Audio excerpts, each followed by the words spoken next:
Hello, welcome to the stream. How's it going? Happy Tuesday, everybody. We're back. We're gonna play some DROD. Oh, what a wonderful day. We get to play some DROD. I'm so excited. Welcome to the stream. Hello. I'm very sleepy. I did not sleep very well, which may bode poorly for the coming challenges of this game, but I don't care. I want to play. Welcome, everybody. Let me say hello. Hello, Bifraction. Hello, Foams. Hello, Ray. Good ear, Ray. Yes, Lethal Weapon music. Oh, the hottest jams. Hello, Schubert. Hello, Chocados. Excellent Pyramid. Hello, Dana. Hello. Hello, Alana Ray. Hello, Iron Zoltan. Hello, everybody. Hello. Hello. Hello. Dude, Tom's new emotes crack me up. Oh, man. Tom is so good. I love Tom. The dog's not welcome. We're gonna play DROD. We're gonna play some DROD. That's the plan. We're gonna play DROD. We're pretty deep into DROD. We just crossed the 37-hour mark into this game. I think there's a long ways to go. I think we'll be playing DROD for a considerable amount of time to come still, which I am perfectly fine with. Let's just get started, shall we? Like I said, I did not sleep very well. 8-Bit Tomato, thank you for the 14-month resub. Powerful support. That's powerful. Thank you. Paul Henderson, welcome. Welcome everybody. Welcome everybody. Yeah, I don't know. That's all I have to say. Game. Let's just play it. Where do I press the buttons? Do the things. That's the one. Yes. Oh, here we are. Music. Oh, James Pond, dude. I had so much fun playing James Pond. I got to go back and play the first James Pond again. I want to try and get a little bit further in the first James Pond game. I'll probably try the Mega Drive version soon. James Pond 2, amazing. James Pond 3, amazing, and also deranged. Those games are so much fun. So, just as a brief aside, before we dive in, I've been chipping away at a custom hold, a user-made hold. You'll notice I have all of these holds downloaded, and sometimes I want to play DROD at like 9 o'clock at night. And so I play DROD. I've been chipping away at, where is it? Bavato's Dungeon for like the better part of a year. This is kind of an insane hold. This is a very old hold, user-made hold. I think this is maybe an Architect's Edition era hold. And man, oh man, is it insane. I just want to show off a little bit of it.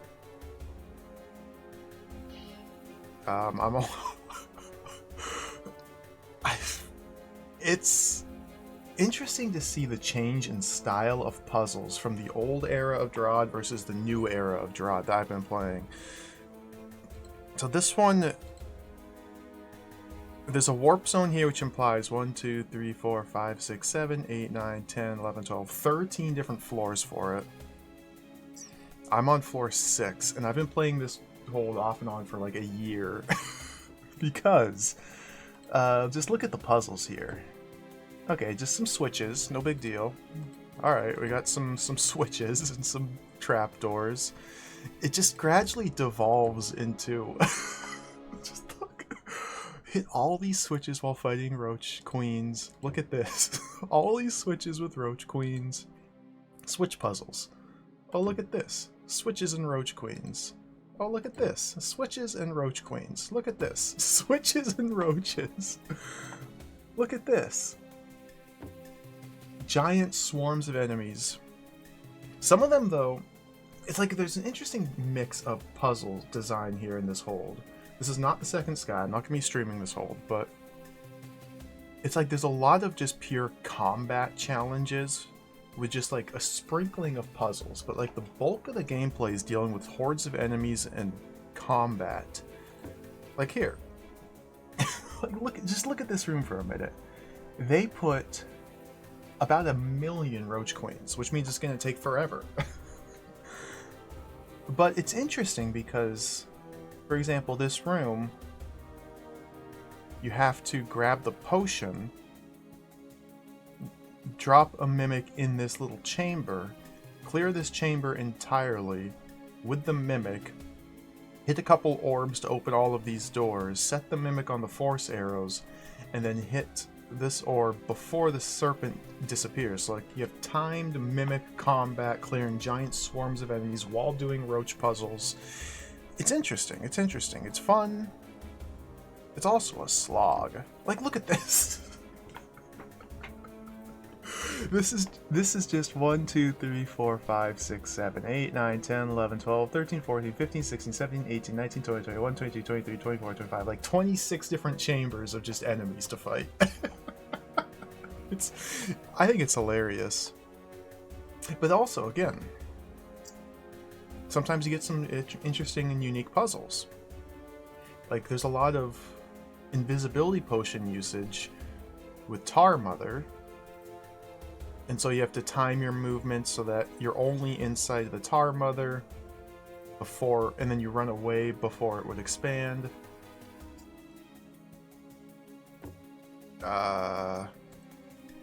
This floor was the one I worked on over the weekend. It was probably a mistake, honestly. They did... Oh my goodness. Some of these rooms took hours. Maybe that's a bit of an exaggeration. Like, just 2 Tar Mothers, simple as that. But you have to fight your way all the way through all of this to get to the Tar Mothers, then back out to get to the babies. You have to cap some of these so that it doesn't grow too far. Put babies here and let it grow around it. There was one room that had... This one's interesting, but again, it's mostly just swarm management. You have to drop all of the trapdoors while constantly fighting off swarms and swarms of babies just to open the red door to get to the Tar Mother, to open this door to clear out the babies. There's one room... Where was it? Is it this one? This one? God, there's one room with like 10 Tar Mothers in it. Anyway, we're not going to play this. I just think it's funny. It's such an interesting dynamic, switching between such an old hold and then playing more modern stuff.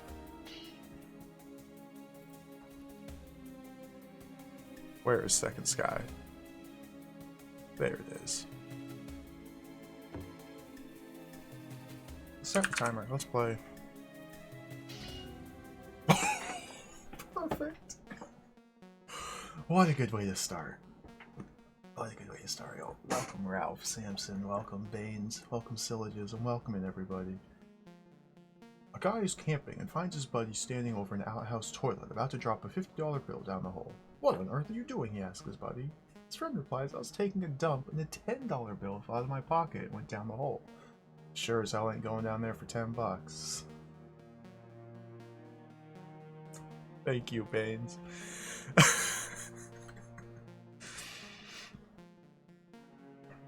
Here's the Fall of the Roach Queen, a tragedy in 5 acts. Looks like there are people in this age with their heads screwed on straight. So last stream we finished up the Arcane Laboratory. This place was mean. There were some really hard puzzles here. Hello, come to check out the equipment again. Now we're caught in the eddy. I gotta remember what I was doing and where we're going. Okay, there's still a secret room here, which I have not a singular clue how to begin to solve this. But it's a secret, it's not required, it's optional. So I don't think I'm going to try to solve this just yet. I think we're going to put a pin in this for a while.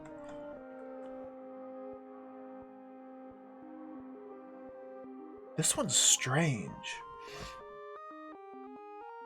You enter through a secret tunnel in the southeast. Southwest, even. Drop the trapdoor to come in here. and then all you have is you and a mimic and buttons. And you need to offset the mimic so that you and the mimic can simultaneously press pairs of buttons to release these evil eyes to kill them?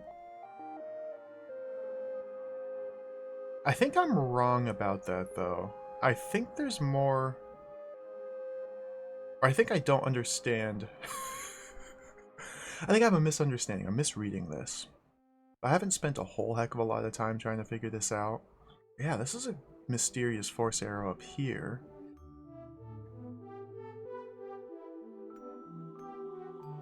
I don't know. Because there's nothing we can use to ratchet the mimic, get it caught up against to displace, other than the evil eyes themselves. I mean, you might have to use the evil eyes to press the buttons for us, and use the mimic as like a buffer. Anyway, we're not going to do that. I don't know what to do. I'm not going to try, because I don't know. Dino, welcome. Messaheated, welcome. Oh, more DROD. There's an area to the south. We can take a raft and sail away. So let's take a raft and sail away to the south. Is there something over here? Oh, we've done this. Little graveyard. Little spooky graveyard.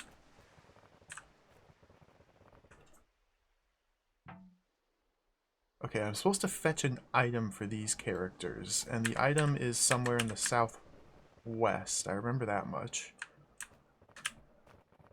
I got a raft pass at some point, so maybe... I get across to the other Yeah, side. here we go. Not without a raft pass, you can't. Got one right here. Got one right here. Referee, welcome. How's it going? Stab. Stab. Well, there you go. There you go. There is a consequence of desiring perfect rigour in acquiring knowledge. Certain things are simply hard to describe. Thus a preference towards numeration became established almost immediately. Chain of command followed simply who arrived first, not who was most qualified. Rank over merit. First Watcher was perhaps the original example of this practice. The first scientists, like Quenner, needed an overseer, someone to see that things got done, and Jabowdley got there first. He may have been the only one to fit this job description. As a familiar face, he became a symbol of protection to rally under, to make sure this disaster would never happen again. In a time of uncertainty, our world was quite literally upside down. Stability and safety are valued above all else. Even if he was a complete idiot. I'll get wrecked. I love this song. First Watcher. I don't remember. I'm sure we've met First Watcher or seen a lot more to First Watcher in his story, probably in the Smite Master expansions that I skipped. I apologize that I'm not fully following and grasping all the complexities of the story here, but basically we've gone back in time to figure out what the heck. Danger, Rousen. What?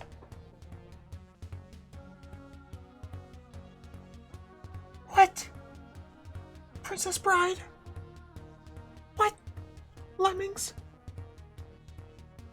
What? Wow. So those are lemmings? Looks like they just walk straight ahead. They don't even care about me, but I sure wouldn't want to get in front of their fangs. What?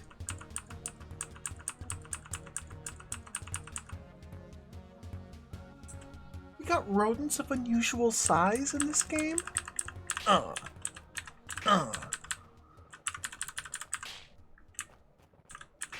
Interesting. New monster with new behavior, even though the behavior is amazingly simple. They just walk in a straight line. Interesting. I was not expecting another enemy type. Oh, we got shenanigans here.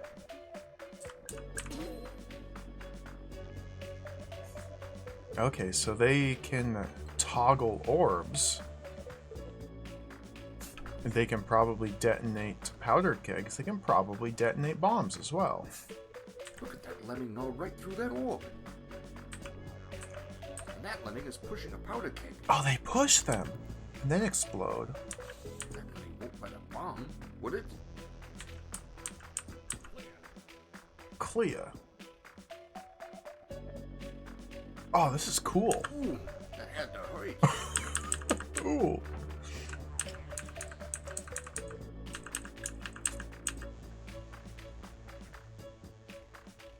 Okay, now we actually have puzzles.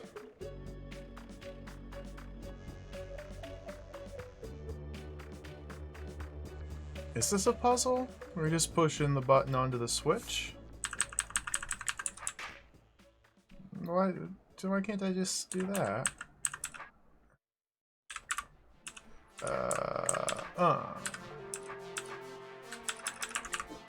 Do that.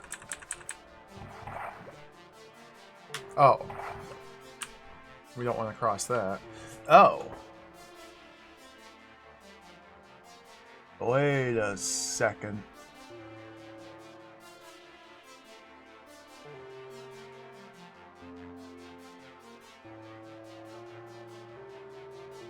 What?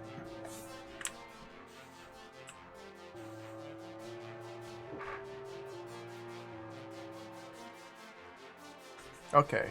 Now I have to turn on the brain and think.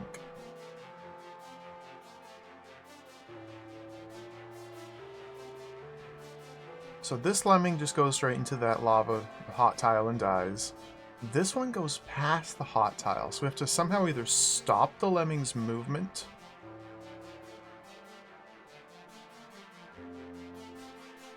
or block it with something? We want this one to intercept this one.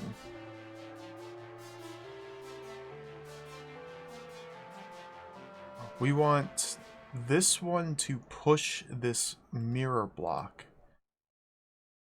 This one picks up the mirror block, and then this one pushes the mirror block. Okay, interesting. So that's why we don't just stab this thing. So we need to use it to transfer a mirror block. Okay, so is there any specific timing I need to do? I probably need to step on and off this button at certain times, like that. And then here? No. Wait one more turn. Dude, this is sick. Alright, this game owns. A male welcome.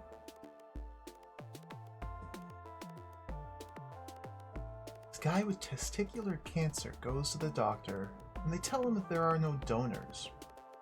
They provide him with the option of having a wood and iron prosthetic in the meantime. For prosthetic testicles? Years pass and a donor is found. They phone him up excitedly and let him know he declines. The doctor's baffled and asks him why. Prosthetics don't work for you. He replies, don't work, my son Pinocchio's graduating high school. Robocop's in college. What? Excellent, Ralph. Thank you.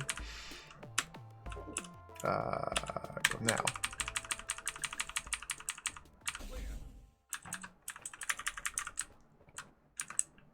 This is pretty slick. This feels like Baba is you.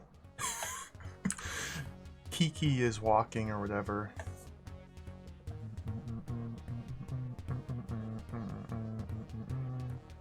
Okay, we gotta set up another kill. Bethro is disarmed. Oh, how about that? Nor can we walk backwards.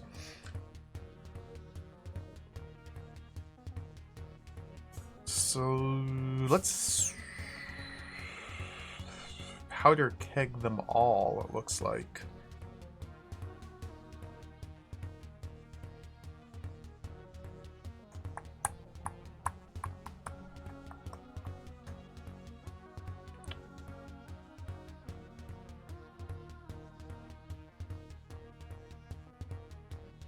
Let's think here. This opens all of these at the same time. This is a single-use pressure plate.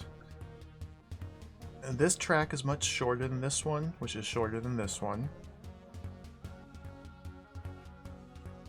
It seems to me like I put the mirror block here and the bomb here. Let's try that. Let's see why that doesn't work.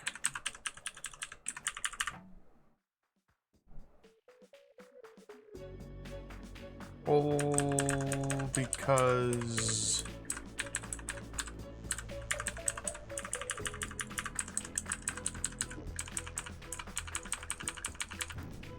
it doesn't.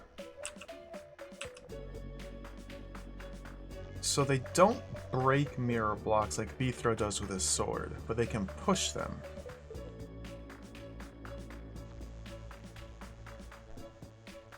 So we can just set something up so that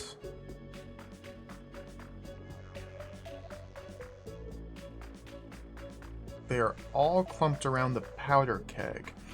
Well, I guess I can get out there after pressing the button.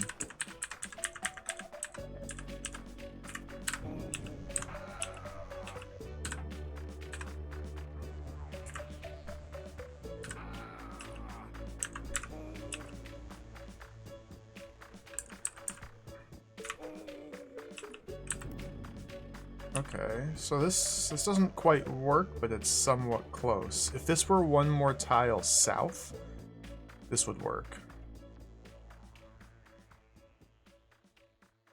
So I needed the mirror block here. Okay.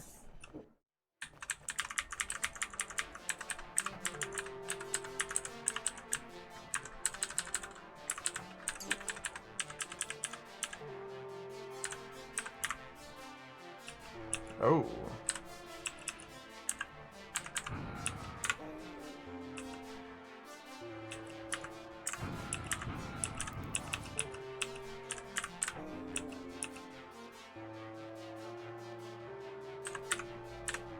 There we go. This is cool. God, this game rules. I may have spoken in error, Ray. Plus, we saw the half levels earlier, too, that had custom elements, custom objects, where you could command your builders to build walls directly in front of you, or command your builders to tear down walls. That was really neat as well. Perhaps I was wrong in my judgment. Lemmings with bent tails turn in the direction of their tails. Dude, those tails are 3 pixels. Okay.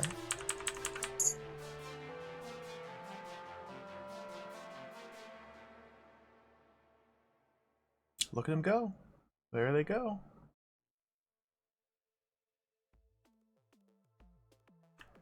Bent tails. Look at this cute little... Look at the bent tail lemming turning. Bent tail lemming turning #1. What a mouthful of a name. Alright, let's go. Lemmings with bent tails turn in the direction of their tails. Dead. Dead.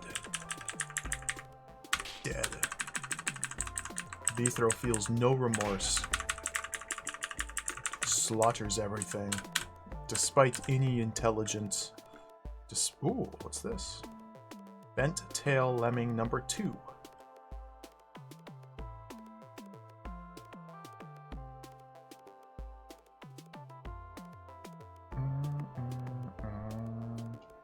So I'm hoping that eventually the story, and it seems to be building up to this, I'm hoping it eventually explains why Smiters destroy monsters under contract. I'm sure it will. And they're kind of been sprinkling little hints and leading up to it. And like the scrolls with the stories of the roaches are kind of like a counterpoint to the Smite Masters.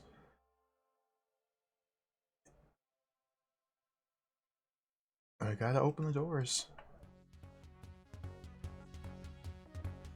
So I'm guessing we need this bent tail lemming to bring the raft to us, although I have no impact over what goes on over there. So let's just watch it. There it goes. Okay, now we need to ship it back.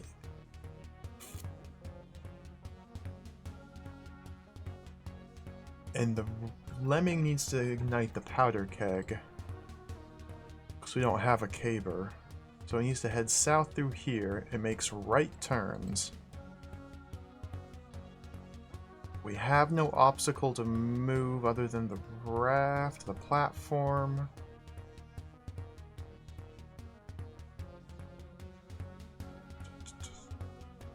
So it needs to head south through here. I don't know how I would convince... I wonder if I can use my sword to convince it to turn. You can, okay. That's the answer to that.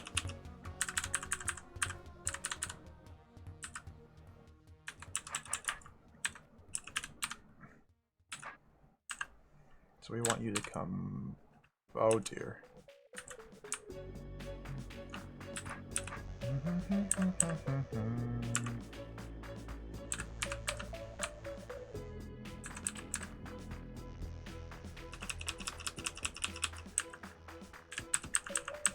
Okay, go up. Go there.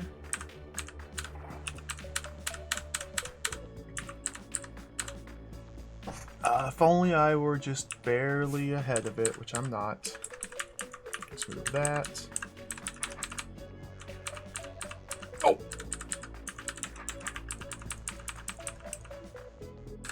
Maybe there?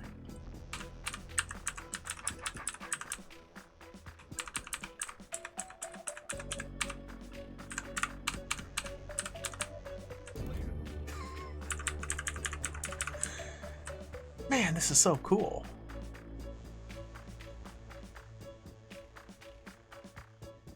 Okay, compare these puzzles to the ones I was showing off earlier. Bravado's Dungeon. If this were Bravado's Dungeon, there would be 17 Roach Queens over here you have to fight off. There'd be a Tar Mother here. There'd be a Tar Mother here. There'd be a Tar Mother here. There'd be a Tar Mother here as well. There'd be a couple goblins here, a couple goblins, maybe some Wraithwings here.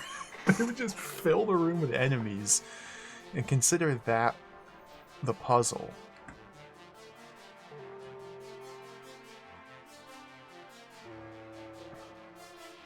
Alright, so we got some interesting mixture of switches here and obstacles.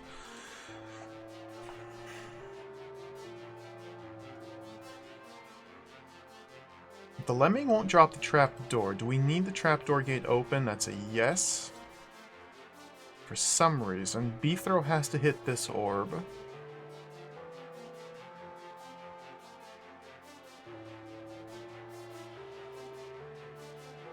Alright, I just gotta read this for a minute. We got pressure plates. Looks like...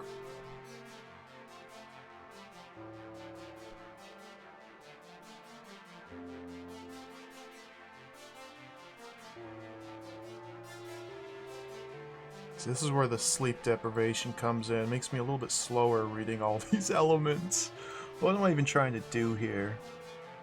Looks like we do the trap door first. We need to set up the lemming in like a consistent stable loop. So it presses button and unpresses button using 2 mirror blocks to create a loop. So that Beethrow can pass through here. Drop the trapdoor and go back out. That seems doable. There's a little dot here.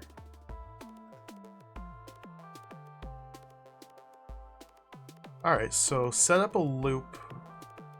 Is that doable? I'm sure it is. We can use a wall, you can use a wall, you can use a mirror block, you can use a mirror block to create a nice stable loop with this button.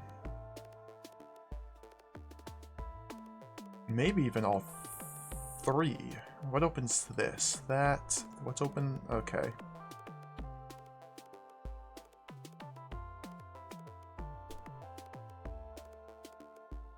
Alright, I think I see it. So first things first, let's try and... Can I race it over there with a better sword orientation? To send it on the raft straight away. It's a negative. We can go like that. Oh, I need to get across with it. Dude, not cool. I guess I should just go over there myself.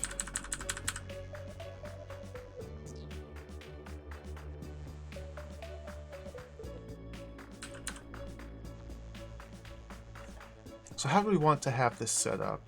If I could ideally have it going like this, that'd be ideal. If I could ideally have it going like that, it would be ideal. So we send it across on this line, put a mirror block here, so it turns right. It goes into here, and then it gets stuck. So we don't want that. I think I'm going to have to rearrange these one at a time.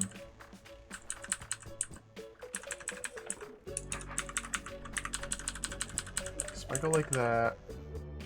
No, it pushes the mirror blocks. It doesn't turn on the mirror blocks.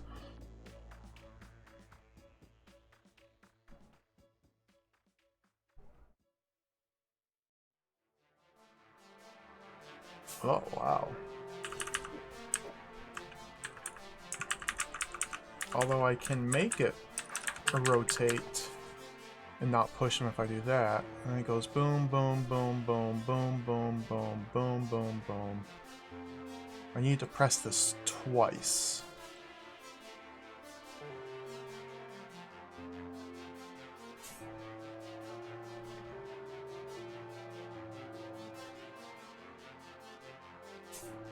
So we just need to instead go like that and send it east on this line.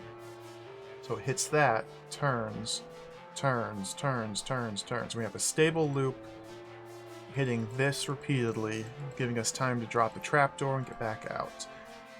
And then readjust these to something similar with this. Okay.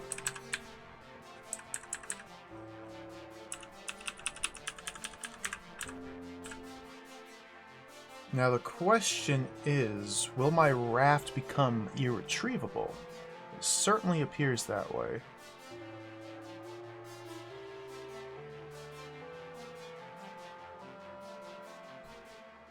So wait a minute, wait a minute. Wait just a minute.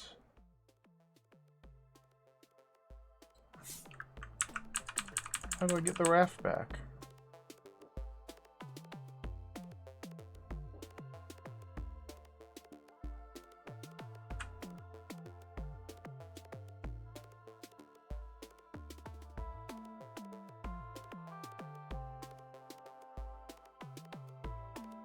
Okay, I need to figure out how to use this.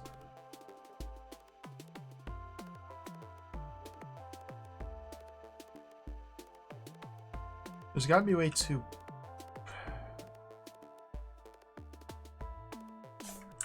Right?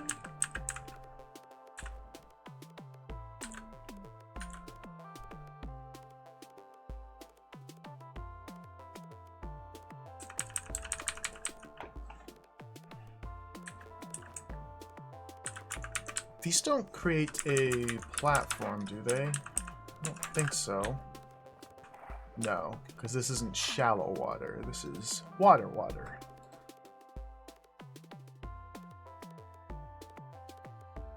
This definitely seems like it's a one-way trip for the lemming and the raft. But no, Beether has to get over here to kill this.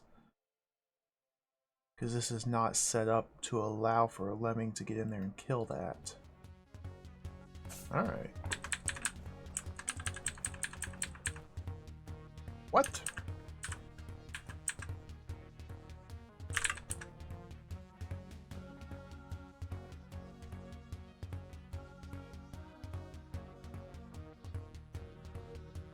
If I put a mirror block here, boom, turn south, then it's... No?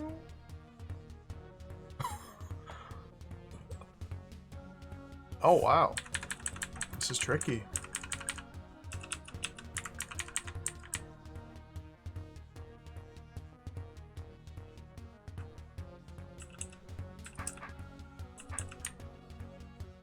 Oh, dude.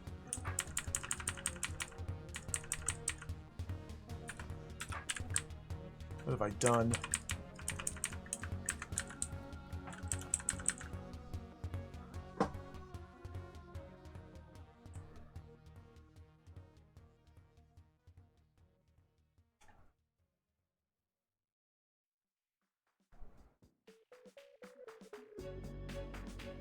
Ethro stands here.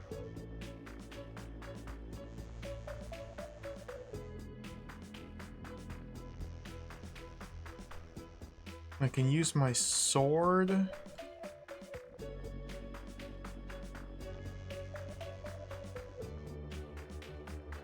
No. I don't know. Alright, let's reset. How did things begin? Just like this, okay. I can't transfer the mirror blocks from one side to the other. It's this mechanism that I'm failing to understand. How do we use this tile?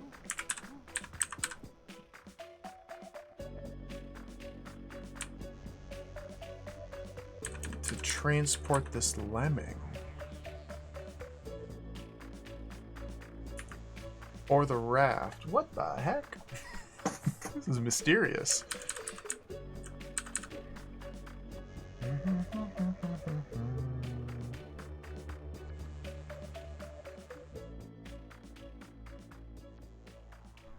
So can I create a loop like this, where it just runs back and forth? Pressing a button. My name is Beefro.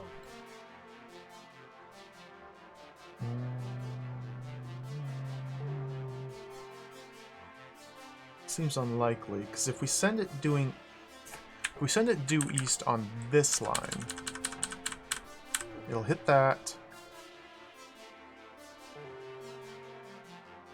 It could even push that.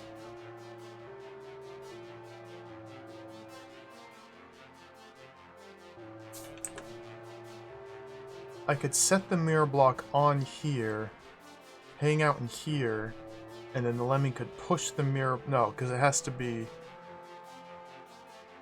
No, that doesn't work. What? I'm stumped. Shinji Men, welcome. Quartz, good word. Prostitution, welcome. Oh, thank you. I'm happy to hear people enjoy the stream.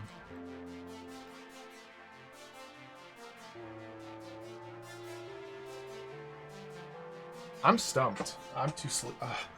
This might have been a bad idea. I'm too tired for this nonsense. This ultra brain lord shenanigans here. This is simple. Okay, okay. You just have to think with Bent Tail Lemming number 2. How do I get Bent Tail Lemming number 2 to help me out of this quandary I'm in?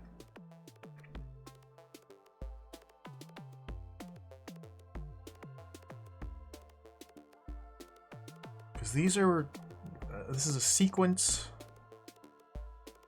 that Beethro must do 2 of the 3 chambers. This could be Bent Tail Lemming activated. Although I don't know why that's significant. Doesn't seem significant. Perhaps it is. Perhaps it isn't. Floor tiles here suggest that the lemming walks on these lanes, and the checkerboard floors are free of lemming.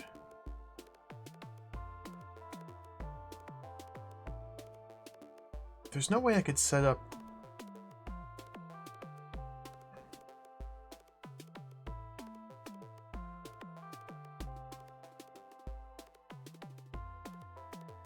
Interesting.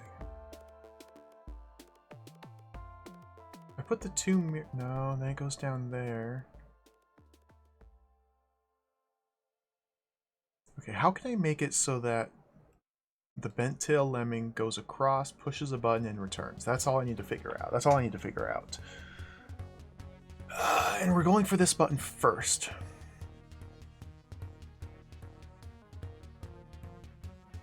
Doesn't seem doable.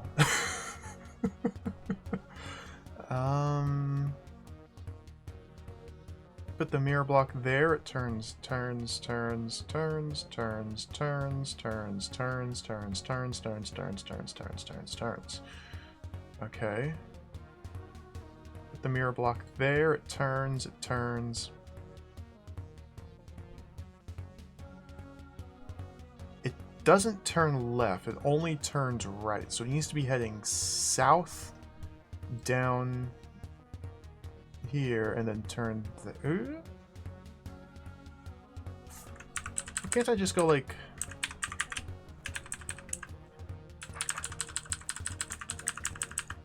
Oh no, because it's gonna push these. So can't I just go...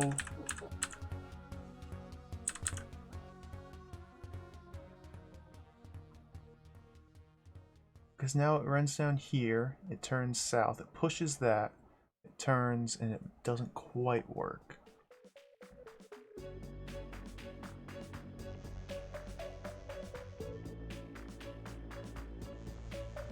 Dang.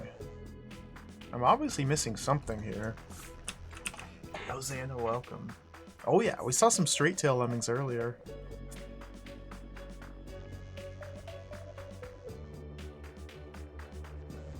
How can I use this to my advantage? Why is this little tile here? Because it's 2 tiles of water, and then the little island, and 2 tiles of water. So I can't, like, send the lemming out there and then steal the raft while it's turning on this tile. Because I can't get to the raft from the shore here. So this just seems like it's completely useless. I can't send Beethrow and have him standing on here while the lemming's on the raft. I can't bring a mirror block there. This just seems like it's in the way. Probably to make it harder to press this button? Oh, wow.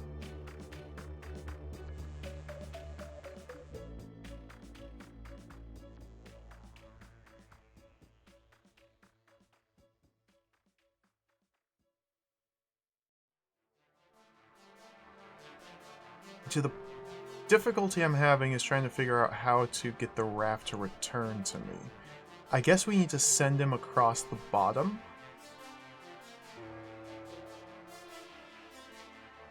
Although he always turns right. So we have to reverse.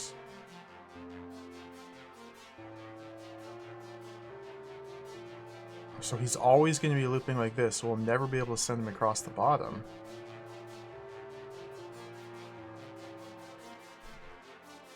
I can stall him in place right here. I can use my sword to block him to force him to turn around and go this way. So we want to block. So if he's going across this way, he's going to turn right and get caught up in here. And if we block him with the mirror block on this path, he's going to turn right into the wall, turn right again, and go back out. What the heck?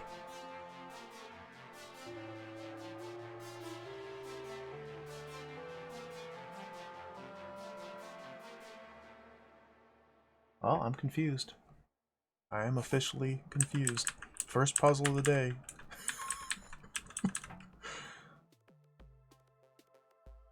Huh.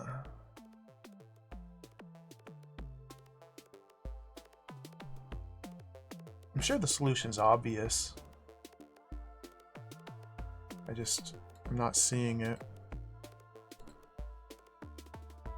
What? What? Because once the lemming gets sent over here,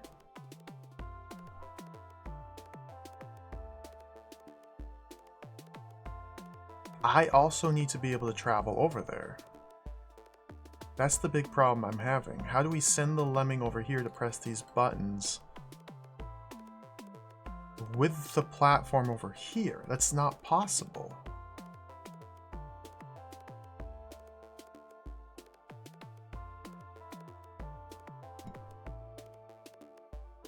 Okay, so that means I need to rethink my approach. So we need to hit this orb. This is something that only B-throw can hit because Lemming can't diagonally hit orbs. We need to drop this trapdoor, which is again a B-throw only thing. So I could weigh down this with the pressure plate. I could weigh down this with the pressure plate. And weigh that down with a block.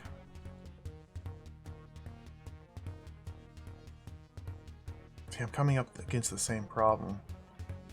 If I use the lemming to push this block,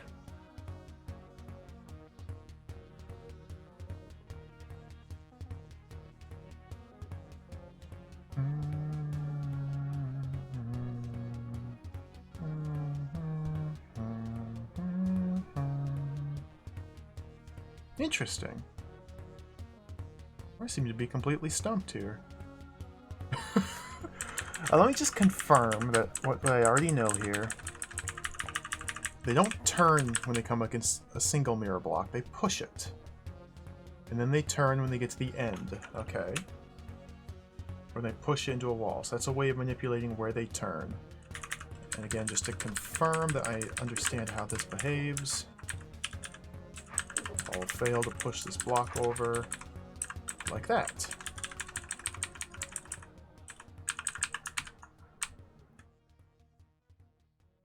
And he turns there. Okay. That's what I thought.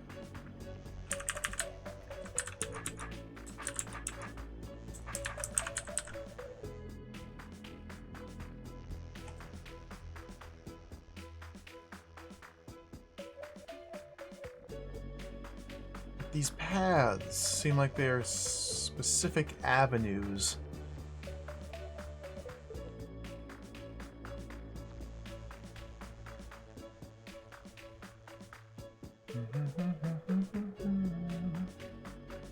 Oh.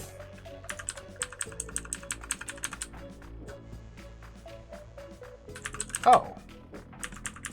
Oh, and that's okay. Oh. Okay, it finally came to me. It finally came to me. It took a while. So now we can send him across on this line, steps on this button, hits the wall, turns right, steps on this button, hits the raft, and we use those two button presses to get in through here, drop the trapdoor, get back out, and we'll be back over here with the raft on this side. Okay, okay, okay. Okay, good stuff. Took a minute, but that's fine. Okay, now we align ourselves. Charge. Perfect. And that's why this is here, to make this same technique not work for this final button, or for the second button. Alright, so now we have to figure out how to deal with the second button. Let's get the raft back, let's get this set up. So, progress. Yo, Sakana Cow, welcome. Yeah, that happens a number of times, those shenanigans. It's really cool.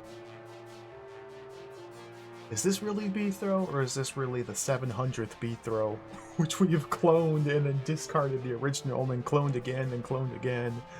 Rinse and repeat. It's the classic Star Trek problem. Or what was it, that one Christopher Nolan movie, The Prestige. You have a teleportation device, but it's secretly making clones of you, killing the original. Alright, so now we have to do the same thing with this button. We have to use a different method.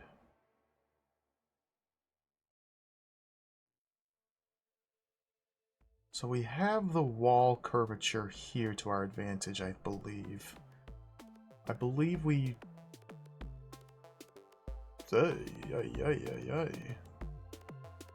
Plus these are a different polarity than these, so this needs to be unpressed, pressed, unpressed. So it just needs to stay pressed for 3 turns, which would be enough time for the lemming to pivot while on this button. So we need to force the lemming onto this pressure plate to pivot, to turn. So we want it going...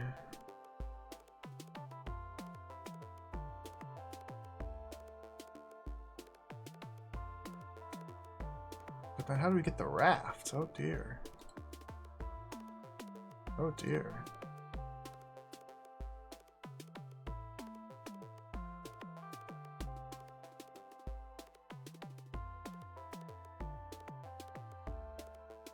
We can send the lemming across this line.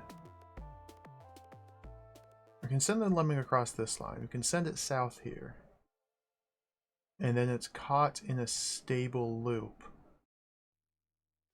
But the raft is irretrievable at that point, so we can't do that.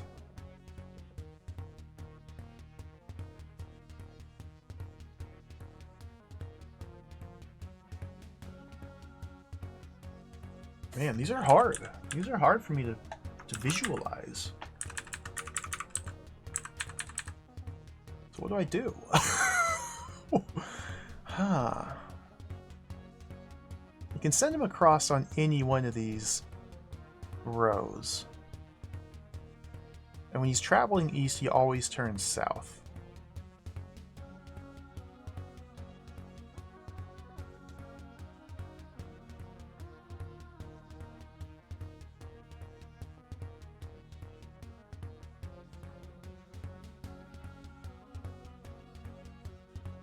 So how do we get him to go on this line? Interesting, interesting.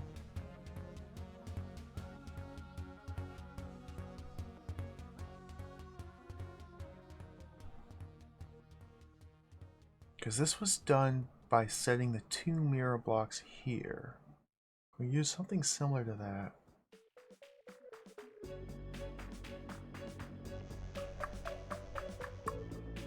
Like this button will be trivial. We put the 2 mirror blocks here and we can achieve the exact same. Although, it's not actually going to work that way.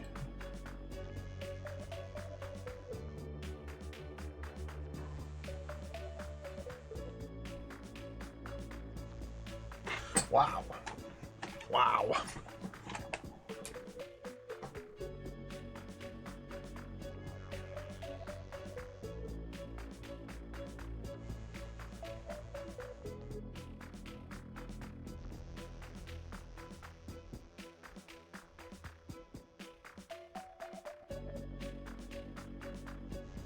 So we send it across on this line.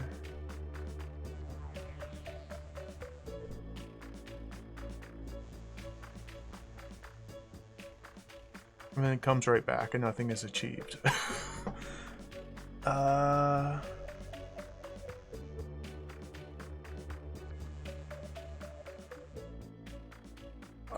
wow, I'm stumped. These are hard. This is such a weird way of trying to think of this room.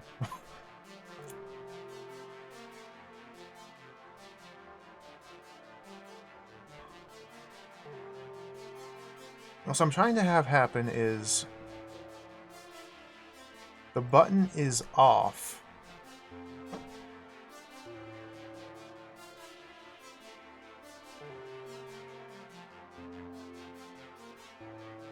And then it gets pressed for 3 turns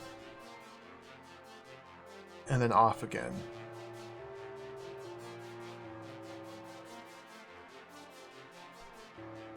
So we don't want the... So yeah, it has to be empty and the lemming must be... It just must turn on this. That's all we have to have set happen.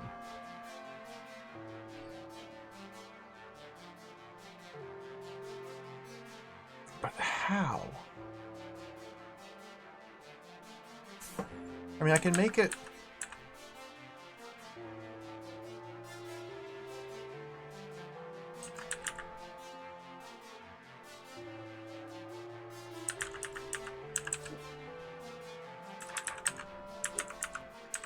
The only way I can think to make it turn is to somehow send it south there, but it's never going to bump up against anything to turn south.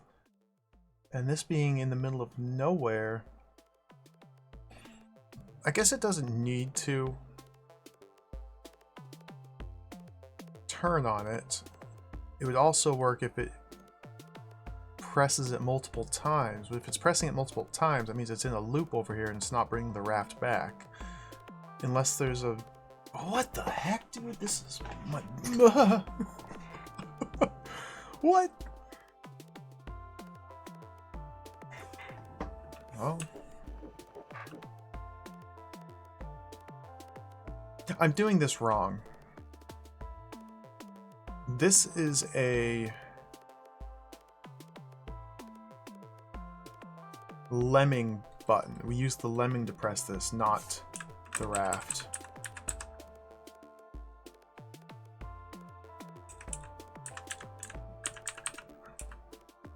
So we must...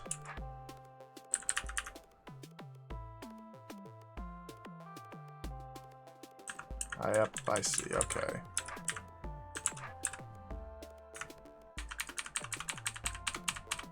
Boom. Perfect. And now you're free. Okay.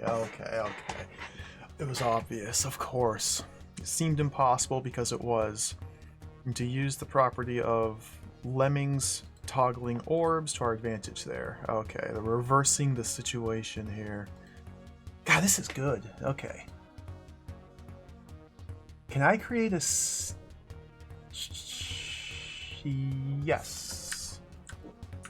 And now we do the same thing I did in the first place here? Okay, why won't this work? Let's investigate why this specific technique will not work. Because I did it wrong. There we go.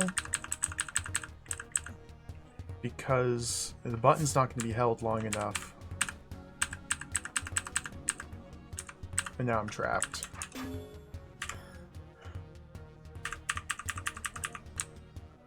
Oh no! Okay.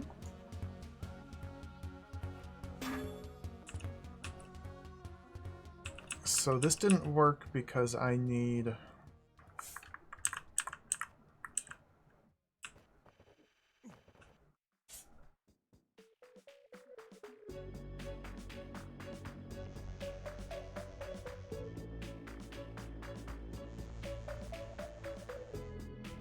Gotta do something different here. And I still need the raft to be sent back to me because I need to sail over here to kill this.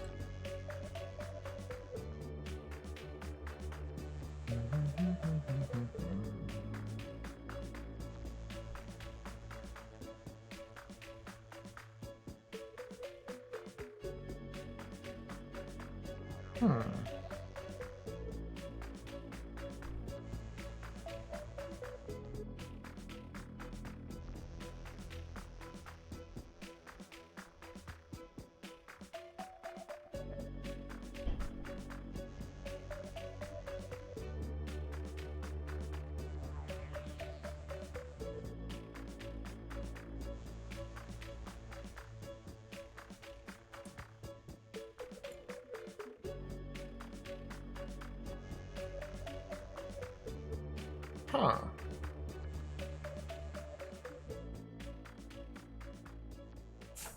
Huh.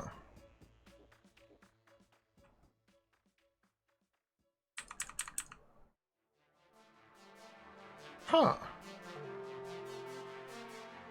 So if I could weigh this down first...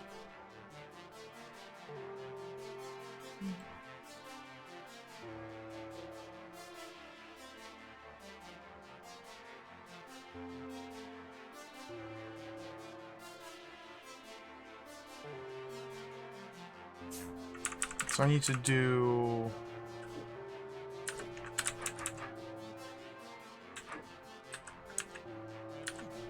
like that?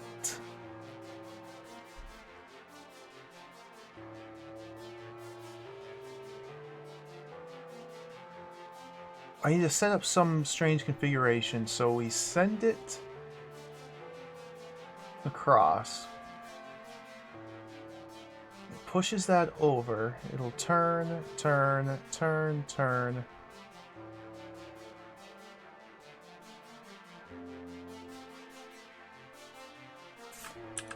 Like that. And that should work. If I'm reading this correctly, that should work. Let's find out why it won't. Boom, boom, boom. Run down here, turn the sword. And it goes, push. Dude, this is sick. Alright, thanks for your help. You're dead.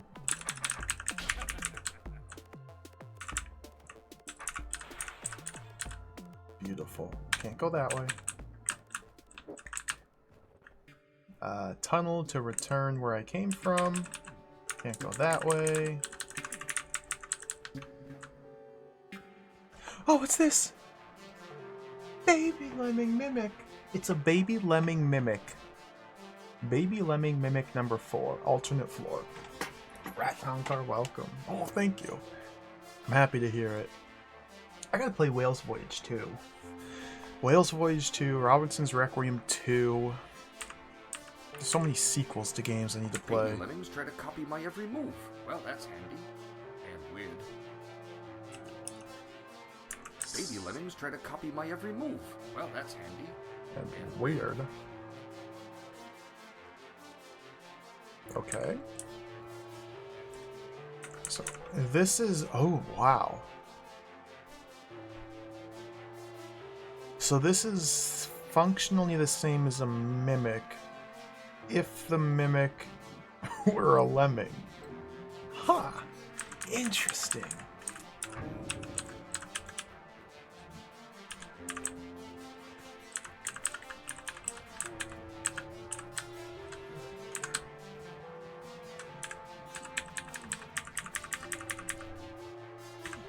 No, come on.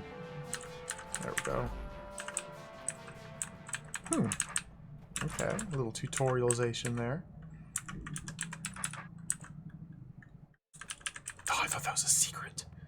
I thought it was a secret. It might still be a secret.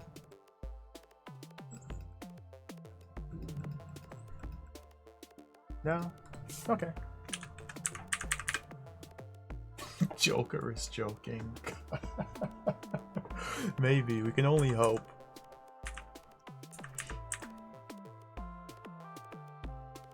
Oh, more of the shenanigans. Alright, well, we have an idea how this functions, but now we have a baby lemming to work with. Oh!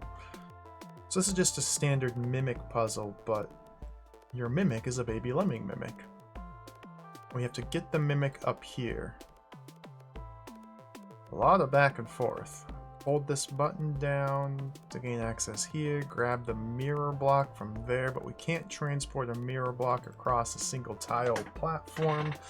So we need to stash the baby lemming mimic on this tile and keep it held down while we travel northwest. That doesn't seem likely.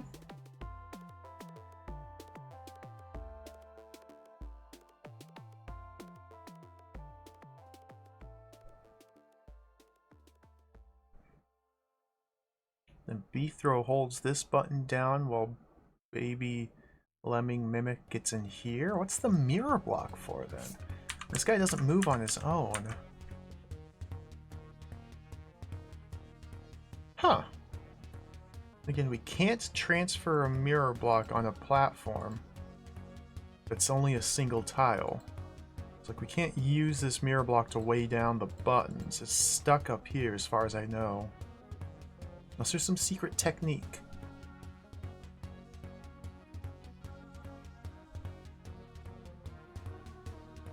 So it looks like first things first, we need to bring the baby lemming over here.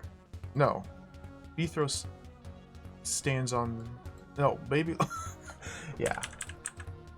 Ugh.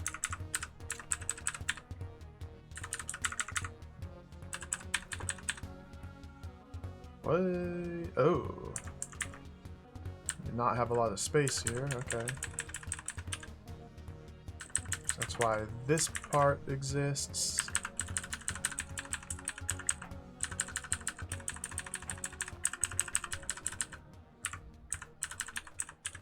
Okay.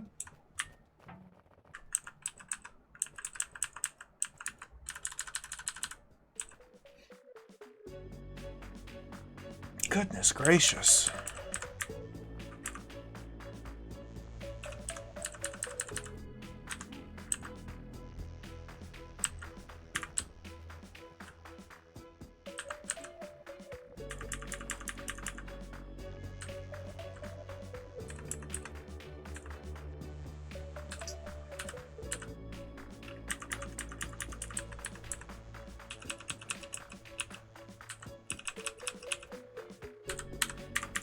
That. Okay. And now bring the platform back. Send baby lemming over here and do a similar setup. Why is this up here? What am I missing with this? I guess we'll find out.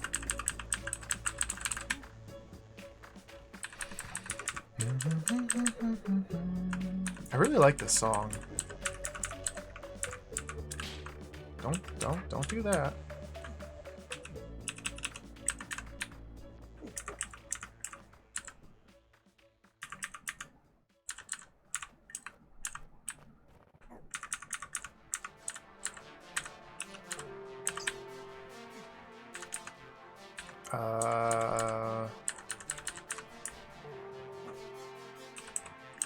Not sure why. Not sure what really is. Oh, dude, Beathro has to stand on that. Why do I think the baby's got to do that? Because the. Whoops.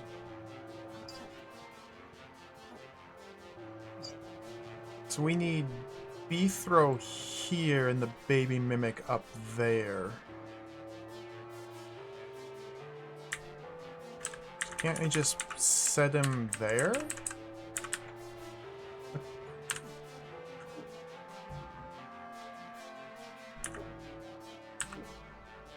Oh.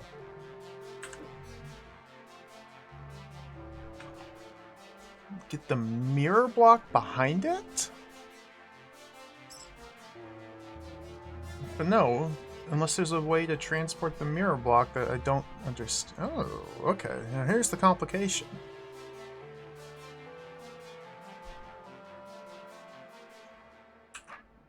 Interesting. Interesting.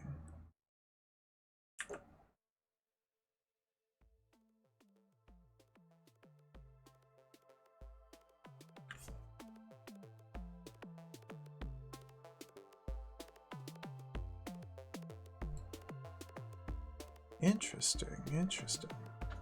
Hey G, welcome. How's it going? I'm back at it. Back up to my usual tricks here. I'm very tired today, very sleepy. Which is not smart. Play a Omega Brain Lord puzzle game while very sleepy, but here we are. Let's live with the choices we've made. Force arrows. So there must be some way. Huh. I need to block this tile with something. So I can go... Oh. No. The raft needs to be here.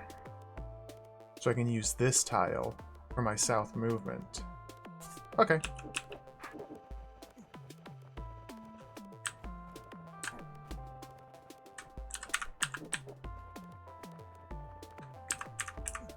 There we go.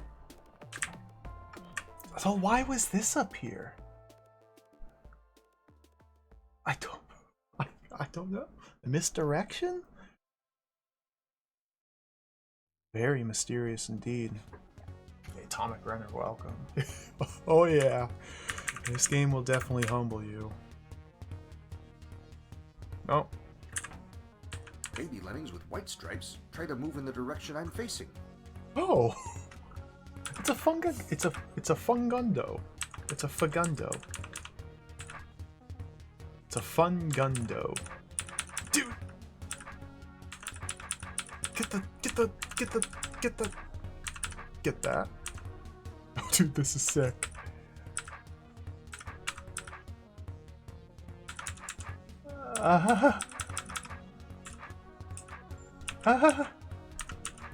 There we go. This is...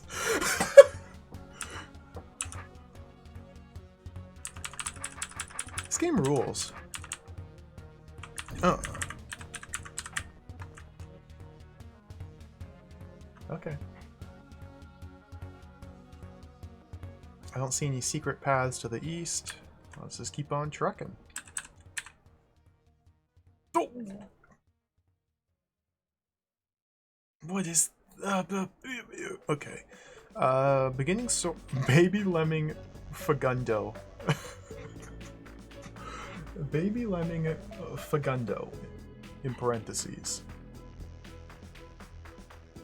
Why didn't Beethro call them, oh, looks like the Fagundo lemmings follow the direction of my sword?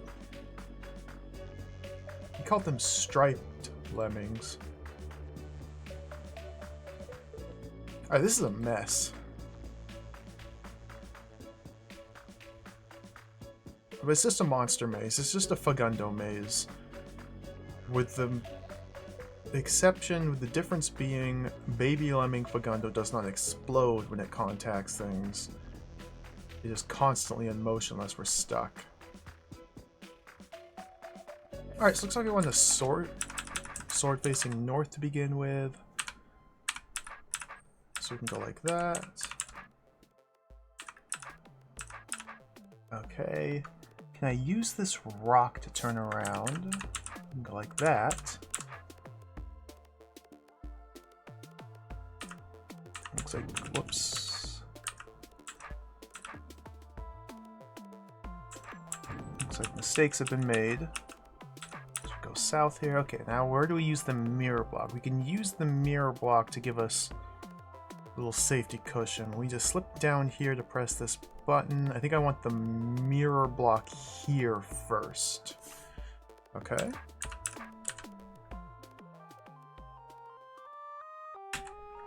Let's lock the room and try again. Okay, turn sword north, come back in, lock the room. Let's try again. Da, da, da, da, da, da, da. Don't do that.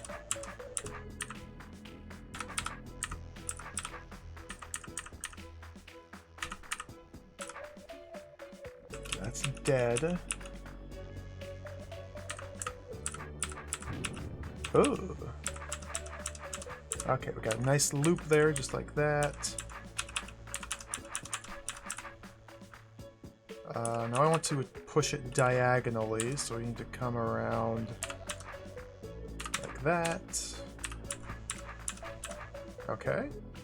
Now we need to send it through here.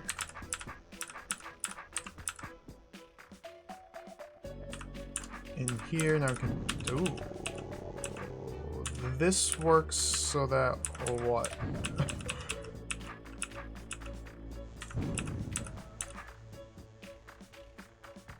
I needed it here?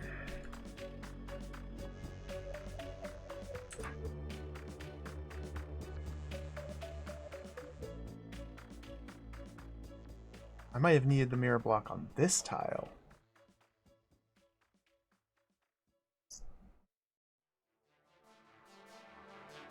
Is that even doable?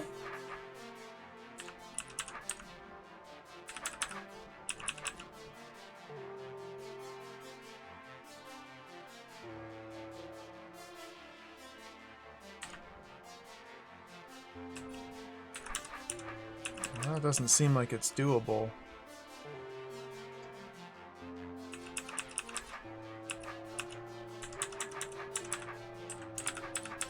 If I push it here, okay, now I have just enough room to turn it.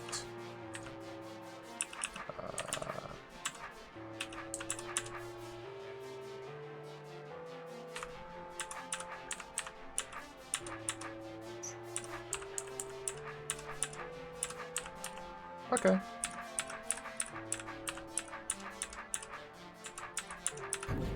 Clear. Cool. Nice little variation on the standard Fagundo monster maze, which we haven't had to do in the Second Sky. Fagundos have only appeared like once up till this point that I saw. There might be secret rooms with Fagundo puzzles that I did not find. Okay, this now we have a standard lemming. 2 of them. No, standard lemming goes in a straight line. Bent tail lemming turns right. So now they're mixing and matching different styles of lemmings. So, where's his pattern? Okay, he ends up in a stable loop there.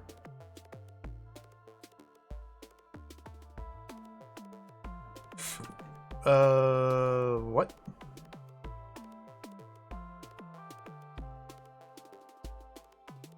Excuse me?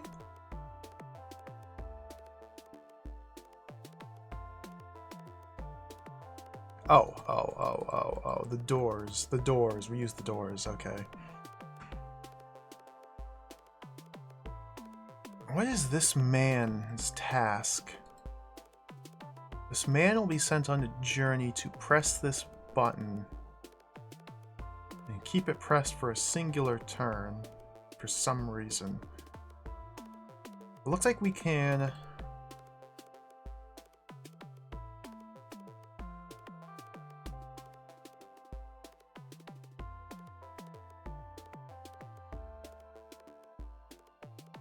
What is this?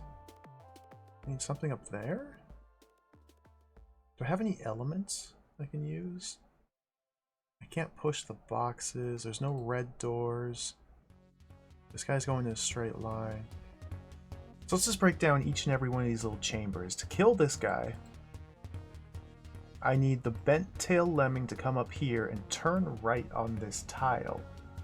Or run into the corner, turn around.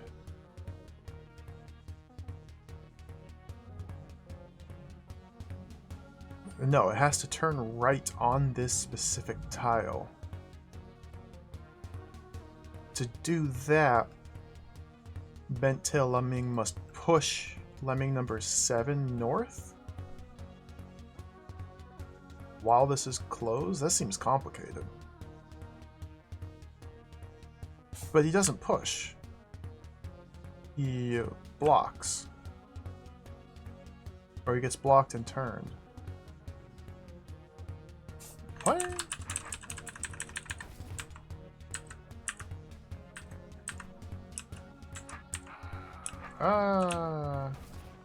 Alright, well.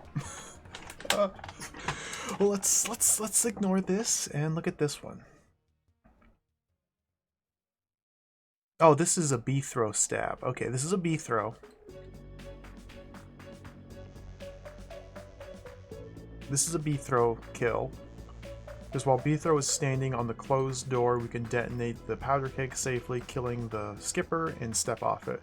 So you just need to engineer a situation so that this button gets pressed on the same turn we step onto this door. That could be what this lemming's purpose is. Okay.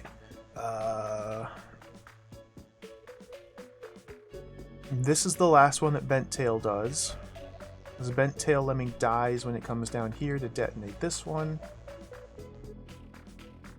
These two seem to be pretty much identical in that we must use Bent Tail lemming and close the door when it gets there. So I'm guessing we can use B-throw to do that. Let's find out.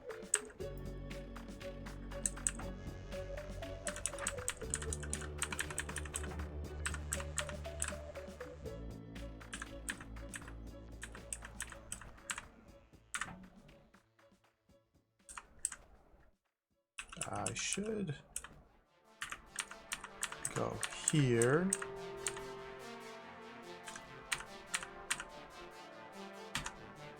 Charge. Okay, nope. We may need to free Lemming number 5 and have him synchronize so it hits the button on the same turn. And then B-throw hits this button. And then when Lemming is stuck there... Okay, we just have... Okay, yeah, it's a sequencing.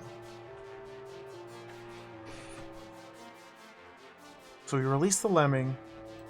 When it stands on this pressure plate is the same turn that Bent Tail Lemming is here to detonate this, killing this one and getting free.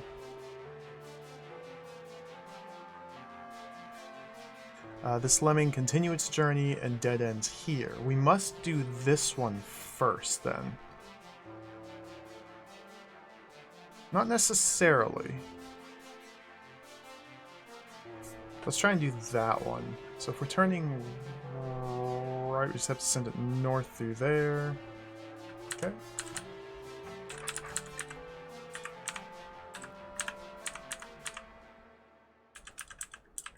Just like that. Oh. There we go. Okay, one down. Bent Tail Lemming. This one is doable with Bent Tail Lemming here and B-throw on the button.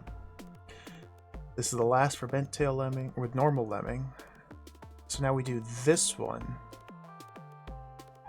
So once I stab this, we have...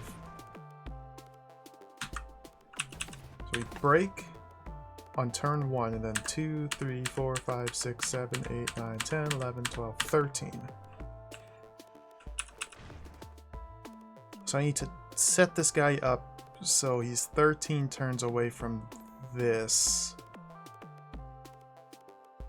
So on turn 13 he's there, 12, 11, 10, 9, 8, wait.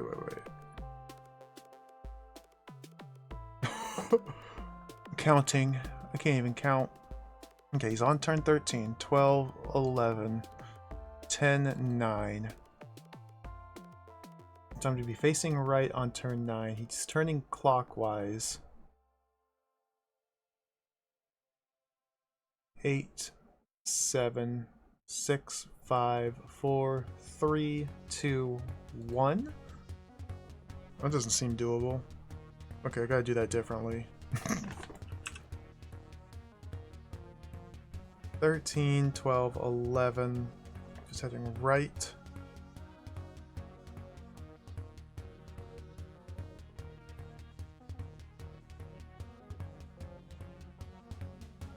Ugh.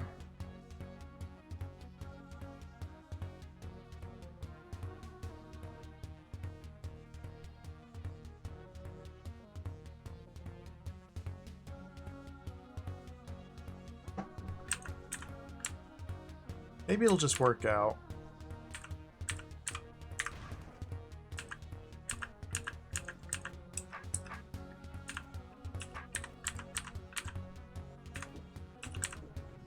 No.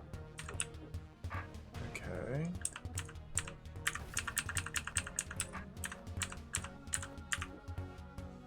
So I need to wait 1, 2, 3, 4 turns later.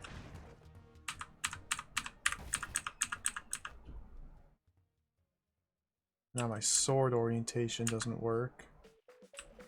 Ugh.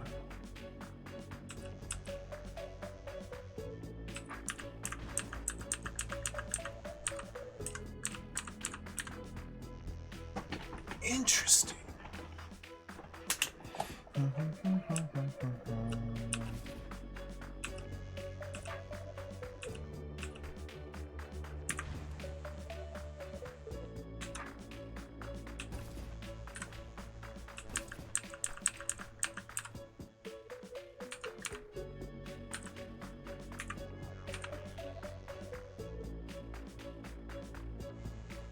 It's 2 turns. He got to the button 2 turns too early. So again, we want to hold him there. I can't seem to get... Oh! I can. Okay. Just have to do it better. Alright.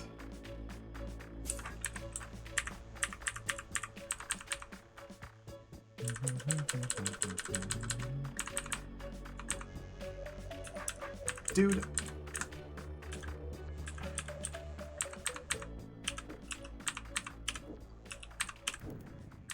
There we go. Now we set up Bent Tail Lemming to hit this button for us while B throws up here, and then we send Bent Tail Lemming in here to finish the job. Okay.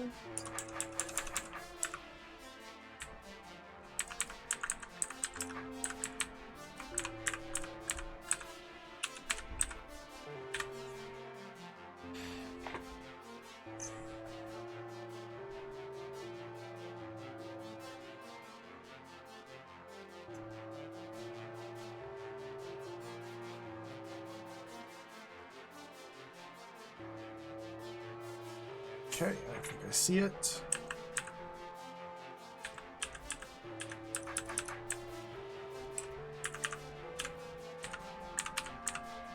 There we go. We missed that ship. That one. Perfect.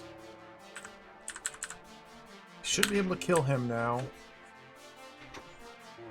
And now we just send him...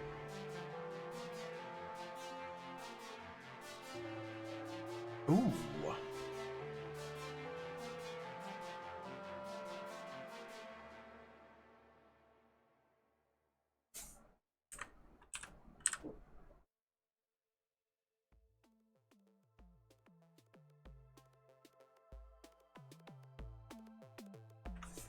So he's always going to be turning right when he runs into a wall. So in order for him to turn left here, I must block this and this. And then charge up here and hit the button? That's not going to work.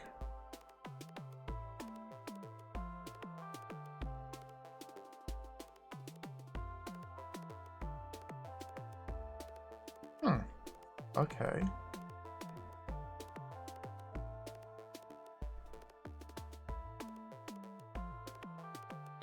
Send him south here. Turns. We've got to use this bit up here. Right? How? Send him... No. Send... I don't know.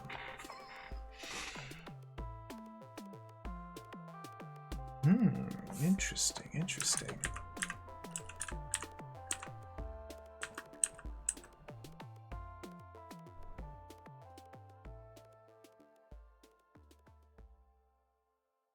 This must be killed by a lemming because there's no way to survive this blast. There's no objects we can push.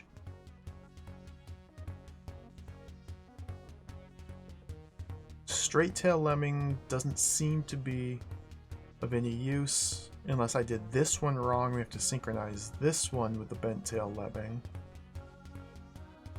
That seems highly improbable. Huh.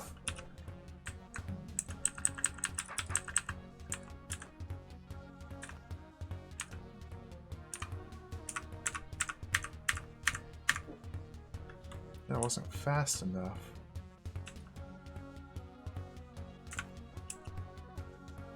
Oh, I could do this better. Like that. Okay. These rooms are really fun. This is really neat.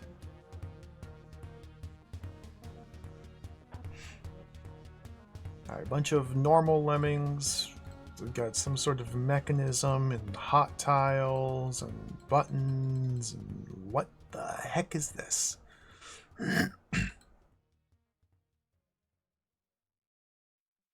So this multi-use pressure plate opens this door and closes this one.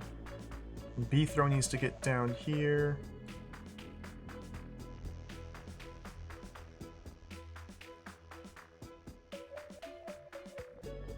Wait, what? Why can't I just go like... after that... Oh! I need to synchronize these. So this is only pressed once?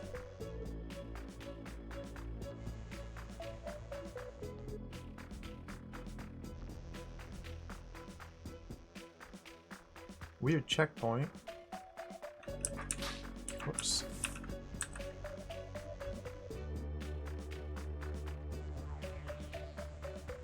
Wait, what? So to kill the roach, I need to be stuck on this force arrow. I need to be on this tile, and then Beethro comes down here with sword facing south or northwest, stands here to stab it, and then retreats. That seems to be how this works out. And since this toggles both of these, then I can only press this button once. Unless Beethro is south of it here. Or south of the roach. Otherwise the roach steps into here. And the roach will never step southwest. So that's a fail state. Okay, so how do we get all of these lemmings to cross this along with Beethro on the same turn? That seems like a tall order.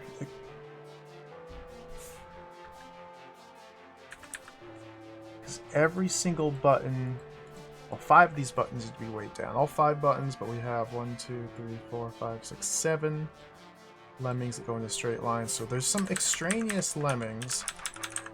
Which probably I'm not supposed to do that, but I'm going to do that.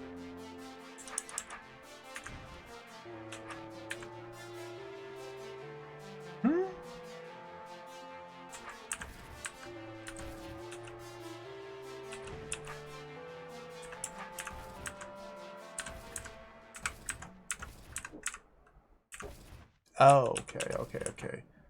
So as long as it's... If they're one right after the other, because the button doesn't unpress until the end of the turn. Okay.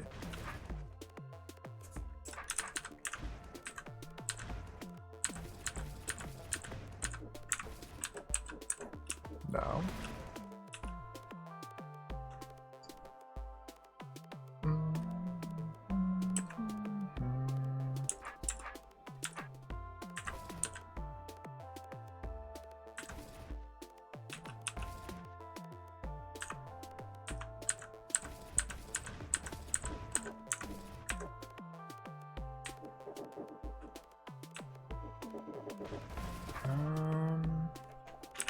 Let's bring those back just in case.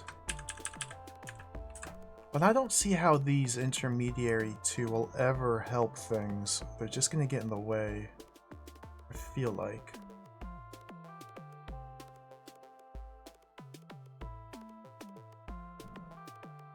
Like, we have to start from one side and work to the other.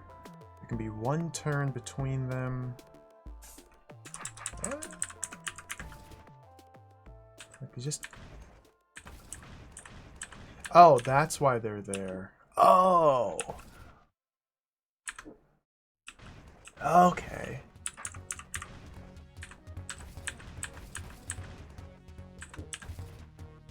And then Beethro is there for that one. Cool. Alright, that's cool.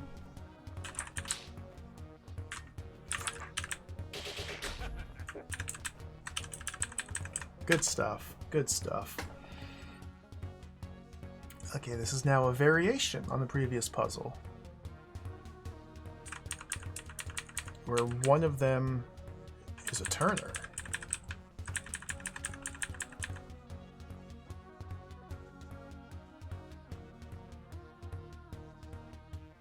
This mechanism down here is the same. Hot tiles above the pressure plates? Okay. Yeah.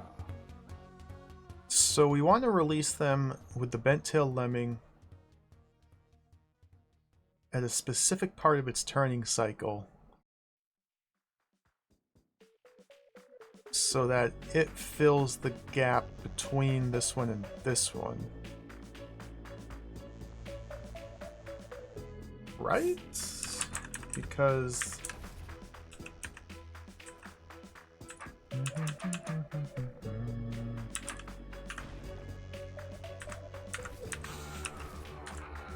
Okay, I can't do that. See, this is too large of a gap.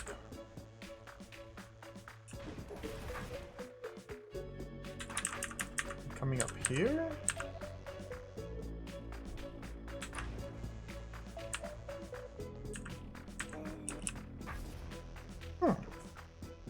He's on a south-facing force arrow, not that he'd ever be able to go any other direction.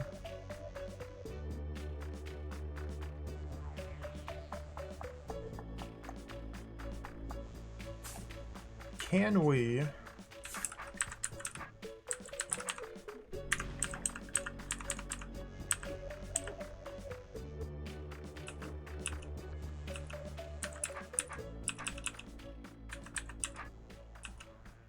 I want a... What? Goes down, he dies. I wanted to see if I can get him to go like this, back and forth on this line. Keeping this way down. That's not going to happen unless I'm able to block this tile. Which I can do. I can do that. I can do that.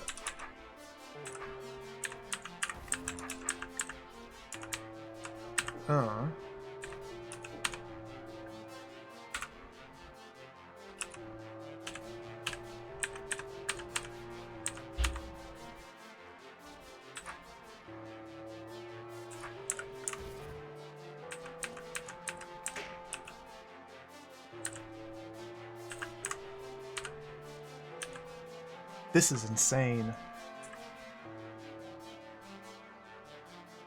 Okay. I think I want to go like that. This is so cool. I've tried playing Baba Is You a couple times off stream. I always get stuck and then drop it. I've never finished it. It's a very difficult game.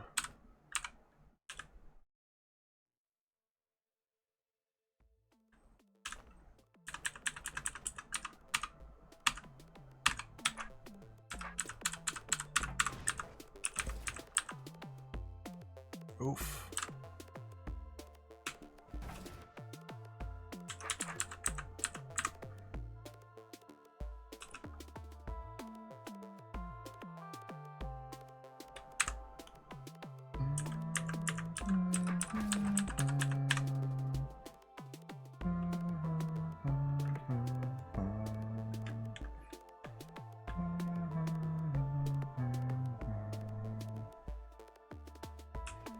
Alright, I did this wrong.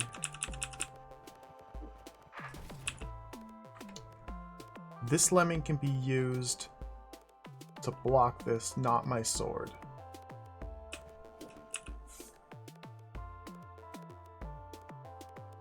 This lemming cannot be used to block this one. But using this lemming to block this guy gives me a chance to run up here and release these two. Okay, so we stab on turn 1, and then turn 2, 3, 4, 5, 6. 5, 4, 3, 2, 1. So while it's here... Oh, goodness. Oh, goodness.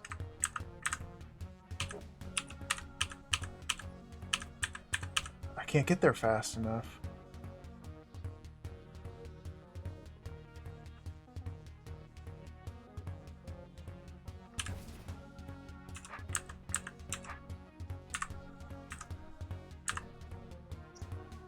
I guess it occurs to me I can do things like this to disrupt its cycle.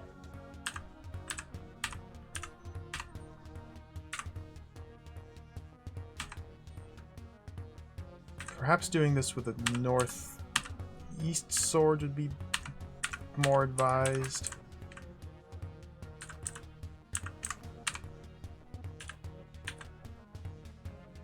So we want it.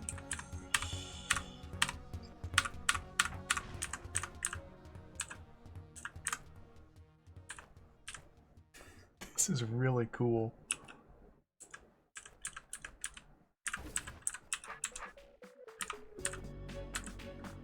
Alright, almost there. Okay, good. There. Nice. Whoa.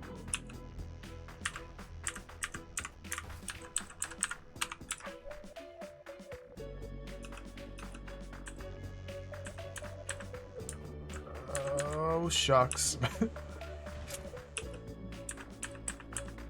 Okay, this one's going to be a difficulty.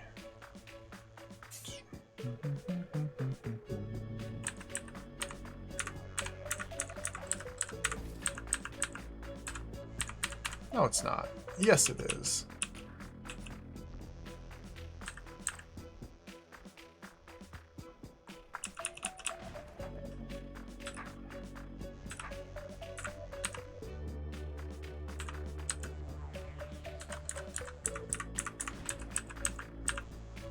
Huh.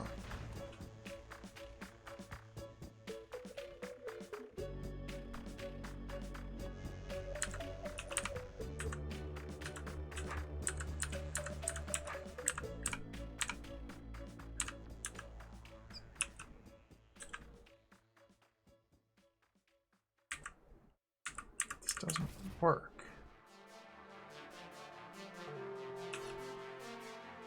Do a northwest sword?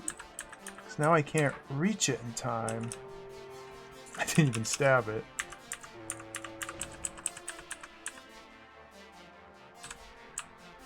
And I cannot retrieve it from this point. Interesting, interesting.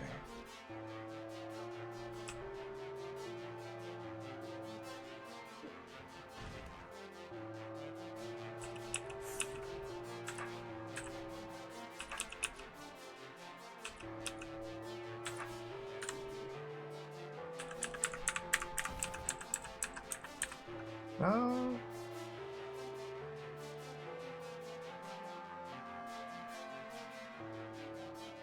So I'm worried that I do need to set it up so that this lemming causes him to turn. Gives me enough time to release this one. Like there might be like these two are simple. It's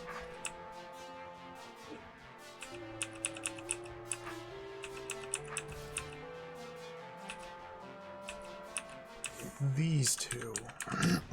And that one works because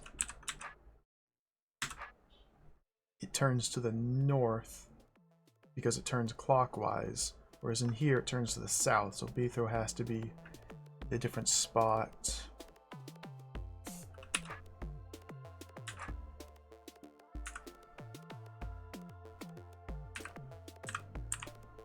I wish I could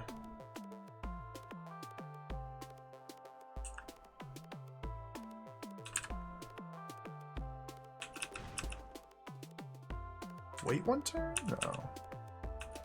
We should get to it like one turn earlier.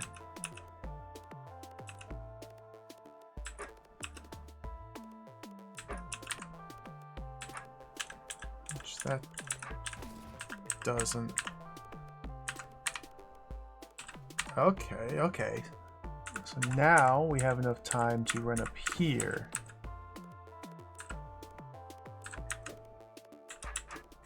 There we go. There we go. That should solve it. Okay, cool.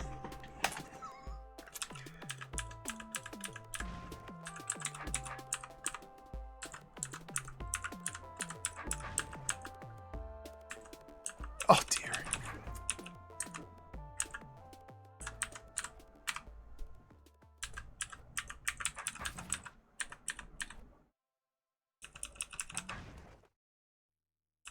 This is supposed to be trivial.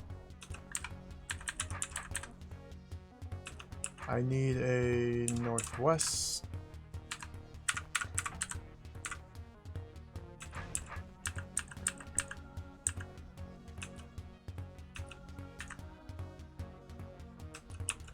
Ugh. It's always the last one.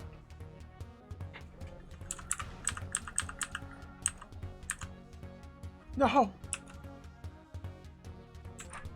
No.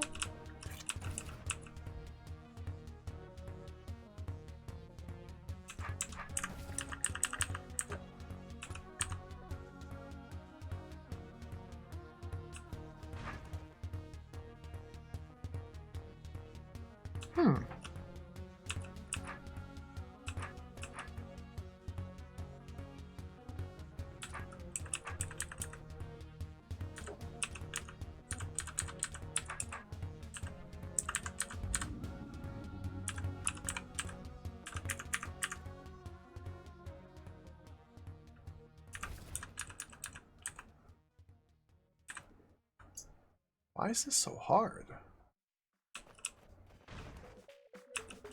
Didn't I do this earlier? Didn't I literally do this earlier? Let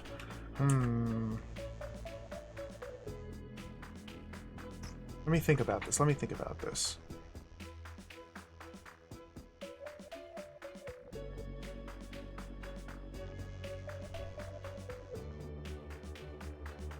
You want him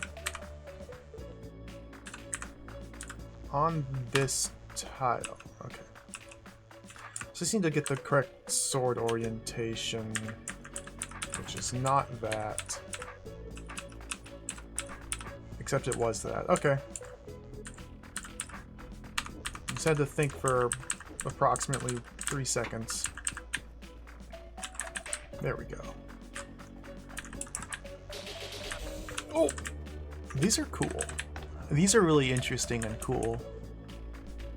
What is this, Fagundo? Eh? Where? Baby Lemming Fagundo number 2. Bent tail. Ooh. Okay, bent tail destroys this. Fagundo destroys that. Oh, interesting, interesting. So we want you to be starting over this way. Okay. Block. Turn order. Turn order. So Baby Lemming moves before Bent Tail.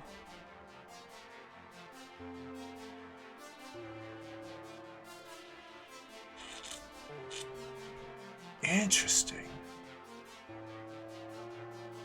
So, what are we trying to do here?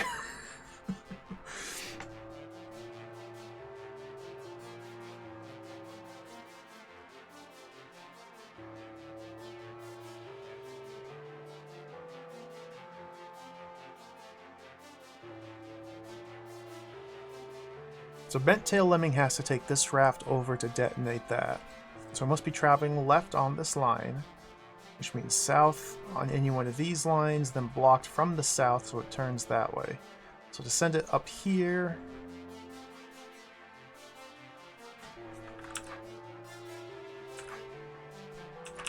Oof.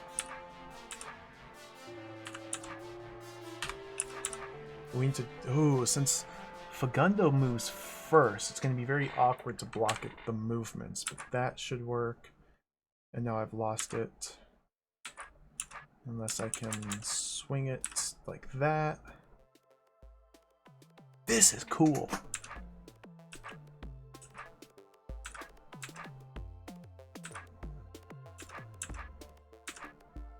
Okay.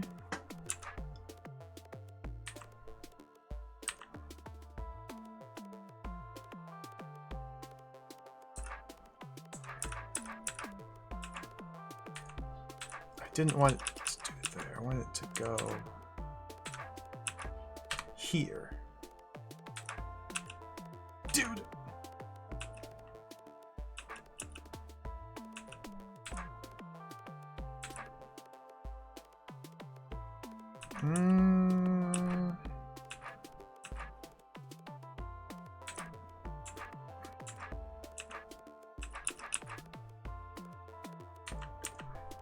Let's try turning it all the way up here. Give me a little bit more time.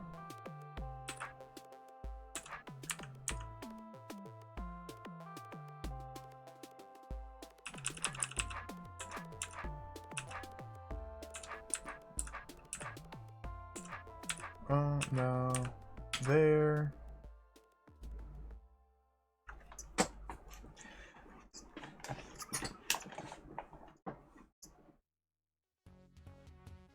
Oh yeah, without having unlimited undos, I would probably not enjoy a lot of these puzzles as much as I do.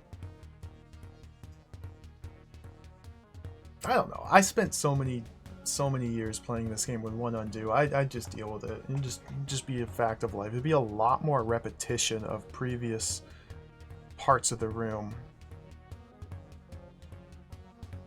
And I'd be forced to sit here and think about my moves before, rather than just trial and error. Be a lot more tedious, that's for sure. Okay, so we got him over, so now let's just bring you over.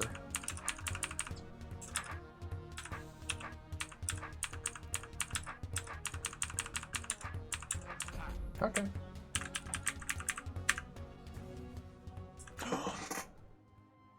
Treasure!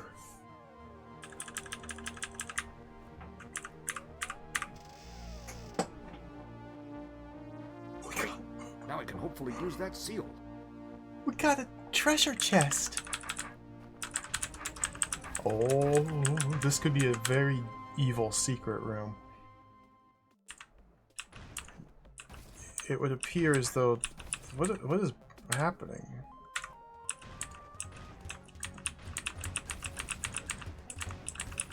Why is there an explosion on B-throw when we enter the room? Okay.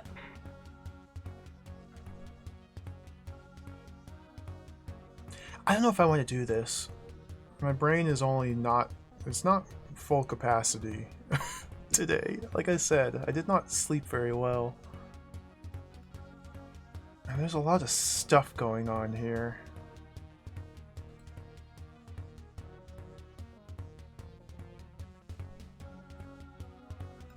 There's a lot of stuff going on here.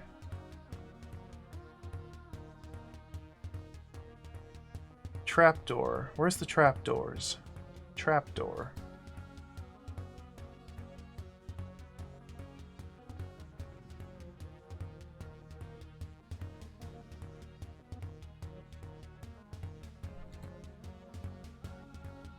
Bunch of hot tiles. Okay, this hot tile is used to kill these 5. These 2 are for that one. This one doesn't have a hot tile. These are all straight tail lemmings going in a straight line. 3 roaches. 2 of which can be caught up on force arrows and irretrievable.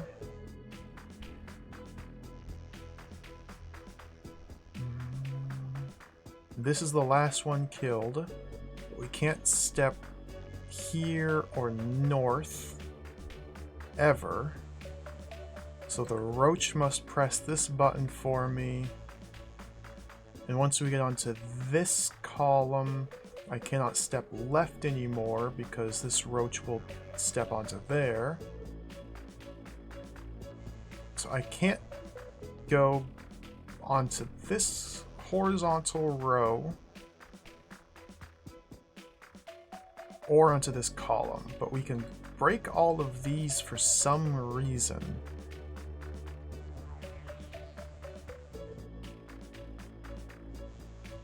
It seems like we just need to turn order. Roach moves first, set the lemming here. Roach ride the lemming across. Break these at specific timing so Roach can ride these across so Roach can press the button. Then we break all of these for whatever reason?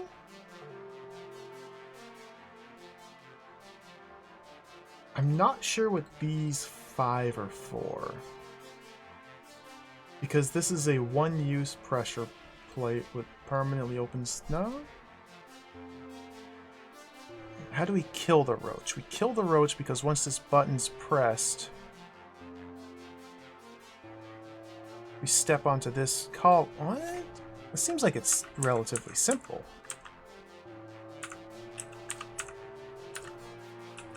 Okay, well, I failed to comprehend it.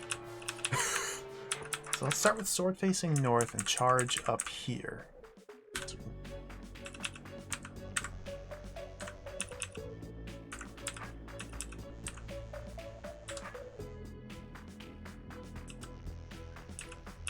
Okay, so we start with sword facing northeast.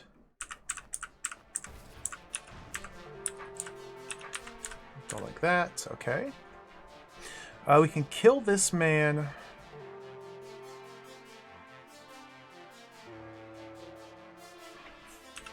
At this point, no. This man is going on a journey to there. Kill him now.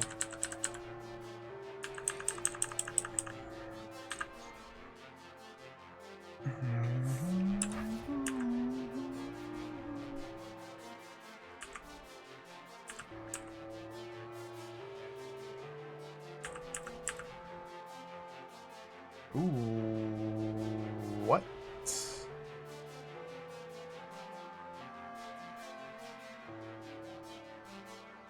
Interesting.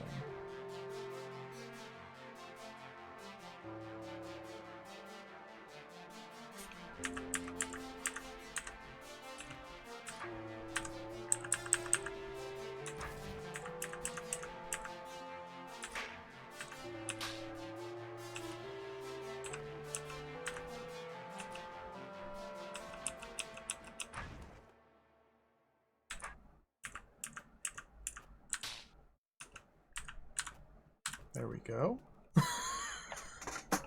This is pretty neat. Oh, but I screwed it up. I've screwed... What?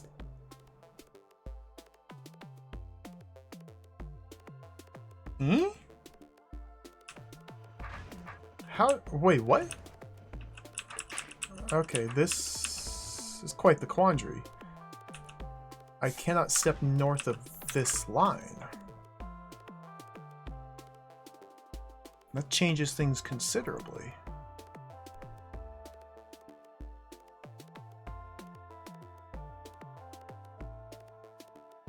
I don't know what this is all about. So what else can I do differently then?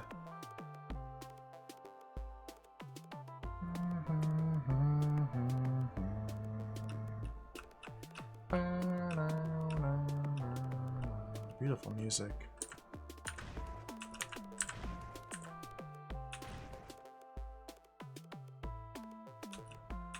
This will never work out because the...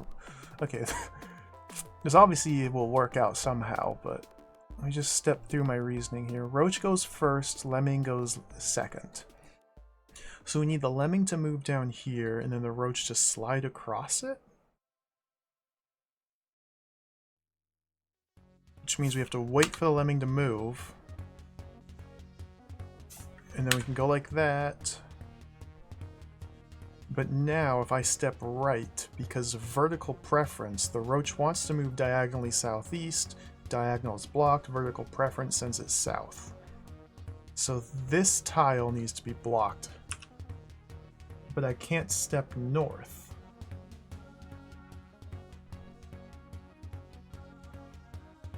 Interesting.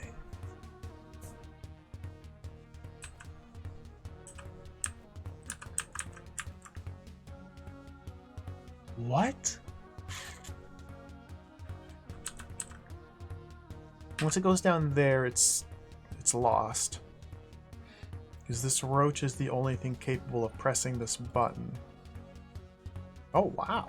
Alright, there's something from the start, like immediately, that I just don't comprehend.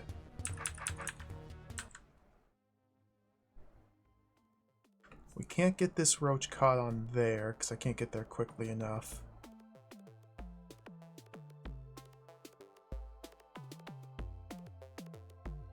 And to block this tile,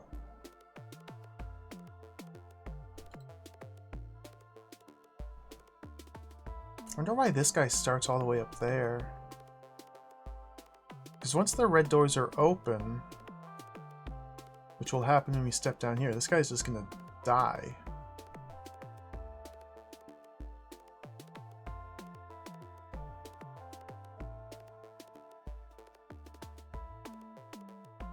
Huh. Oh, I can step onto this tile. I just can't go north of that tile. Oh. Doy.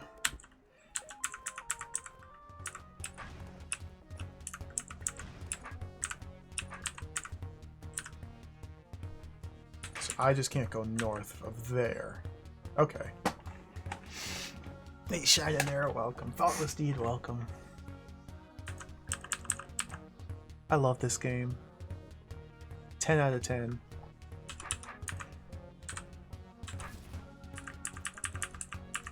Okay.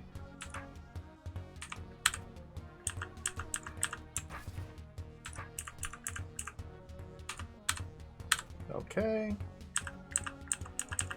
So now, I don't understand this mechanism at all. Like, why can't I just go like this? And then go like this.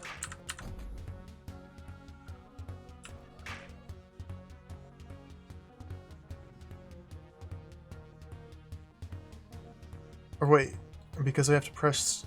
Something has to press that pressure plate. Huh? Roach?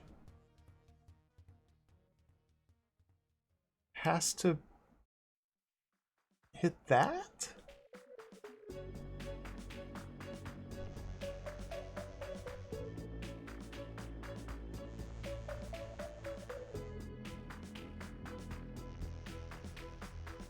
Huh?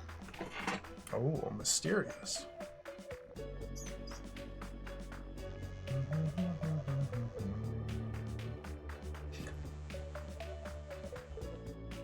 Oh. I see. That, okay. This is so silly. The roach rides this lemming down. This lemming must be diagonally southeast of the roach at all times.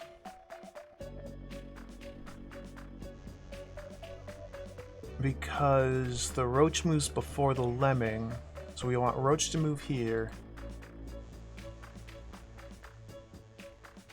We want lemming to move here, while the roach moves here. And then if the roach is there, diagonally southeast of the...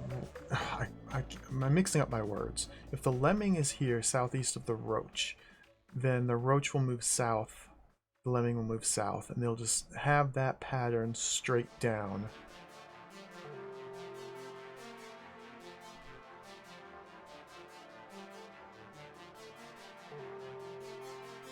So we need to do something with these walls. Maybe like that.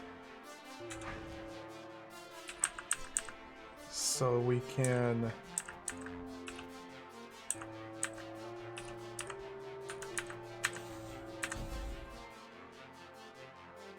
Not quite. Now we're given a gap here. They've intentionally engineered this such that there's a gap in there.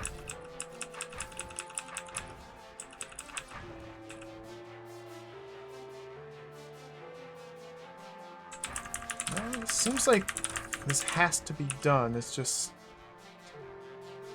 a question of what from here. Just when do I step across?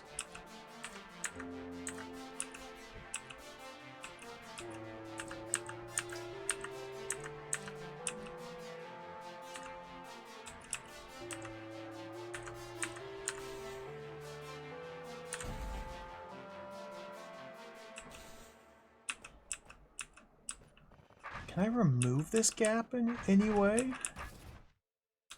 Because it's 5, 6, 4, 7, 8. So the problem is these two. This guy tries to move north, but it's blocked by this one. So if we just kill this lemming. Okay. They made this game too good, I swear. Oh, I'm still missing something.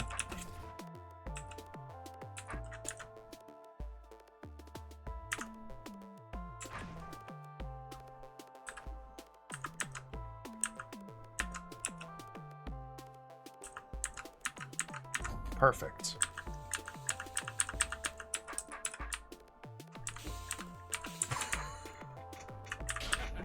Cool. Oh, that was fun. Alright, that wasn't too bad. That was good. Help but welcome. Deep into the DROD. I cannot help myself. This is really fun.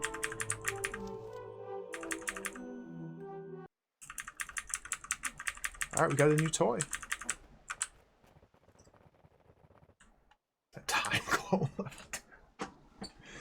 Yeah, thank you. That was an ordeal. That was a challenge for sure. It was a fun challenge. After I'd solved it. It was very annoying to try and figure out.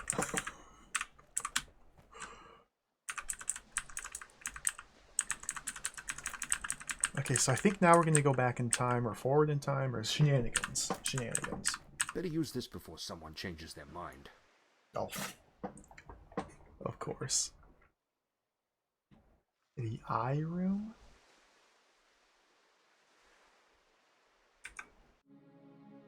The eye room? We did all the... Oh, nope. In Lemming Beat, or in Cotton and Eddie, this room now. I don't even know. What the heck? I don't even know what the heck. Yeah, this one, I think that we've quarantined this until the end of the game. When we do the secret cleanup. It's just like the... two secrets in the Shattered Mind I couldn't figure out as well. Not even the secret rooms themselves. I found the two secret rooms here. I don't even know how to get to the secret rooms though, because there's puzzles to get to the secret rooms that I could not solve, much less solve the secret rooms themselves. So those are quarantined. Tar Recycling Annex quarantined. Secret in Cotton and Eddie in quarantine as well. I think it's just those that I've skipped, held off for now.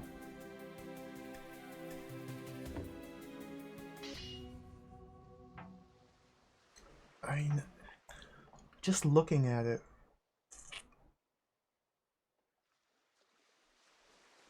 like I got in here and messed around for a little bit trying to figure out how to make it work.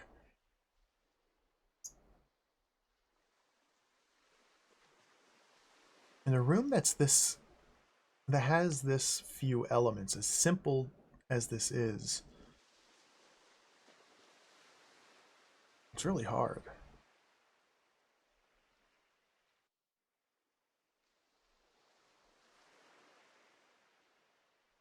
Because we're entering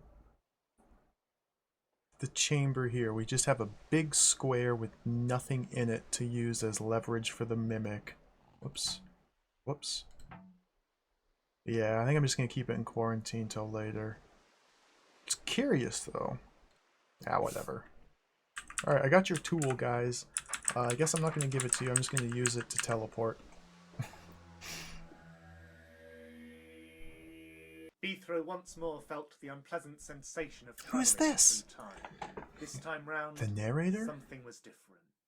As he crashed headlong towards the ground, he had the gleeful realization that everything was the right side up again. Alright. Chapter 7? Oh, what?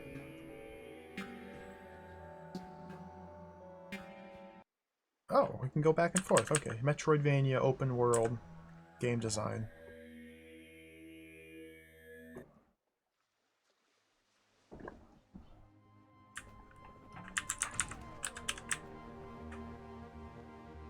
Okay, we got this thing. We can press dot.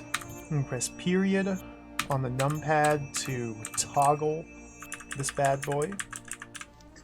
To this end, I have to simply accept these ancient forces no different than I. Accept a dropped... To this end, I have to simply accept these ancient forces, no different than I accept a dropped object traveling in a predictable direction. It is their consequence I am ultimately interested in. When one permits assumptions, one knits understanding. Okay, does that say anything different here? No. I'd better run. Who knows how much time I've got left? Run, Turning beef. brought down the world upon itself. Only Beethro knew. The turning brought down the world upon itself. Only Beethro knew. That's a haiku. We got poems. Poems. Can I go back? No. Welcome back, Beethro. Tired of being turned and torn apart? Ah, I'm back. The Look at training these hasn't happened yet. god Do I have rays. time? Not really. But maybe you can make some with that dash of fiery time in your pocket. Talk to you later. Or maybe not. What? Are we in Nethkempt Eminent? What?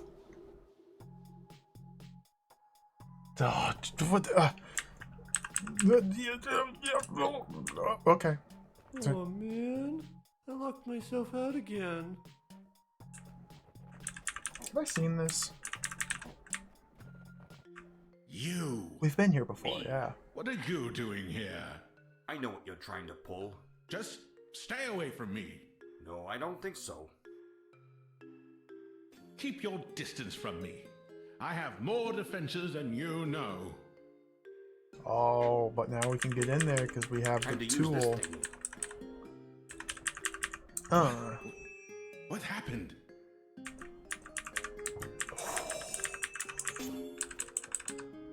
What happens if we go this way? Where am I going? I can't let A1 get ahead of me again. Oh, A1 steak sauce. Okay, we gotta chase down A1 Engineer, steak close sauce. the gate. Keep him out. Trap him if you can. What? Build marker, room clear gate. Dot. Shift. It's happening again. What trickery is this? What? Oh, there's queens. I've got plenty practice dealing with roach queens thanks to my practice playing a Bavato's Gotcha. dungeon. Oh! Okay, never mind. You got me.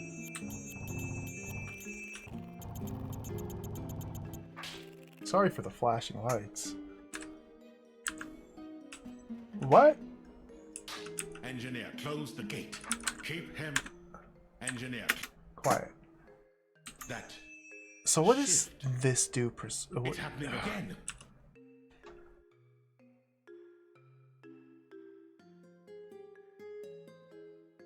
Toggle. Alright, now we're into some interesting puzzles where I don't know what this character engineer is programmed to do.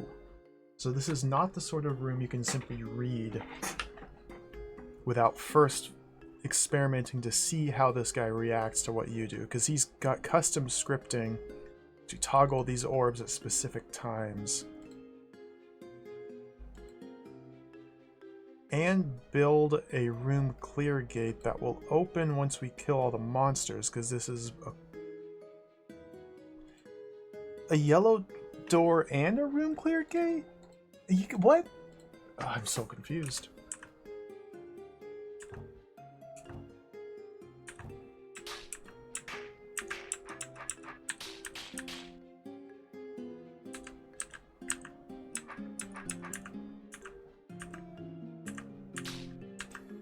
Gotcha. That shift. It had that. Oh. Gotcha. Gotcha. That shift. It's happening again. What trickery is this? No! Okay. Sure. Sure. Gotcha.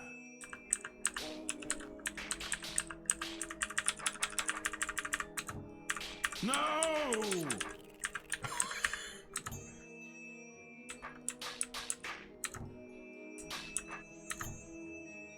Dude.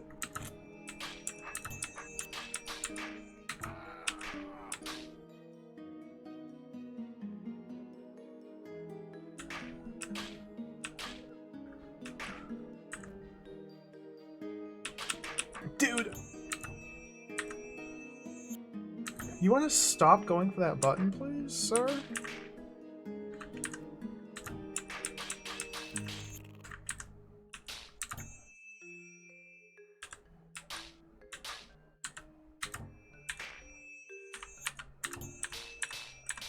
Okay, we made it through. This is kind of insane.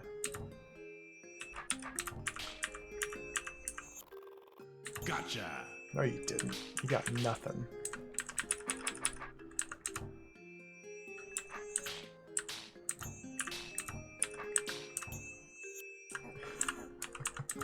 No! Turn. Gotcha.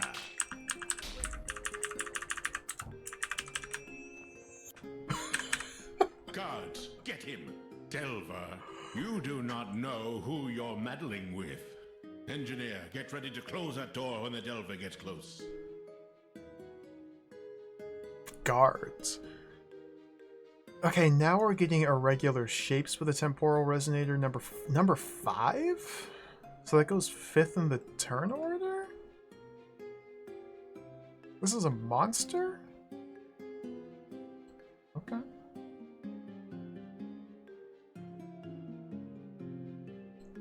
I don't even know what I'm looking at here. Let's just charge. You're causing that echo, aren't you, Delver?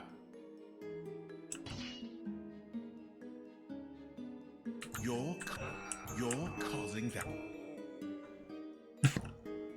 You're causing that echo, aren't you, Delver?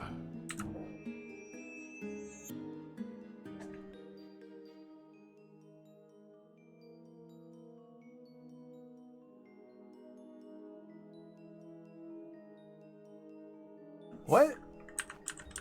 Bring you over here?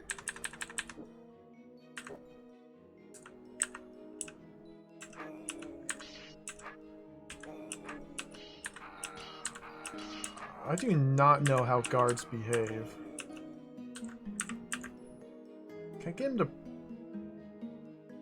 go around that way and press what?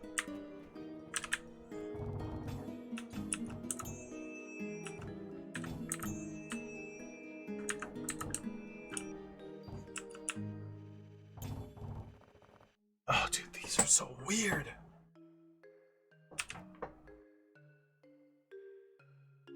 It's like the mechanics now are so strange, so abstract that it's very hard to even tell what I'm supposed to be doing. So when I get onto this column, this character engineer hits the orb shutting this door. If I can get something to press this button, the door will reopen. I can drop these trapdoors and then reform them in order to manipulate the guards to try and pathfind to me on this route rather than this route. But I don't really know how guards behave. That should work, like in theory. Go like that.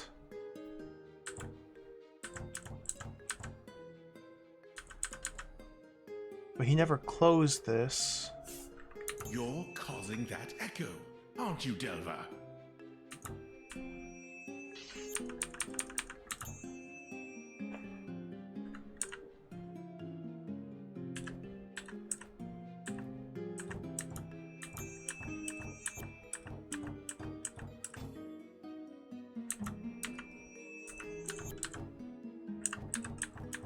Engineer, close off the path.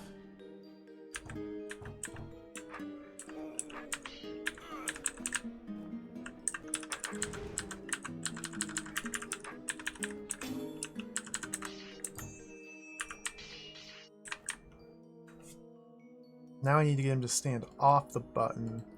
So there has to be... Oh, okay. So we're... This is weird.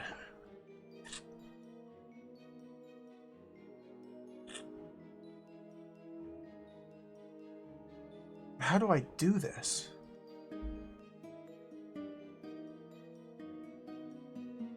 So I almost had it, but I needed to set this up so that I could toggle... You're causing that? Please be quiet. I need to set this up so I could toggle this to reform a path up here. So that way the guard who's stuck on this button sees this path to B throw and begins to pathfind this way. And then I can cancel it so he can turn around so I can kill him right in here. I can stand on this button and kill him. I stand on this door even. So I need to drop these trapdoors specifically so that I can cross it.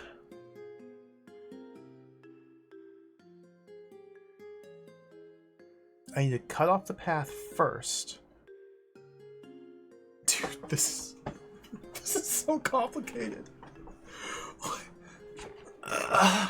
Okay.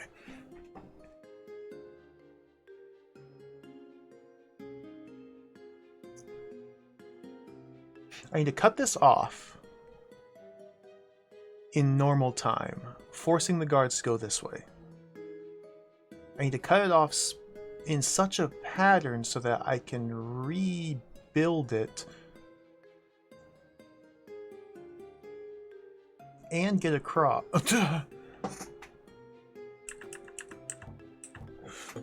So we want something like what? If I drop them in here, they come back. Okay.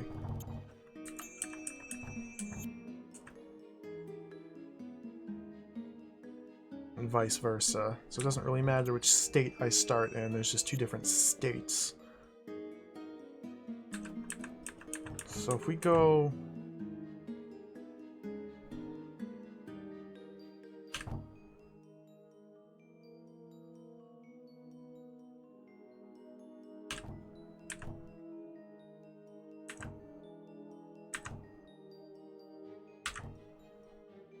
is not going to work. But it gets them down there.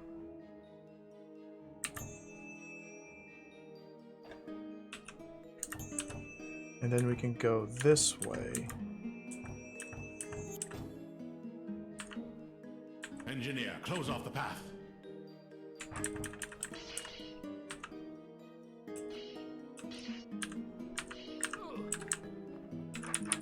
And now we can kill this man by reforming that. There we go. Okay. This is insane. I'm not sure how you're doing that. Nonetheless, you'll still be too late. Stab him! Stab him! Oh, we get to ride the train again. He stole the train.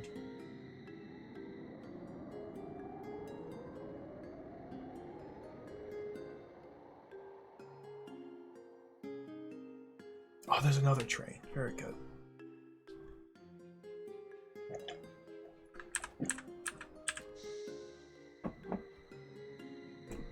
So this is probably going to Nethlakempt Pharaohs? I forget what it was called. Wherever the thing is. Last time we took this train, the turning happened while we were on the train. But now that we have the time... What the heck?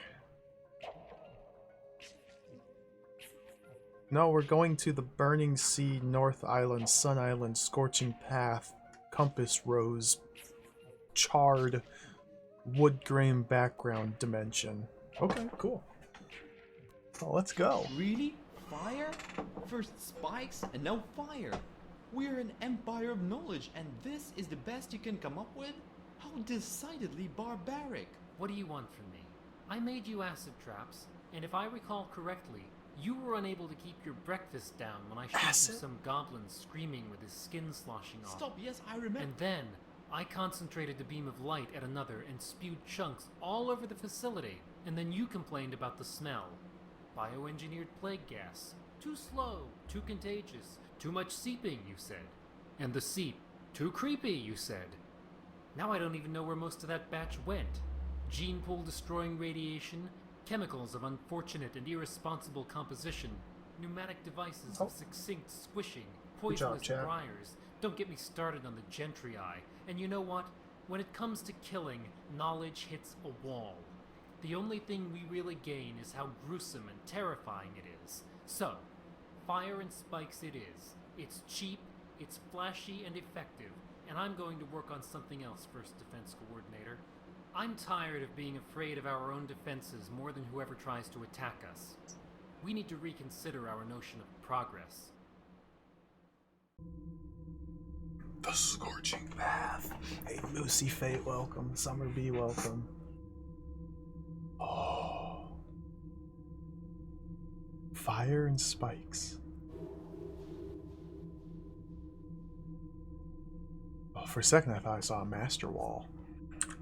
End of the line. This is as far as we go. Where are we? North Island. We're pretty close to the sun here. Not a nice place to be. It's closed to general citizenry for safety reasons. Don't know who you'll collect here. Watch your step. Alpha, thank you for the Prime Gaming. Thank you very much. We got cactus. We got multiple cacti. We're in the Scorching Path. Oh! Cacti. Look at the arch. Look at the architecture. Alright, so spikes. Spikes are introduced earlier. Oh, we got hard walls. Interesting. Spikes were introduced in an earlier floor, and I've forgotten everything about them. Every 10 turns, they kill whatever is standing on them. Okay. I've relearned everything about spikes.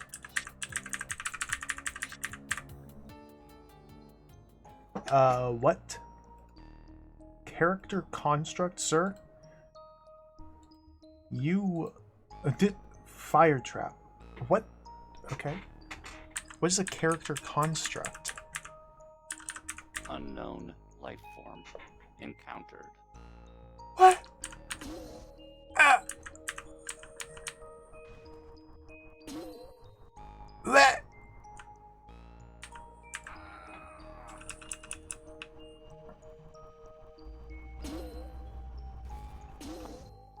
Character construct. So this is kind of like a lemming. This is kind of like a bent tail lemming, it looks like. Let me watch this again. Unknown life form. Hits the orb. Rotates in place. Does not travel south. Just rotates in place. Hits the orb again. Keeps going north. And then it travels east. Rotates in place. What? I think these guys have like a custom scripting since they're a character construct, so trying to watch them and glean how they work is probably unwise. Will only mislead me in the long run. So we're racing up. Seems like we're just racing up. Unknown. Seems like we're racing up.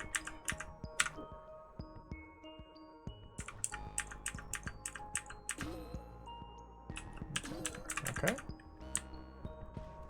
Okay. Okay. We're getting cool designs in the walls. I like that. The cool design in the wall here. Cool design over here. Boring design. Cool design. Oh, look at the lights. Listen to the music.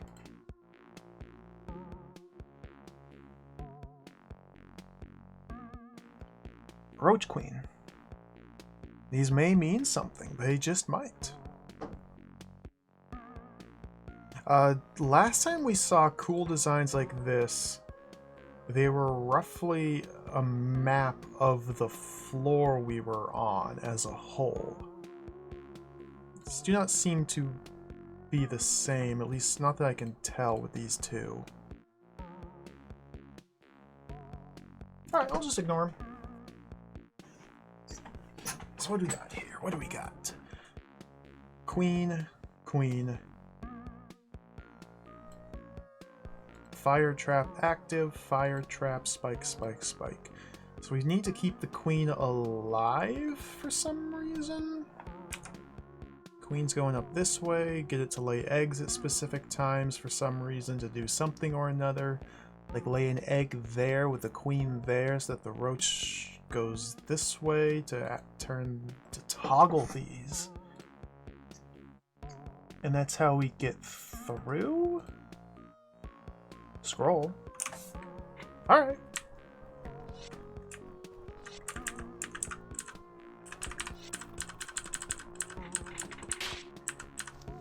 It's probably no accident that one sits at the convergence of this world while the other finds purchase elsewhere.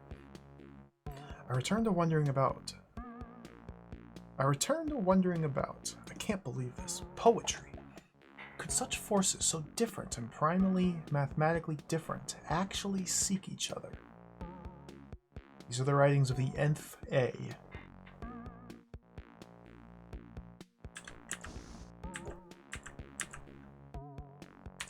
Wait.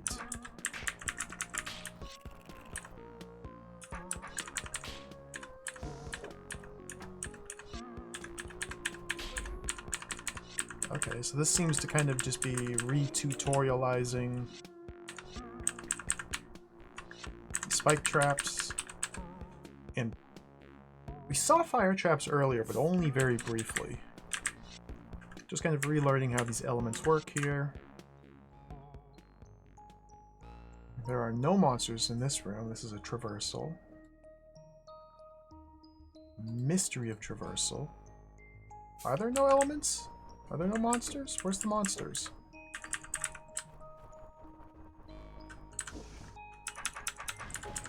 Maybe over here. Oh, cool design.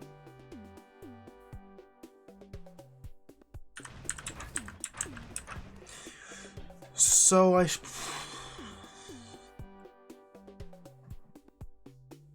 should just kill?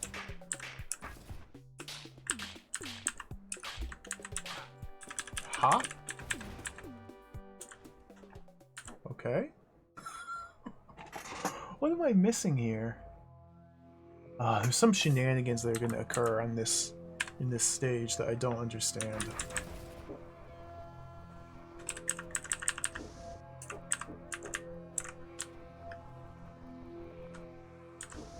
This is the only way we can go. Okay, okay, okay.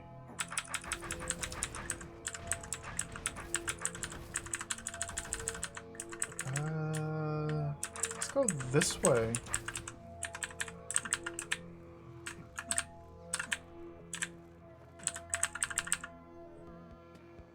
Whoa!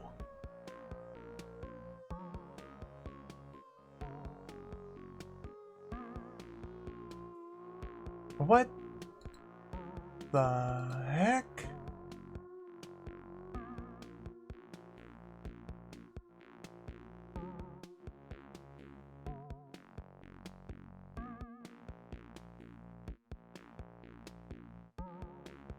Okay, we have a construction of rafts.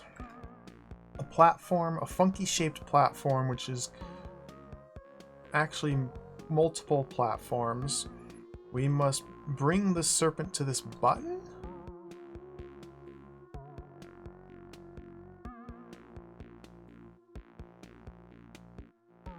To allow the briar to grow onto this, but this is not going to...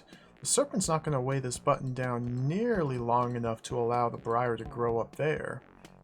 So we must first do it ourselves to a point. No, all gets erased.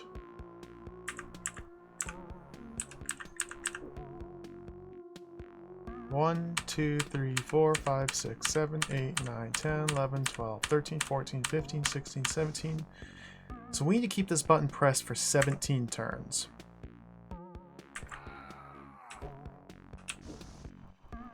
"17 consecutive turns." Huh?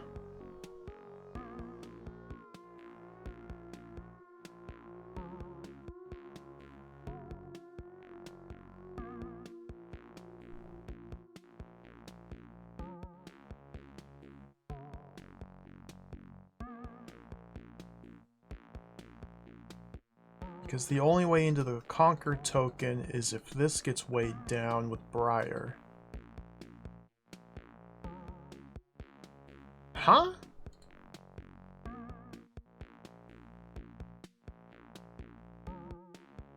Even if the Serpent gets in here, the Serpent's just gonna die. It'll weigh this button down for like two turns, and then die.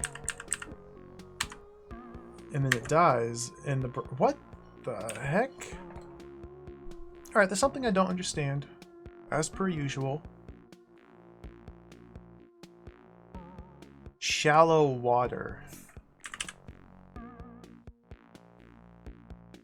Oh, we stand in the shallow water to freeze the Serpent on the button. So it's not killing itself, but it's weighing it down, and I presume Briar grows while we are invisible. Because Briar is not sentient, Briar's not a monster, Briar's just a room element that occurs regardless of vision of a bee throw. Okay. So the real puzzle is getting the Serpent across this and down here, and then timing it. And timing it wouldn't be that hard, so we step in the shallow water just as its head gets on the button. That part should be simple. It's getting it up here that's going to be a nightmare. Alright, let's have some fun.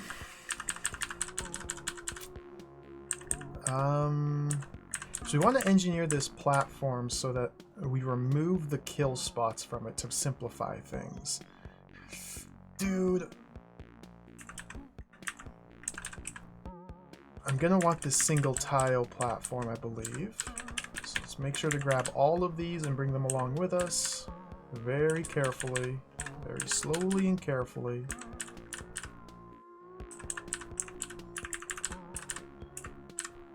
Bring everything. Bring everything along. Serpent manipulation. It's been a while since I've actually had to do serpent manipulation. There's been a couple serpent puzzles in this hold, but nothing nearly the likes of which compares to stuff we saw in like Beetho's Teacher, or Perfection, or other holds that really emphasize puzzles with serpent manipulation. So it'll be a bit until I relearn how they work precisely. Essentially the gist is they try to get on the same horizontal or vertical line as B-throw and then follow that line till you're dead. How they decide which tile to move on to changes every 5 turns. They have a horizontal preference phase and a vertical preference phase. You can tell which phase we're in based on, let me check my cheat sheet here. The threat clock timer here, or the global timer here. Either one works. If this ones digit here reads 0 to 4, it's in horizontal preference. If it's 5 to 9, we're in vertical preference. So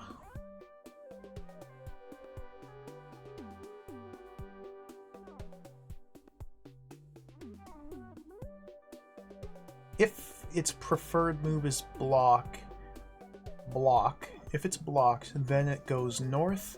If north is blocked, it goes east. If east is blocked, it goes south. If south is blocked, it goes west, I believe. And if all 4 of those are blocked, it shrinks. Let me just double check that preference order. I think that's correct, but let me just double check. Serpents. If that square is blocked, serpent tries to northeast, southwest. Yep, okay. If you're in this, if it's in the same...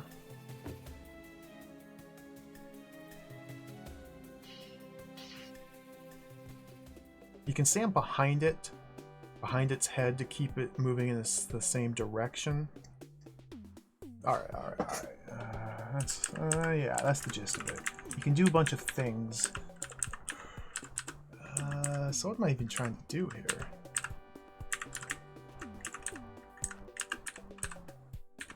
Okay, we gained access. Let's set this like that.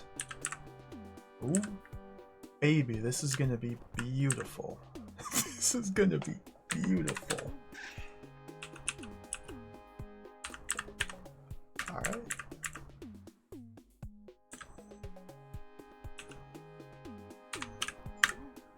I can't move north. Why not? Why can't I move north? Oh, why can't I move north? Because you can't move a raft when the serpent is on it. Oh, okay. So we just do a whole bunch of moves just like that. Very slowly, tediously, laboriously move this around. Cool. I love slow, tedious, laborious. Let's bring this. It's currently completely stabilized. We will never die. Yeah, we just have to do this over and over. This is just going to be tedium. It seems like, if I'm reading this correctly, which I may not be.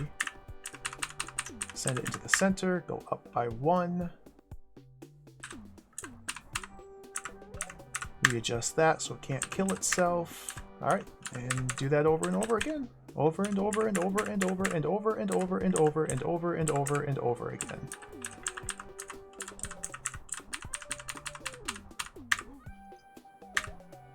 There we go.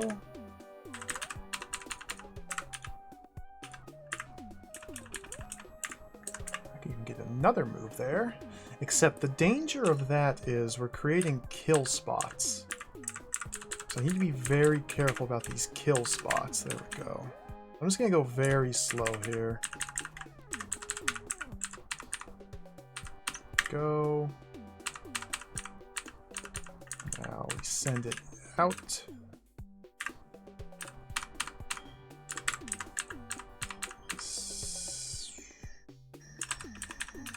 We can use this to fix that. Okay.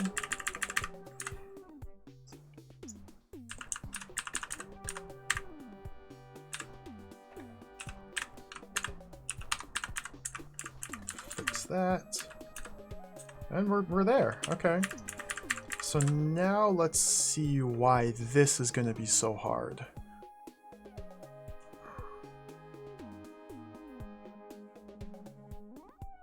This shouldn't be that hard from how I'm reading it.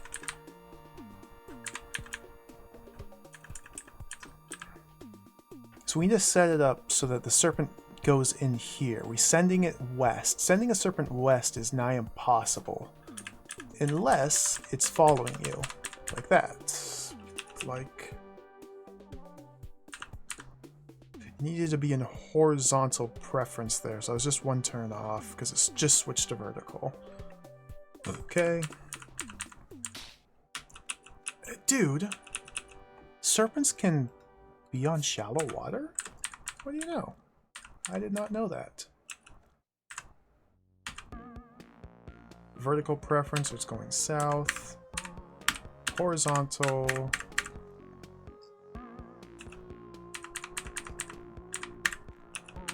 There we go.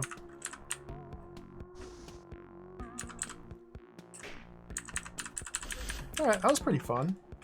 A little fiddly, but it wasn't too bad.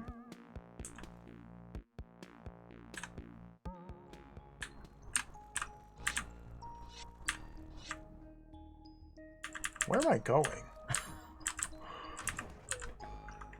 Oh, it's a floor?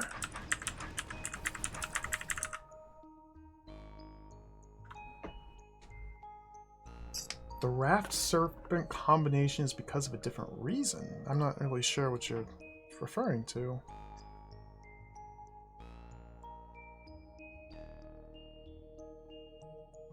You mean why we can't move the raft while the serpent's on it?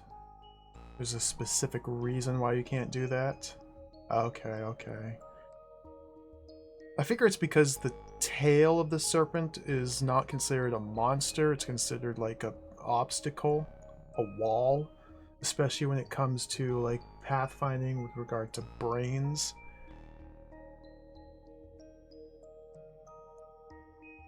Regardless, you can't move serpents if a raft is on top of it. But if you have multiple smaller serpents or multiple smaller rafts, you can shovel them back and forth and everything's fine.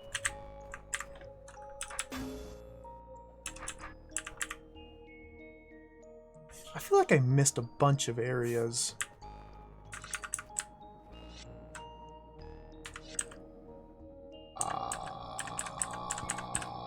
Okay.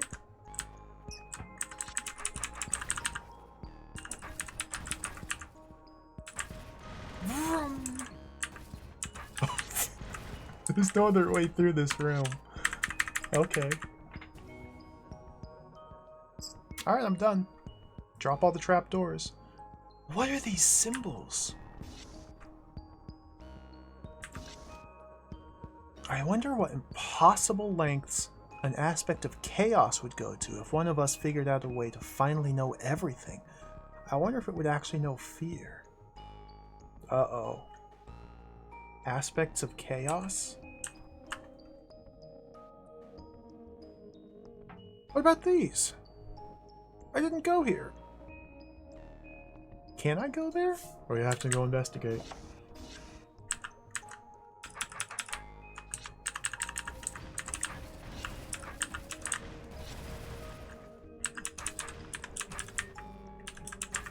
I probably can't even go there.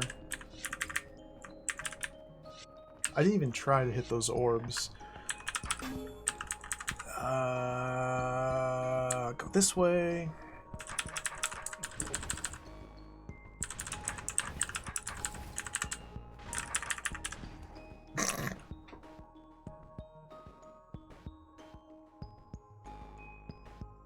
Oh. Oh, okay. Okay. Oh, okay.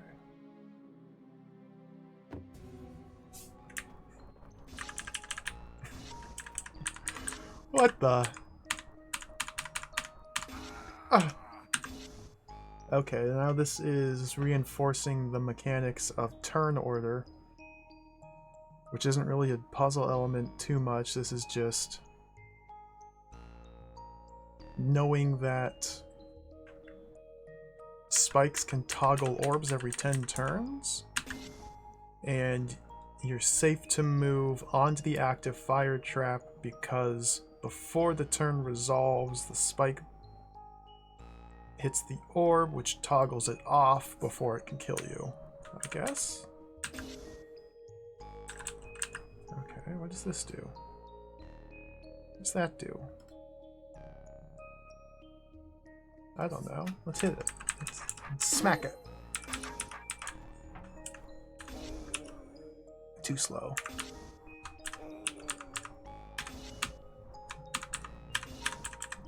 Secret, secret, secret.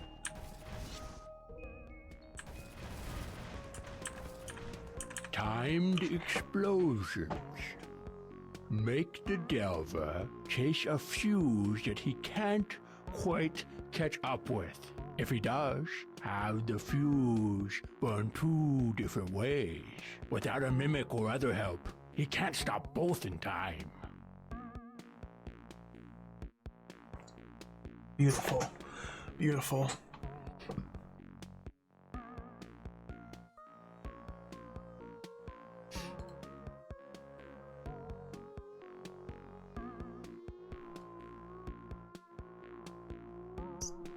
Yeah, this looks literally impossible.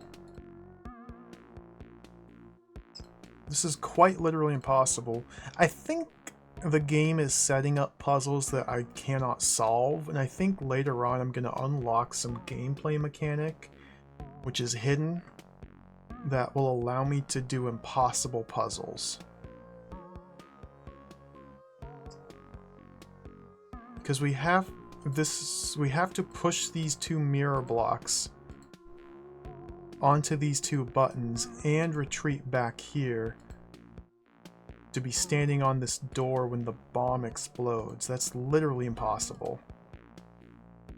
And we can't step on here or here. It's...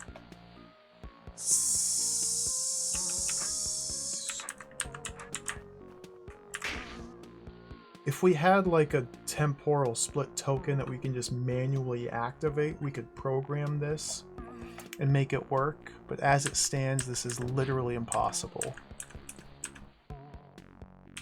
So yeah, I think the game is doing something which, at the moment, I do not really like, but perhaps my attitude will change. It seems like it's giving me impossible puzzles, which is no other DROD game has done such a thing, but they're trying new things, so I can appreciate that. So this is just a trap door gate? Okay. What am I missing about this?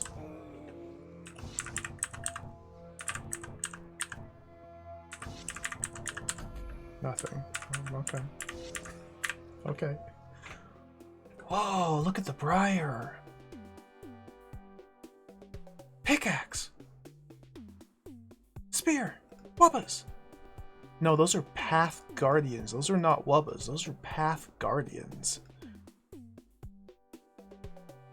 What? What?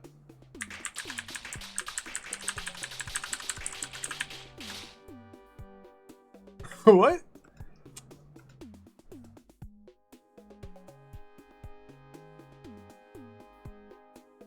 Alright, I've got no idea what's going on here. We have to press the conquer token and kill the brain. We will never be able to kill the brain. So this is impossible.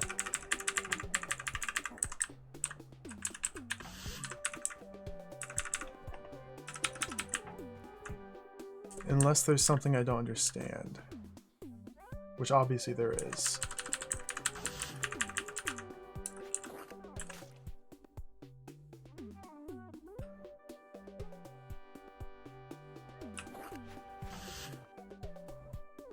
Huh?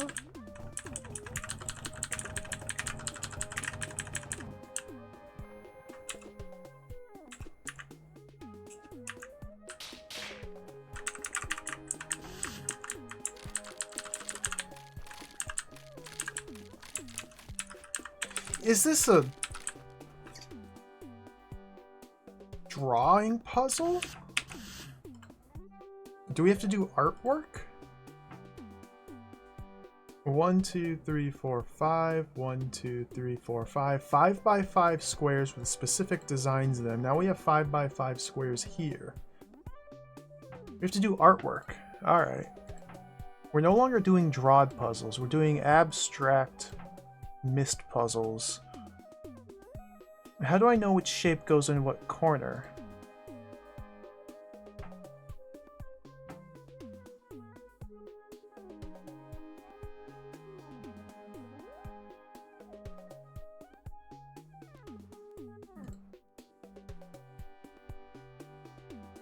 What? Alright, this is a job for Microsoft Paint. Oh, can I... It'll be easier if I do this. Screenshot. Boink. Microsoft Paint. Okay, there's one pattern. Screenshot. Yoink. Microsoft Paint. Whoops, press the wrong buttons. Screenshot. Yoink. Microsoft Paint. There's a second pattern. Screenshot. Yoink. Microsoft Paint. Yoink. There's the third pattern.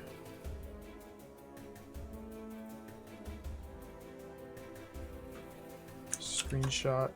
Yoink. Microsoft Paint. There's the fourth pattern. Okay. So now I got all 4 patterns over here, and the color of the patterns indicate what order they go in. One of them was blue, so that's the tar puzzle. Red, white.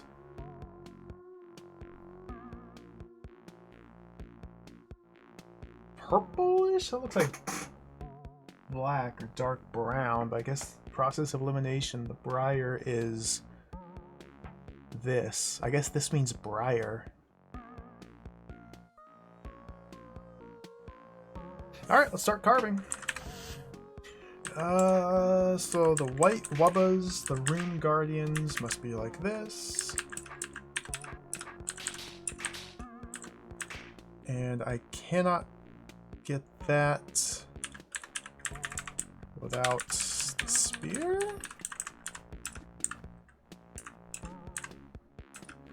Like that. Okay. That's done. Trapdoors, we can just go boom, boom, boom, boom. Whoops, we can just go boom, boom, boom, boom, boom, boom. Okay, that's done, except for that and that. This sort of thing is so bizarre. Like, I don't mind this style of puzzle. This is interesting. This is cool. It just doesn't feel like it fits with DROD. There was another... I'm reminded of a secret at the end of, I think it was the City Beneath. It might have been Journey to Rooted Hold. I can't actually remember. But there was like a secret orb puzzle in that hold towards the end where like you had to get clues for what order to toggle the orbs in scattered throughout the entirety of a floor. And like the rooms on the floor corresponded to the position of the orbs in the room that you were solving the puzzle in. Something like that. I don't remember the details. So tar. Go with those. Like that. Nope. That's not how you do it. That's not how you follow. We're gonna need a special mechanism here.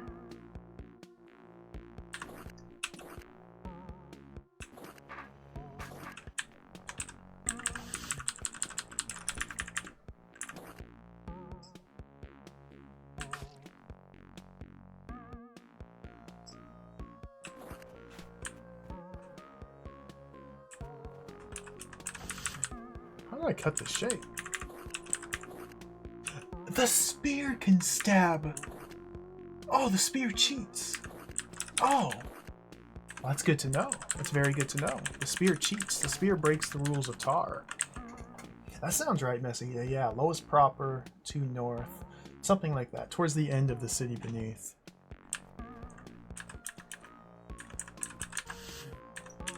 Okay.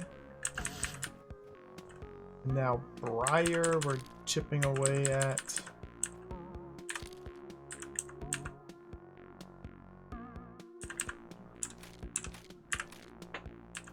I took screenshots of the designs I'm trying to sculpt, so I know you guys can't see it, but that's okay. It'll live.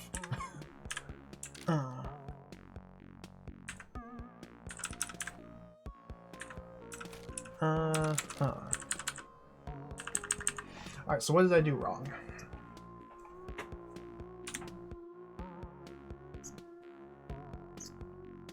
Why hasn't the magic thing happened? Maybe now we just touch the conquer token? Okay, now the magic thing's happening. Okay, cool.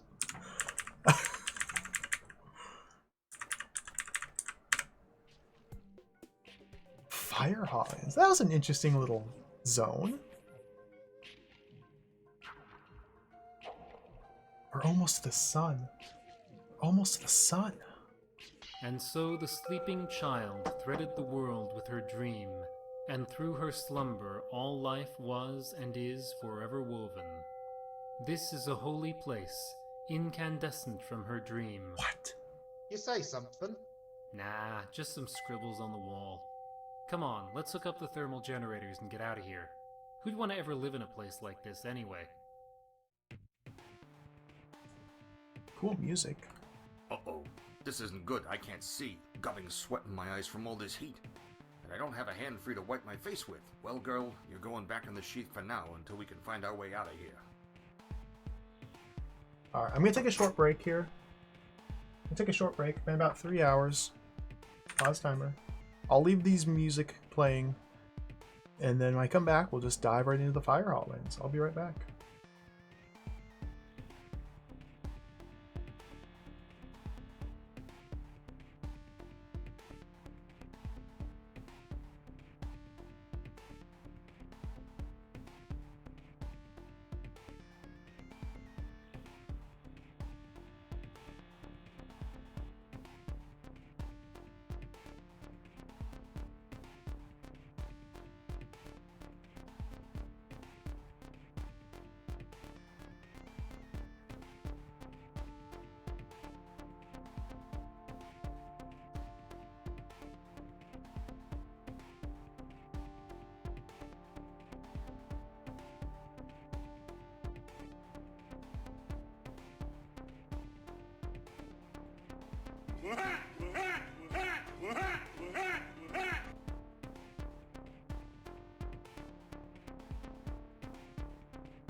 Alright, we're back. Back for more DROD. Start timer, play game. Absent, thank you for the raid. Thank you for the raid while I was away. Hope the summoning is going well. Welcome, raiders. We're playing DROD, my favorite game. We just got to a new area, the Fire Hotlands. For some reason, Beethro put his sword away because he's too sweaty here. So, I guess now we're killing enemies without a sword. Let's do it. Let's go. We got some hot tiles. Oh, I died. This could be... Just could be... Uh-oh. This isn't good. I can't see. Gubbing sweat in my eyes from all this heat. And I don't have a hand free to wipe my face with. Well, girl, you're going back in the sheath for now until we can find our way out of here.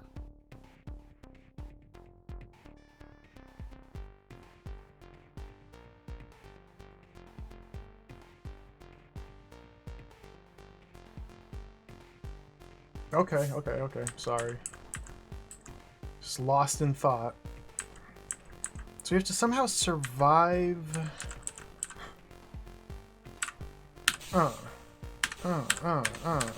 Okay, got him. Our urge to kill.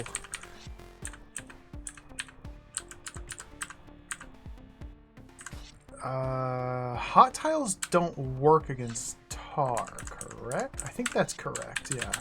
Hot tiles do not work against tar.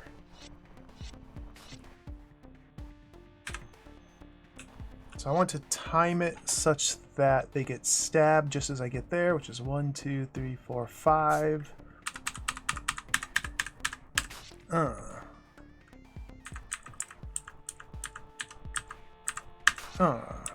Oh, they got me.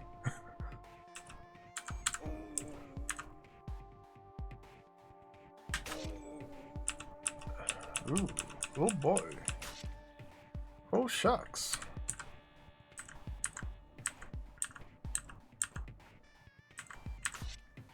That's bad. And now I can't get that one off me. Huh.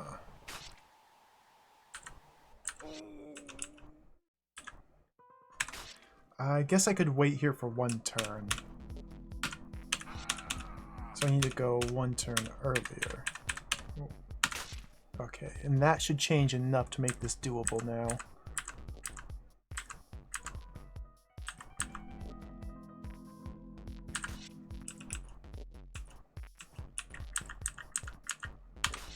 Okay.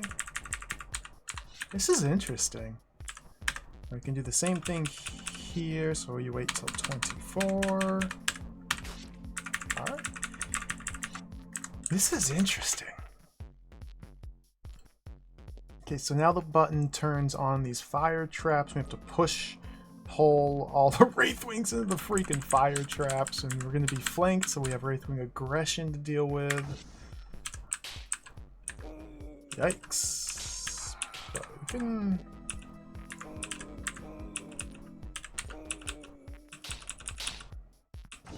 There's almost no way to reasonably work out.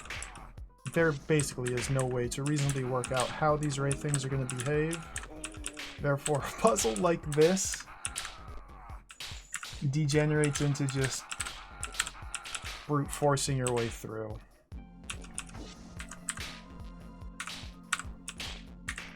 With strategy, though, you can weed down the numbers enough. There we go. Cool. Cool. Oh, look at the cacti. Look at these obstacles. Man, this is fun. Guys, why is this game so fun? Who made this game so fun? Alright. A whole bunch of babies, mud and tar babies, that cannot be killed using the hot tiles. Instead, we must pull them into the fire traps to melt. So this could be easy, this could be really hard. I'm thinking...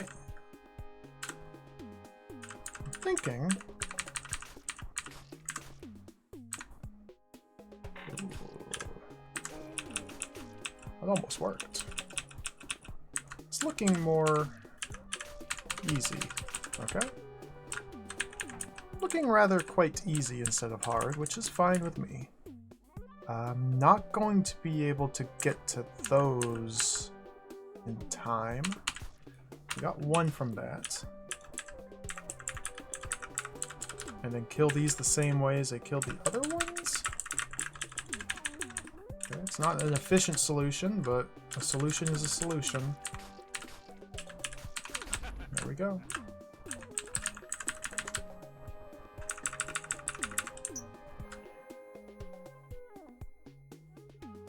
Okay, mazes, monster mazes. Do we have to keep this mud baby alive for some reason while we negotiate the maze? Yes, because the only way to kill him...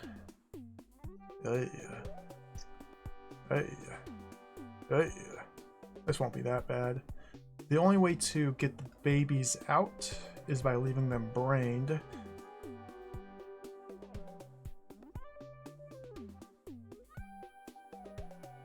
Yeah.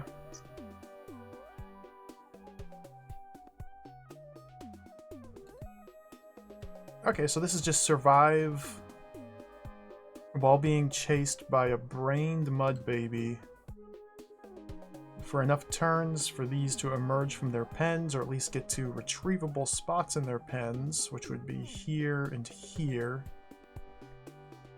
And then I can press the button. So brained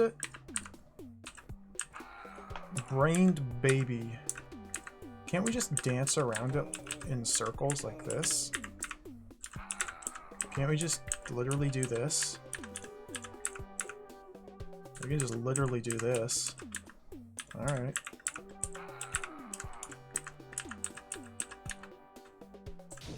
Can't do that yet. Now things do get a little bit more complicated once we have the friend in play. This is looking quite bad, but it's not. Okay. Okay. Cool.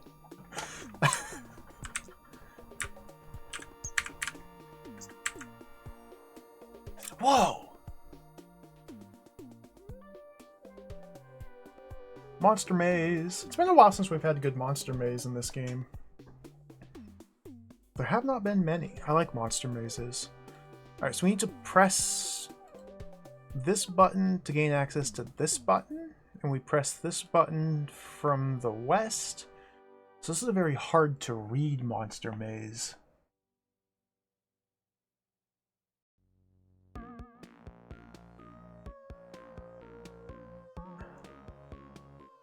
Okay. Good stuff. Good stuff. Good stuff. Well, we have one viable starting path, which is there. Now we have to go this way. Oh, we have a friend, Criticizer, coming to criticize us. 149th critic, come to talk some smack because they're a jerk. Whoops. Do I want to do that? There was no reason to put the roach there. I'm gonna go here instead. You should really... Is there any place you don't go? This is getting ridiculous. You're ridiculous. No, you're ridiculous. You're more ridiculous. Would you just go do something else? Never. You know, Never. your insults aren't very good. They don't have any effect on me. Yes, they do. Mild irritation at best. Problem is that most things you say have no basis in fact, and the others I just don't care about. Like I already know I'm ugly. If you want to get to me, Tell then him, you get something Beethro. I'm insecure about, like the color of my shirt here. That's an ugly shade of yellow. Too late, I'm already ready for that one. Truth is, you're just bad at giving insults. But it's the only thing I do. Which makes it all the more tragic. It's okay. Well, maybe. You're just bad at taking insults. Goodbye.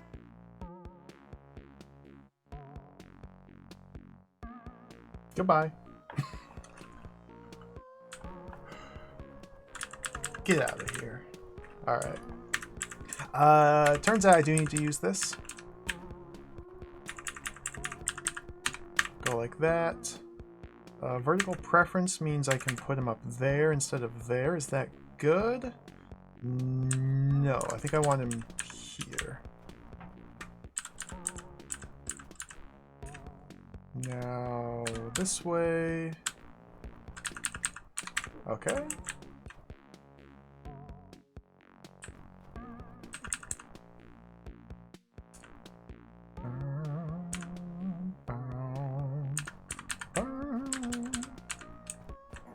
That was bad. Don't think I want to put him there. I think I want to put him here, yeah. So now I can send it this way. Now we're back at the start, but with a new path that's been opened, allowing us to go like that. And clear. Okay, that was fun. No, monster! That's a monster! That's a rock giant!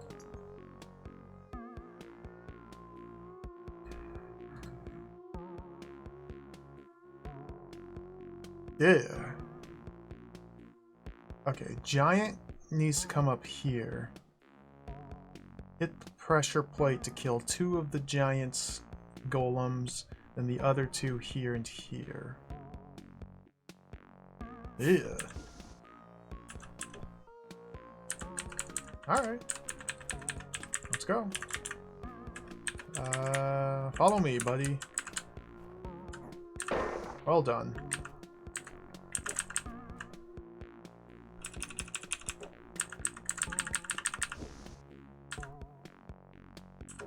Oh, whoops. Gotta peel this guy off.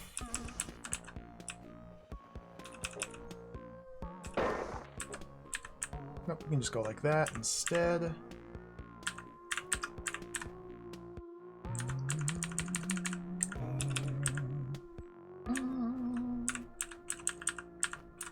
You there. What do I want? I want him...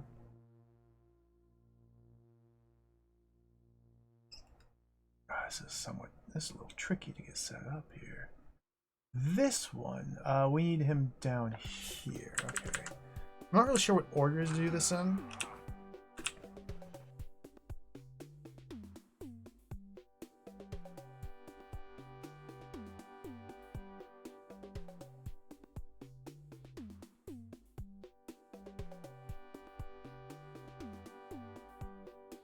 Not really sure.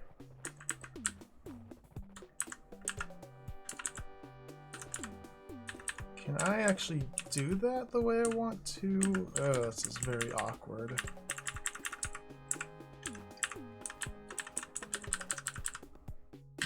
Okay, there's one down.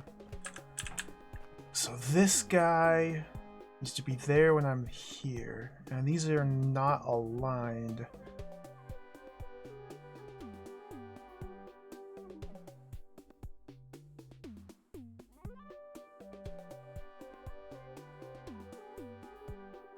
This guy caught here? Can I do that? I'm not sure if I can.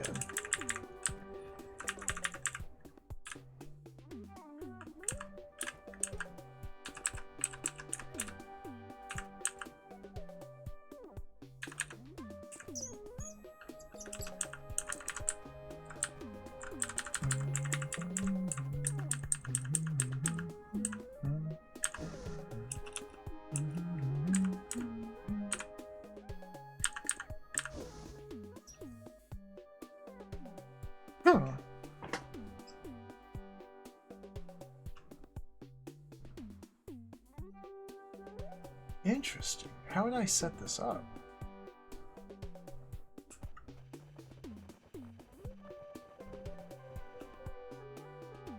Love a good golem puzzle. Golems have strange movement mechanics.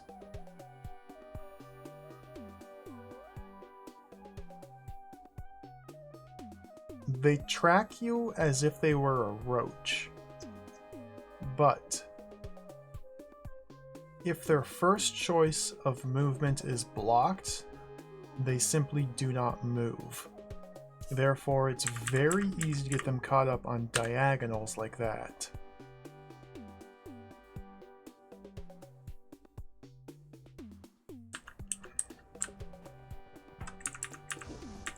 Whereas a roach would slide along this because it wants to go diagonally, can't. Wants to go south, can't, so it wants to go east. So it would take its third choice of move east all the way down here until it gets to me. Rock golems only take the first choice, diagonal, blocked, so they don't move. So how do I get it here while I'm here? Because this is a very awkward configuration.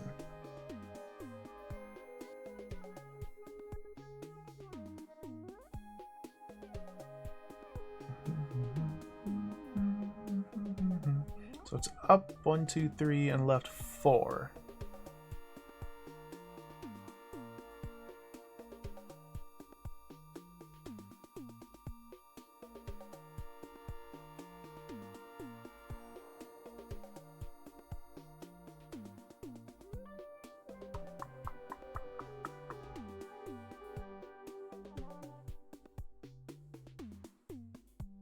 Huh. Golem needs to be pursuing me from the northwest? So, like, the golem needs to be up here. Oh, this is weird.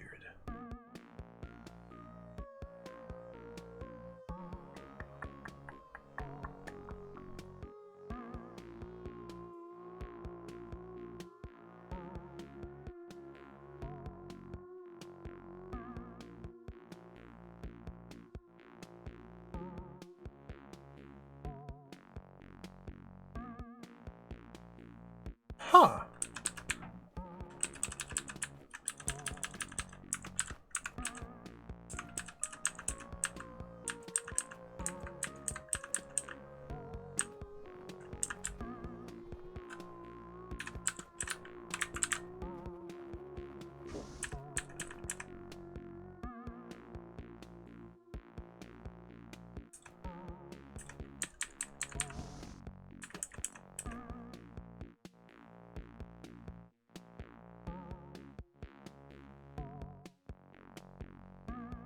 Huh.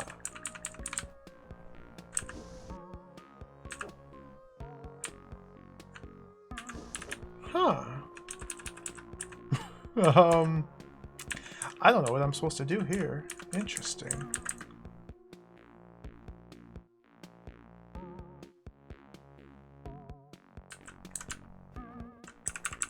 Well, it does seem like I want it...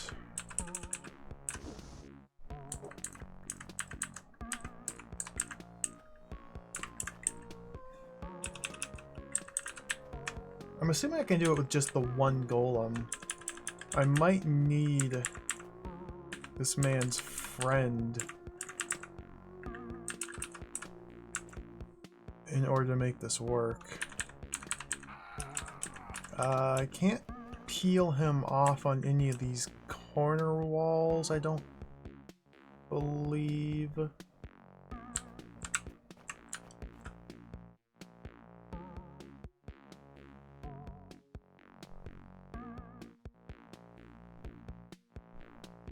I have to kill him while giant form up here, because there's no way to convince golems to step onto this tile specifically. You will never get a golem into that corner. That must be the giant.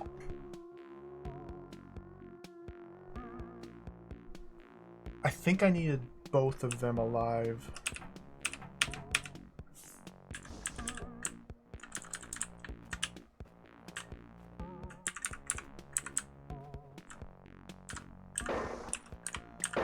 Like that. And then from here, I think I need to use both of them in conjunction, like one blocking the other to offset it, to get this to work out. So let's hit the checkpoint. Let's bring both out. What do we have going on here? This one moves first, this one third.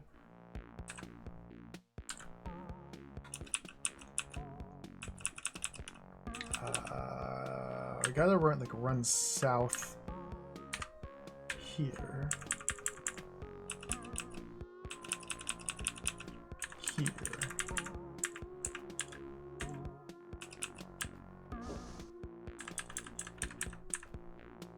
Bow. Bow. Bow.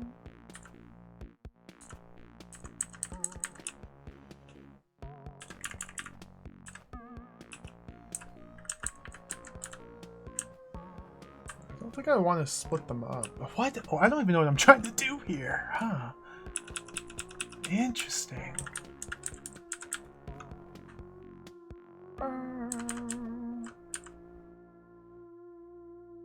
Interesting.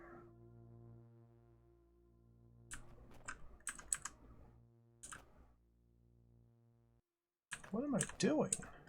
What is going on?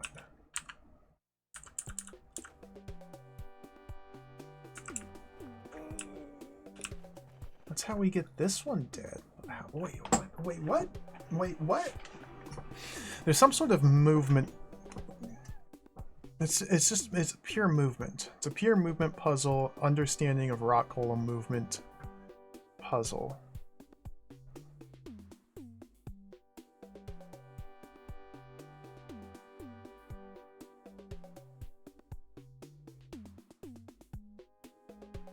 That's all.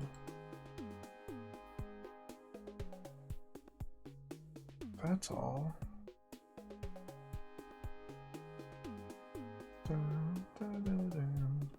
So how do what do I try?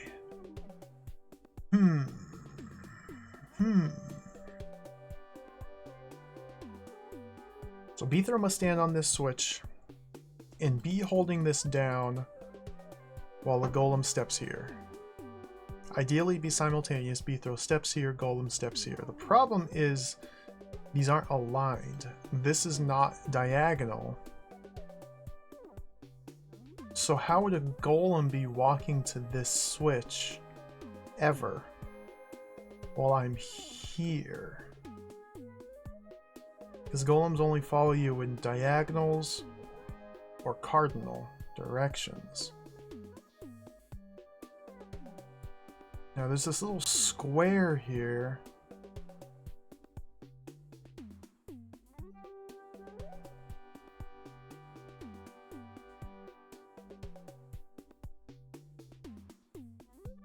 What are diagonals to this thing?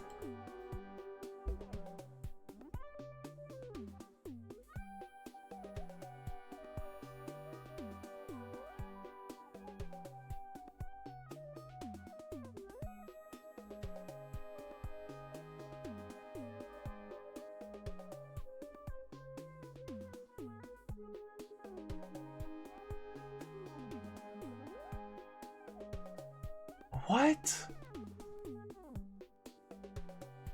There's something I don't understand.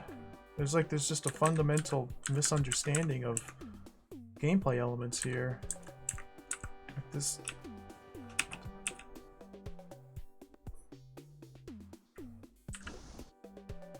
Again, I can't. Or the giant must be killed up here because I only have 4 killing tiles. And this one in particular, this corner one, it's impossible for golem to move there. Therefore, the giant must be killed up here.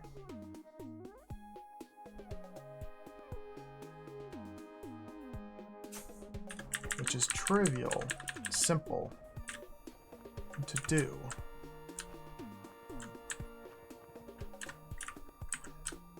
Like that. And then from here is when things become funky. Okay, stay there. He didn't stay.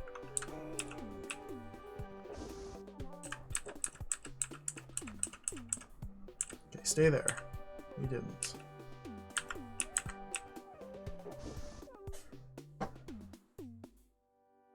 Do I need to... What? Turn order puzzle?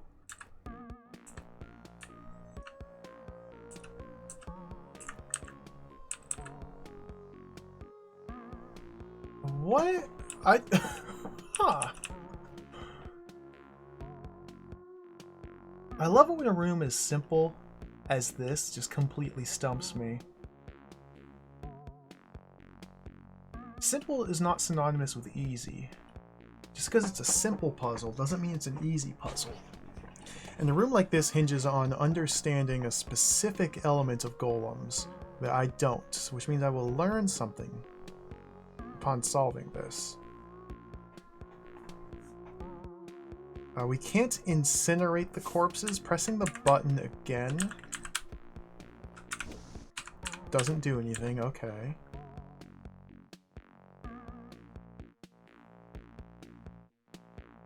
We can't move the corpses. No, they're functionally walls.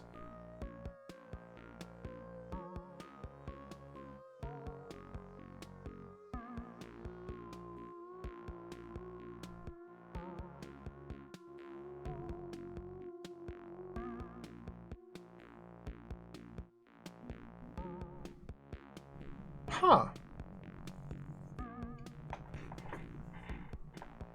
Unless we have to engineer it so a golem presses the button while a golem is on the fire trap?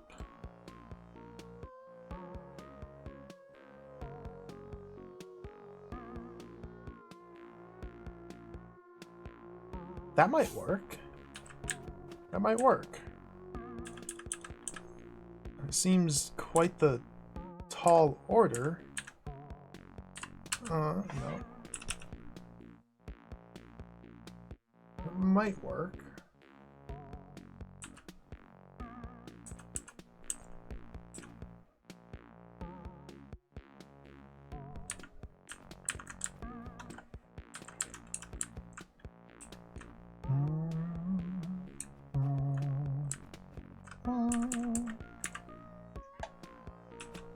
Now, this is not going to work like this. Ooh. Interesting, interesting.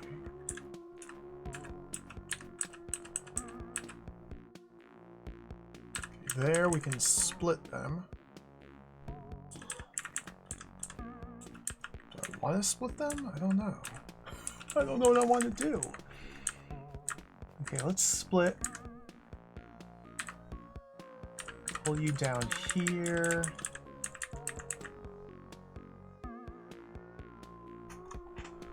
It seems like I do want to split them.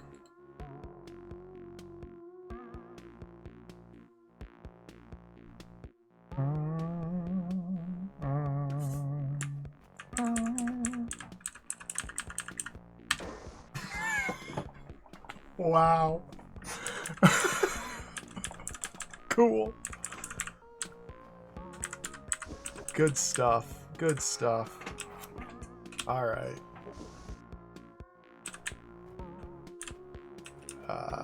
What do we do from here, though? Okay, now we can come up here and do this whole rigmarole. Whoops, I want him there.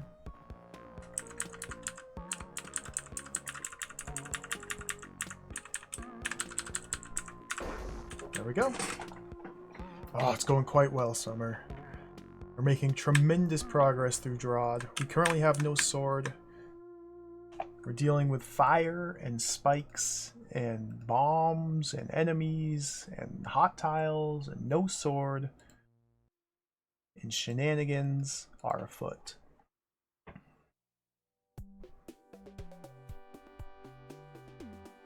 What?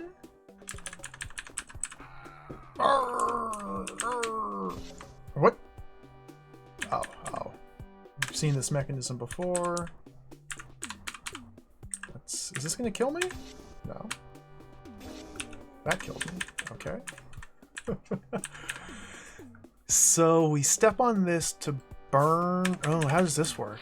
That lights the fuse, obviously. Okay.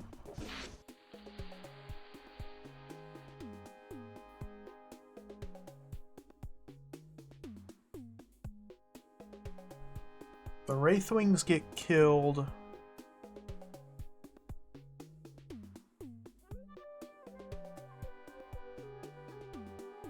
We have to set up the powder kegs so that they ignite.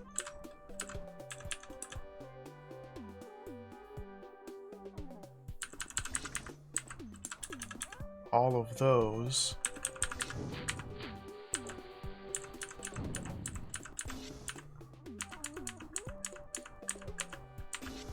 Now we can just do this, just retreat. Okay.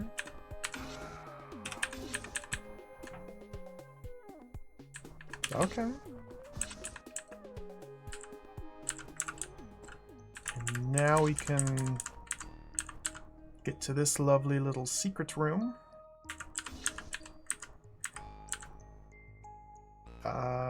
Bomb, okay.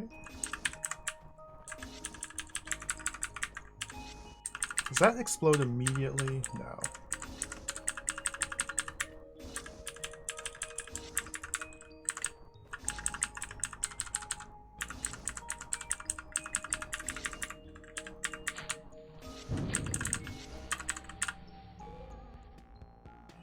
Brained baby.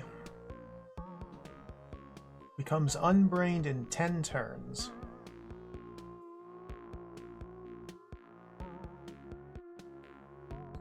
No, it's a fire trap.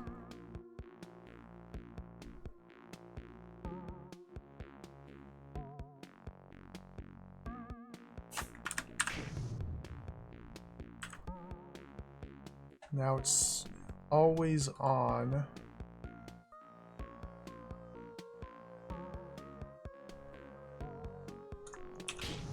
Okay, so we must create distance between me and the brained baby to leave it due south of the... Doesn't even have to be too far, but south of the brain while we're make our way up here. So this is creating distance on brained roaches? That doesn't seem likely. Doesn't seem doable. So there's some concept here that I need to learn.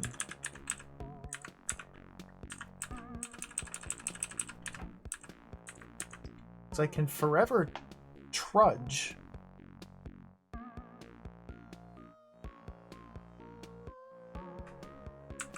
Okay, so we want him to hit the button? Because at this point, all is lost.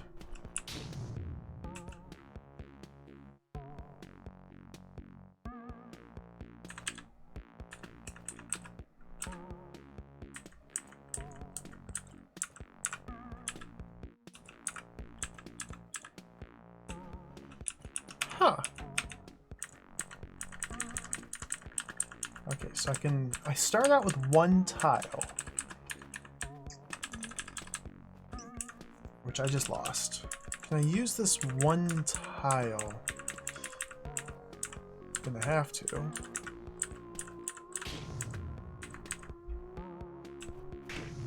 If I had two tiles of distance between me and...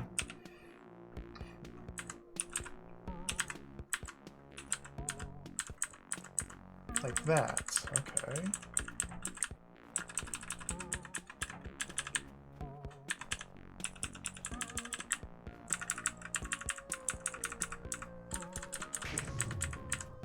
Not quite. I need to be tracking me. Huh. Interesting.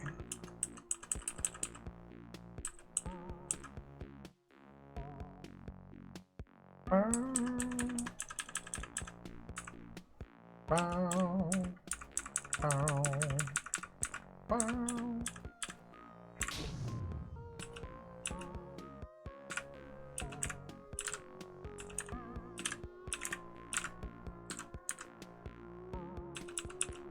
feel like I meant to use the brain to create more distance between me and the baby. So what precisely is at play here with brained pathfinding for baby? Well, let's investigate.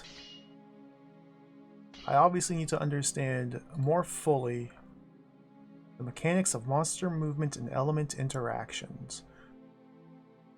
Brained roaches.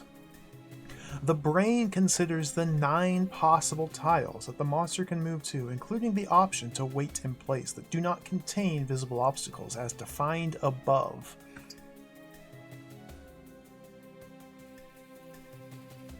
Brain visible objects include walls, scrolls, bombs, arrows, regardless of direction, orbs, serpent bodies, tar stuff, and mirrors. None of these are in play, so we can ignore all of that. Then sorts them in order of distance from the player. If there's a tie, the move preference is orthogonal moves first, then waiting in its current square, then the diagonal moves, with northwesterly taking precedence. The brain then orders the monster to move to the first square on the list. If it can't, tries the second, and so on. The brain does not give the monster an order, or if it orders it to wait, then the monster's own instinct kicks in, and it tries to move toward the player as if it were unbrained.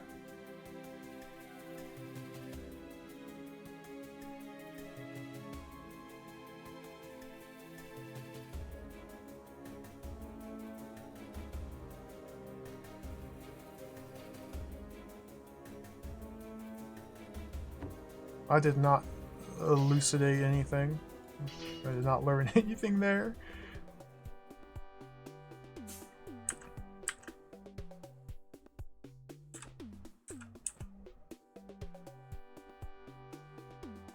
So I cannot use the room's geometry to my advantage, I don't believe. If there were something I could use, it would be the brain here.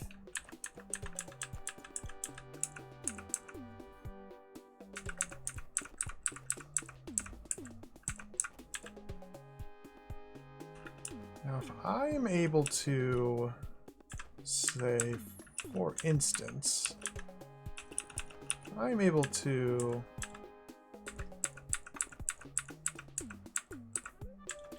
pull it on this line specifically,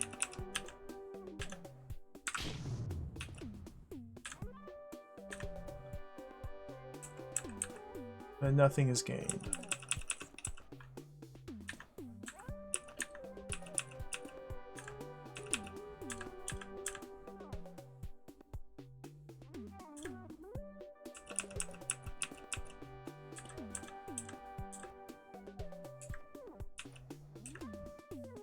So I want to force it to take a northwest step away from me.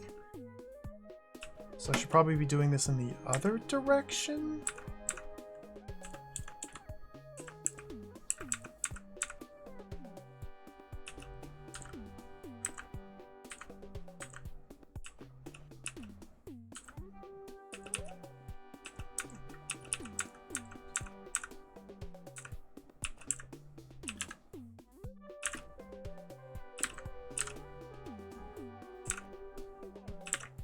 Sure what I'm trying to have happen here. Huh.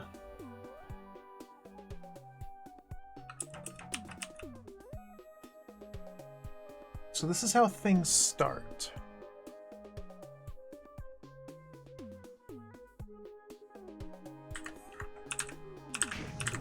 No matter where I go, the brain or the brained baby goes northwest, because no matter where I go, northeast or northwest are both equidistant to B-throw by judging by how they calculate distance. Therefore, it prefers northwest. To kill the brain, the fire trap doesn't occur until after the roach or the tar baby makes its turn. Therefore, it still makes a brained move. Now I have no method of killing it there. Nor can I survive unbrained roach. I'm going to call this thing a roach, because for all intents and purposes, this is a roach. So we have to, while it is brained, create distance.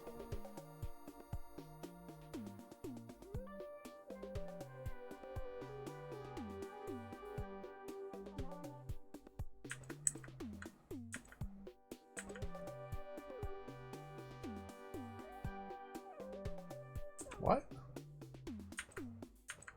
Wonder how. A lot of checkpoints in this room. A lot of hot tiles. The hot tiles are essentially meaningless as far as I can tell, because I don't think we're ever going to be wanting to stand still.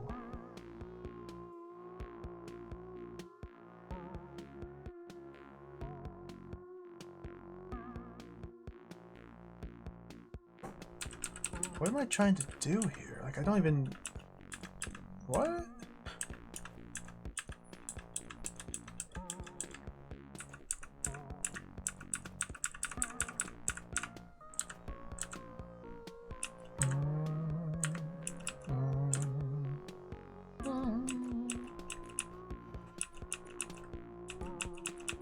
What?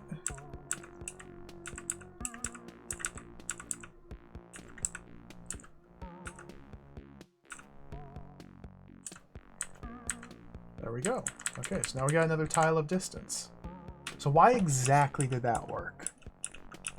Exactly that worked because in this specific situation here,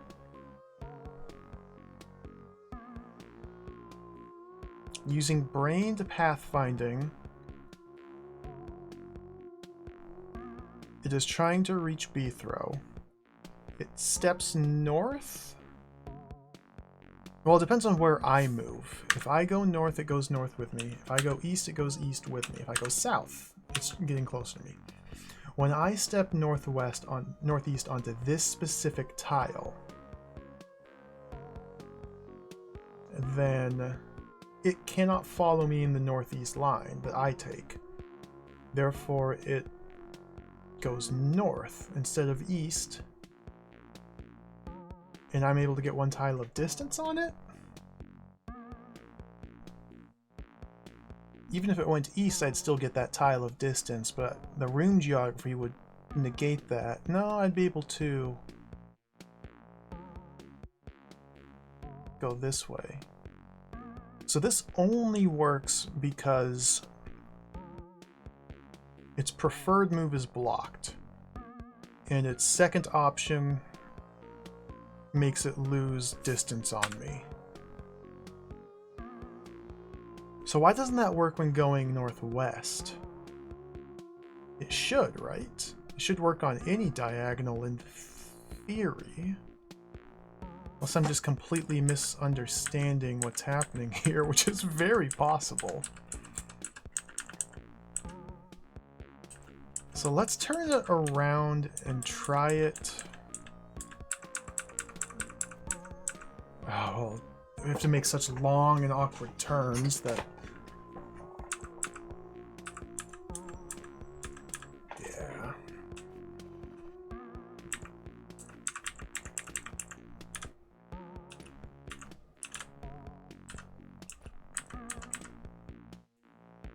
No, let's just be smart about this. Let's just be smart about this.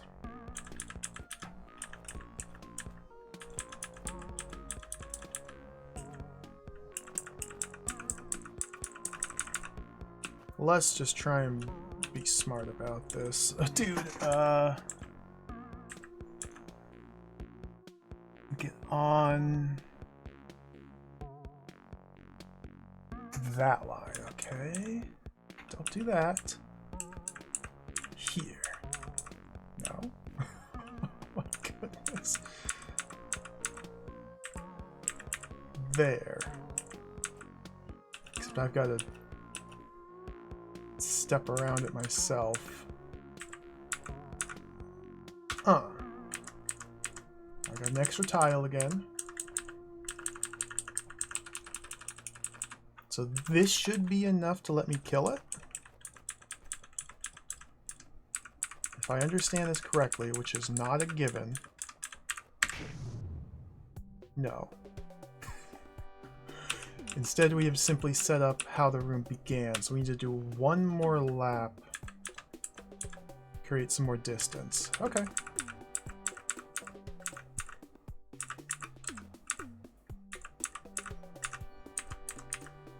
Can I actually create any more distance here?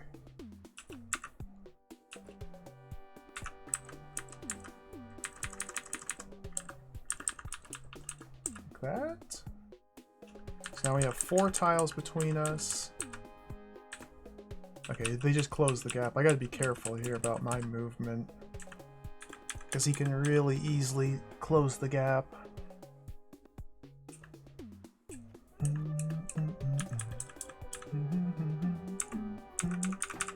And now we have 4 still. It's not the perfect line. That's the perfect line. I can't take advantage of it anymore.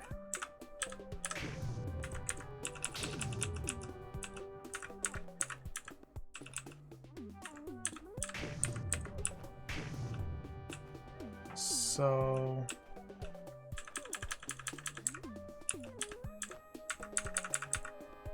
close the distance. How did it get that tile? There we go. There we go. Interesting. Alright, some super obscure movement property of brained roaches in particular made this work. Interesting. I doubt that will ever come up again, ever, in my life. That was cool. Serpents now.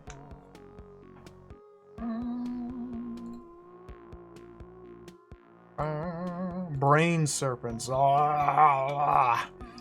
Brain serpents are death. Put simply, a brain serpent will kill you. They are an absolute nightmare. I'm not even going to bother reading the rules of brain serpent movement. Basically, they kill you. And you can use diagonals to create distance between you and the brain serpent. But it's a gigantic disaster. So we need to get over here to kill these brains. Oops.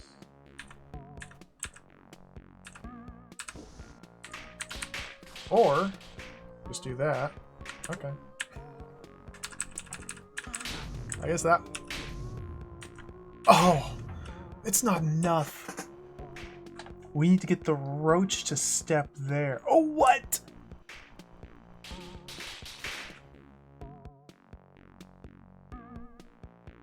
Ugh. Okay. This needs to step there. Ew.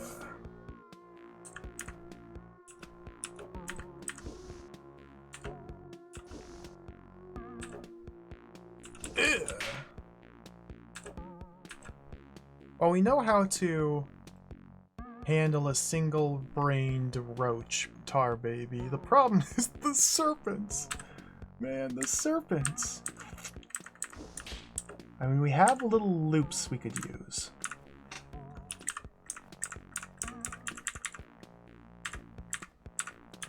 There we go. Okay. Again, diagonal movements are key here.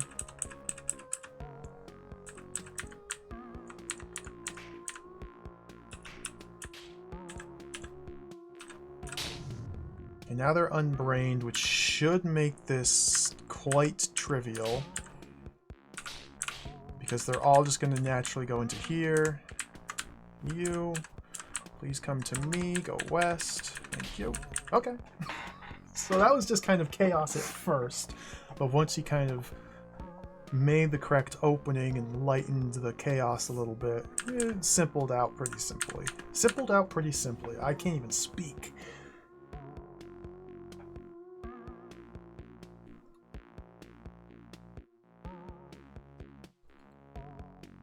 All right. Bow. Bow. Bow. Just 2 monsters, yeah, look at that. What does it mean? What does it mean? Wraithwing, I don't think gets killed by spikes. I haven't actually investigated. Wraithwing does not get killed by spikes because it is flying.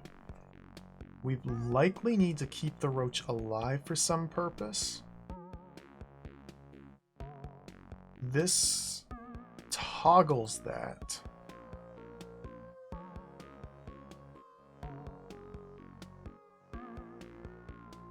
So the roach needs to be holding this button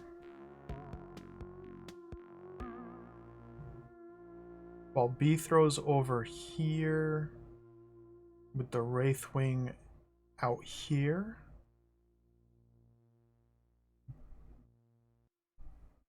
So we get it caught there. Okay, we get the roach caught there. And then B throw can pull it out and back into this corner, pulling the Wraithwing with him. So I guess first order of business is get the roach caught up here, get the Wraithwing in position as the second order of business, step to the left of this tile, and then race to the right to get the Wraithwing up here. We probably want to use like diagonal movement, then back up straight line. And then the roach will need to get killed up here somehow after it's served its purpose here.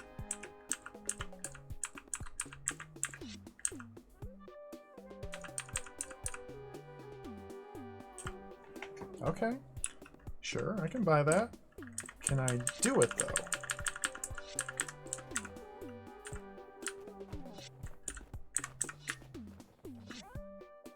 Well, this is a problem. The Wraithwing must come with me. We're simultaneously juggling a roach and a Wraithwing. Okay.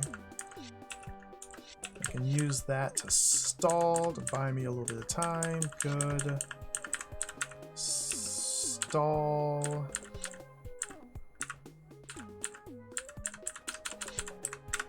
Okay, and that's going to get the roach up there. And let's push it into there. Okay, that's good. So now,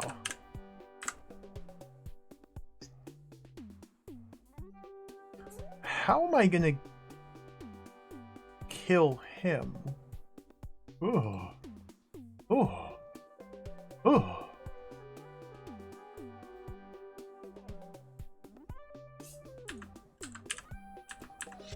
Ooh.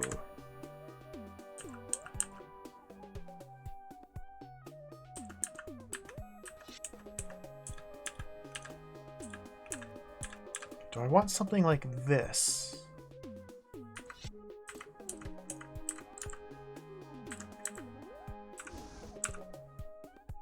No.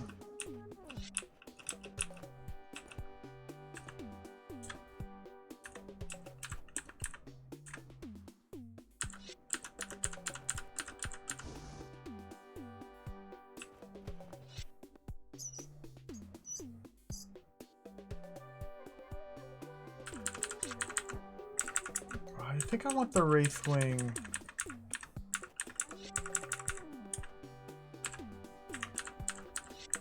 down here.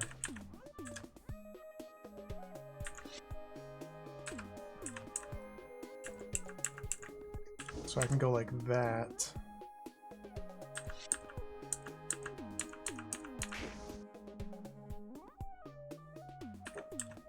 But now I die.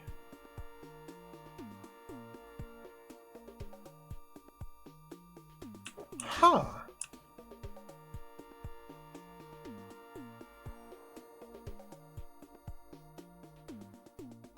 Because I need the Wraithwing caught here. And the Wraithwing tracks me on this line into there while he's going that way while I'm retreating this way. Okay, okay. So you go there. Just like that. I go here, you're free, boom, now you die, okay. Okay, one turn, now. Dead, alright.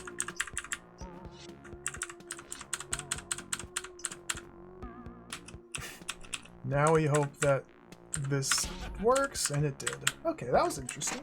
This was a fun floor. I like this floor a lot.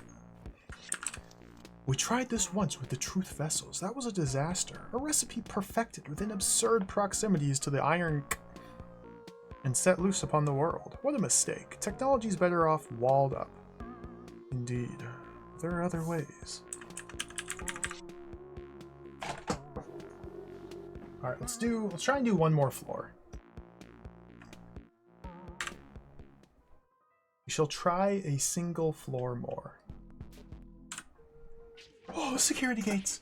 This is building up to some massive disaster about to commence in the heart of the sun. There are things we will never understand about the Pharaoh child, and I want to keep it that way. The Pharaoh child? I don't think waking her up bodes well for our empire.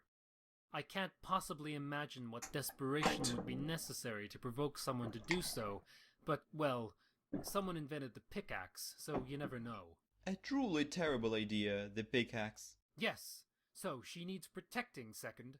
And how are you going to do that, first? Only with architecture that keeps me up at night will I be able to sleep at night. Oh. That was the recorded justification for the expenditure surrounding imperial security of Nethlakempt pharaohs. So Bithro's teacher, one of the Smite Master's selections, took place in Nethlakempt Eminent? Or Nethlakempt Eminent? Which is probably completely and totally unrelated to Nethlakempt pharaohs, other than the naming. Oh, Chapter 8, dude! We're cruising right along.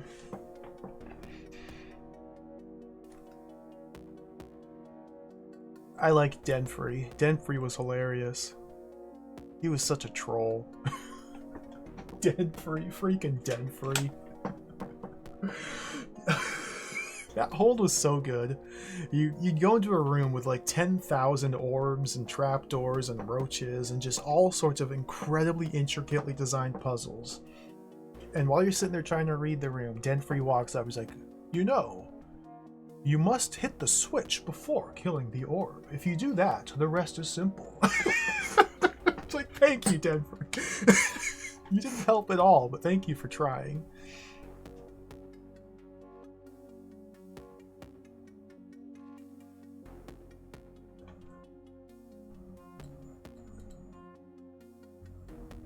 This is just some sort of mysterious gate.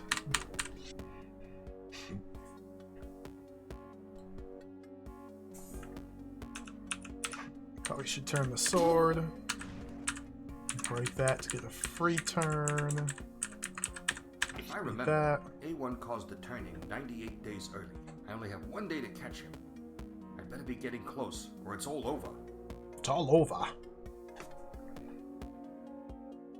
So let's investigate the button situation here.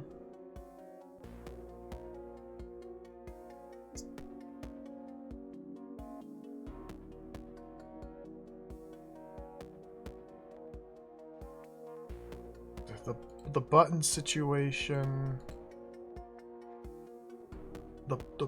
So this must stay way down. So we do not break the mirror block.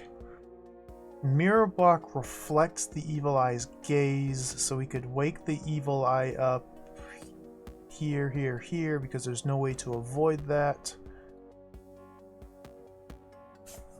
Alright, so evil eye's awake.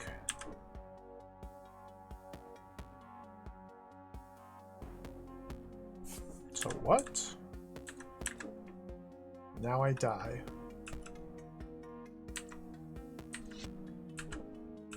Well.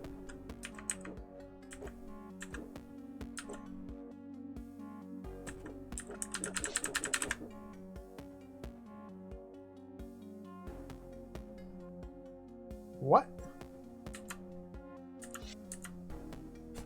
A room clear gate. What?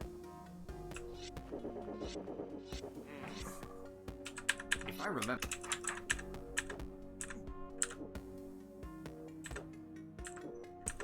And now I'm stuck.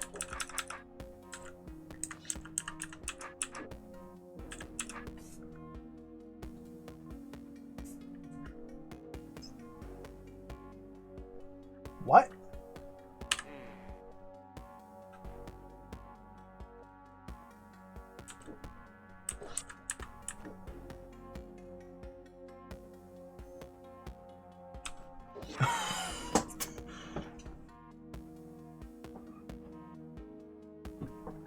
Interesting. Alright, some mysterious contraption here that eludes my understanding. The orbs shouldn't be involved. The green door is impossible to open from here. This configuration is specifically set up so that when the button's off, these are closed. When it's on, it's open. It seems like we need to somehow get through here without waking up the evil eye. Which does not seem like a thing you can do.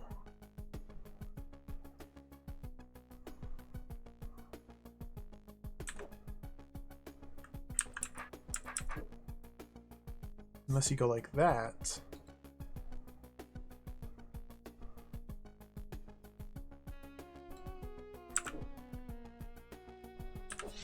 Wait, what's this?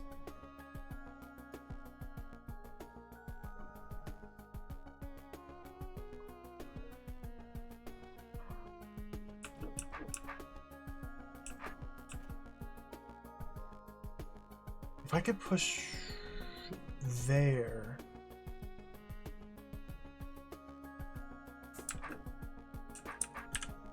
Oh, of course, of course, of course. Oh, dude. Clever. I like. Okay, now you're awake, now you're dead.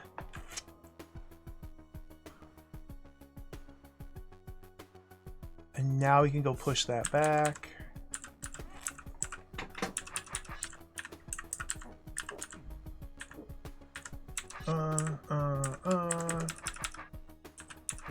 There we go. Alright, what's this guard's deal? Dude. There we go. Force him to turn his sword rather than move. Alright. There we go. Vision tokens. We can see where the evil eyes are looking. Oh, there's a friend. There's a helpful citizen number 15. Perfect eyesight is 20/20. Place the powder keg at 20/20. Dude, you're cheating. You're cheating me. You're cheating. Cheating. Powder keg there. Why? That's cheating.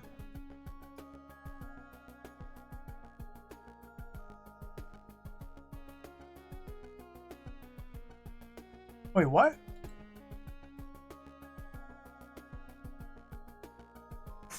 Why are you helping me? I can tell you're just a nice guy.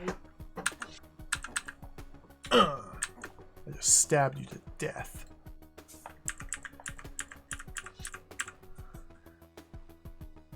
So what am I even looking at here? Okay. This evil eye is the only thing we can affect is this evil eye from over here. We stand here to wake up the evil eye. There's all sorts of switches and bombs that I haven't really analyzed. I don't really know what I'm looking at. Let's just take it one step at a time. Evil eye must press this button unless we kill it first, but then we're stuck. Evil eye presses this button. And then I can kill it immediately after, but then I'm stuck. Evil eye also presses one of these two buttons.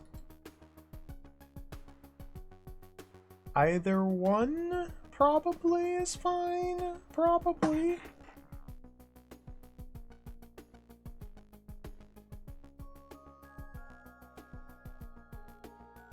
Place the powder keg at 20/20? Why? I don't even know what any of this means. So let's just go like that. let's wait for a better time and go like that. And go like that. Okay, so now the conundrum is, which evil eyes do we wake up? We need to wake up the outer evil eyes. So we step there and around. Let's kill that one. Powder keg is blocking the vision. So we gotta figure out how to get around. Okay, this is the same mechanism as the previous room.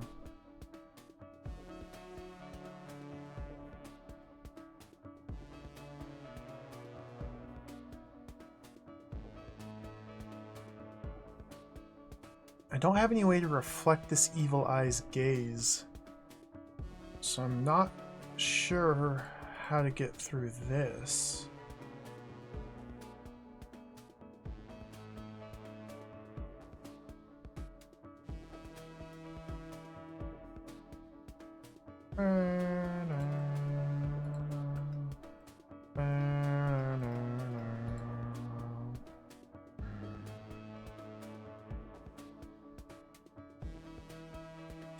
Oh, because these open the doors that this closes. And with the powder keg here, we can time it so that the spike trap explodes this evil eye, and this guy tracks B-throw and lands on this switch after this evil eye has closed the doors, or even the same turn.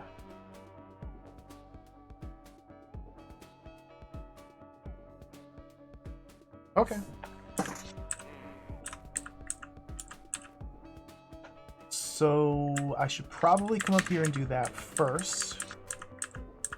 And now, timing-wise, I'm gonna guess now is not correct, but let's try it.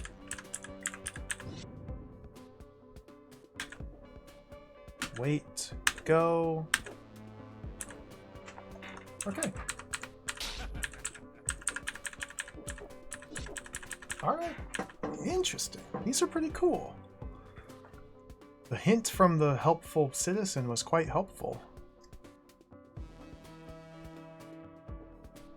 You know what a mess. Brained guards. I don't know what brained guards. I don't even know how guards move. Now we have brained guards.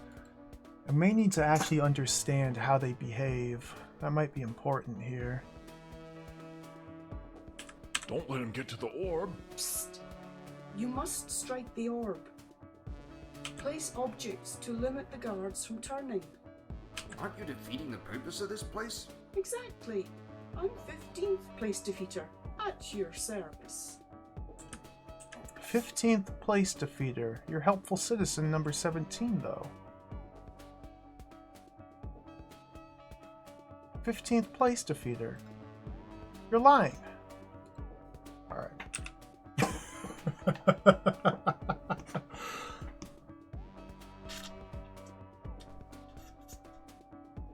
So we have to hit the orb. Place objects to prevent them from turning?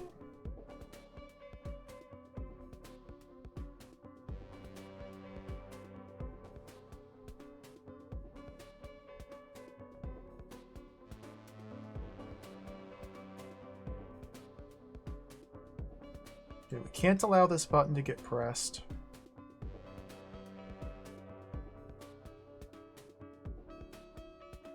The only way to kill the bomb is with the sequence, or the brain is with the sequence of bombs here. The only way to light the sequence of bombs is by coming up through here. So we have to push, we gotta pull these guards, push them, we gotta manipulate them onto these 3 switches. And we have to hit this orb as well. And we cannot allow this to be suppressed. We cannot allow them to detonate the powder kegs. Alright, seems easy. Don't let him get to the orb. Don't let him get to the orb. Let's start by turning the sword. Alright, I lost. Did I? I did. Okay. So I lost. So what the heck?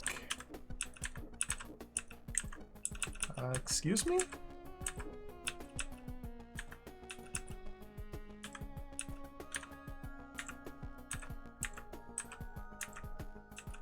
Oh.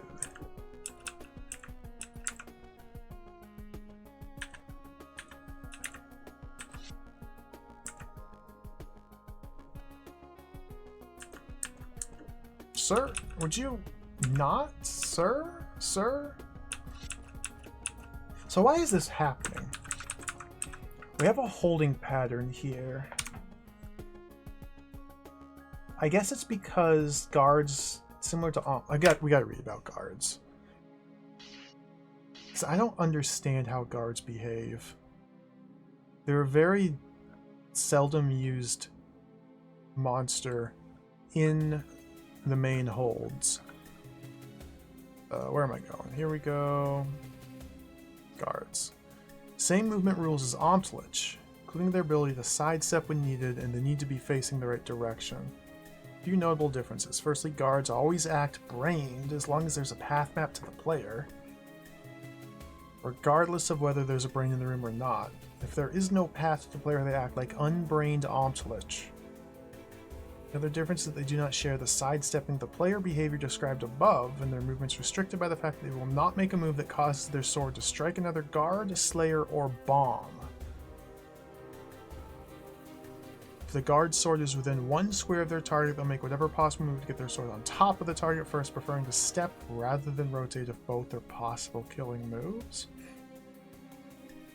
Okay, what's the sidestepping the player behavior described above? Omtlich. I'm not going to read 7 paragraphs. Okay. So, I don't know.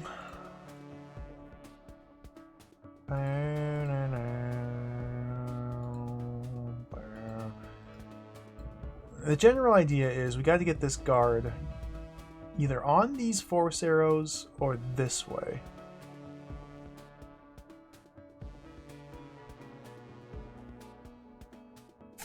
And I can not do that. I can do this.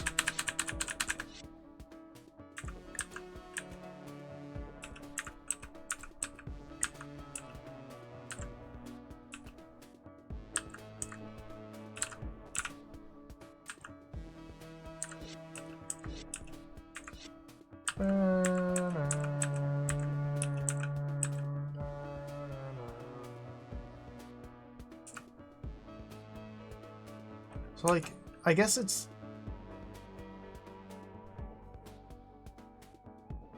like because I'm in this cone of vision, he wants his sword facing east, and here he wants it south. I don't know. So how what? Let me just confirm.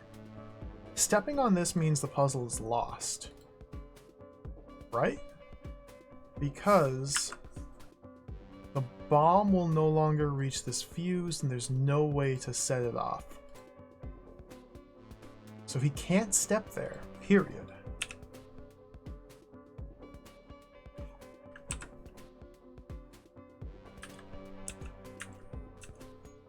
He behaves as if he's a brained Omtlich, which is not something I don't think I've ever had to deal with in any significant capacity. Yeah, even Omtliches I'm not too comfortable with, although I got a little bit better with them on that floor that was Omtlich and Gentry.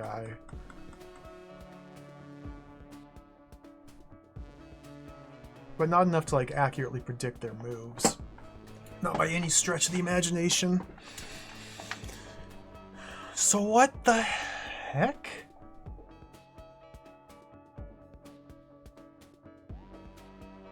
So it seems like I need to force him to go west. And if he's brained pathfinding, he's always going to go this way. Because that's the shorter route as opposed to this. Unless we have a way to block this route with obstacles. Which I can't get in there to do because as soon as he steps on this switch, the puzzle is lost. So whatever must be done from over here and in the opening moves. We need this guy... Well, turn order. 1, 2, 3. We need these guys to turn their sword northeast. Which they will never do because I can't get northeast of them.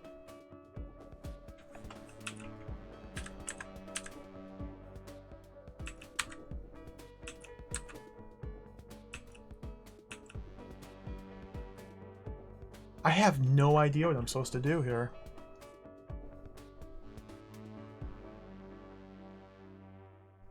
You can't re-enter from a different angle. I don't think sword orientation would matter. Maybe it does? I don't think it would. Like it's such a constrained area. I can just sit here and brute force the correct sequence, which sucks. And I don't learn anything from it, but even this isn't working. So I can't.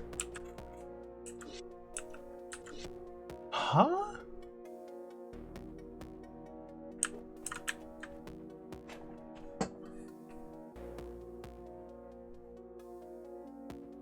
Because the puzzle's not lost here, I can push a powder keg onto this tile. Son of a gun. They got me. They played me. I got played. Alright, well played. You played me. Okay, so let's dance around. So what does doing that do? Why does he step that way? And that way? I don't know. I don't know. Why is that?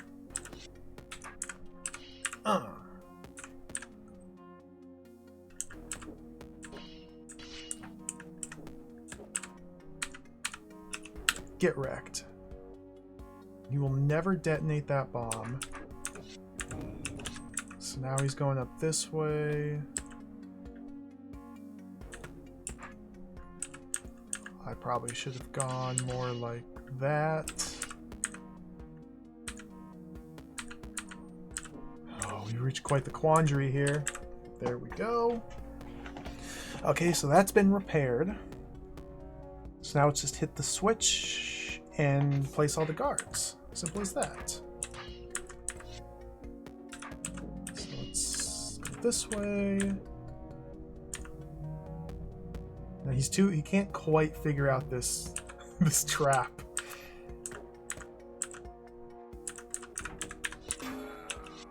What? Excuse me?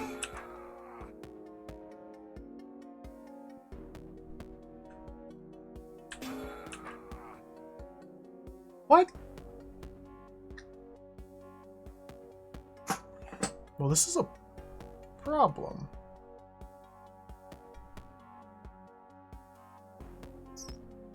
I need all three of these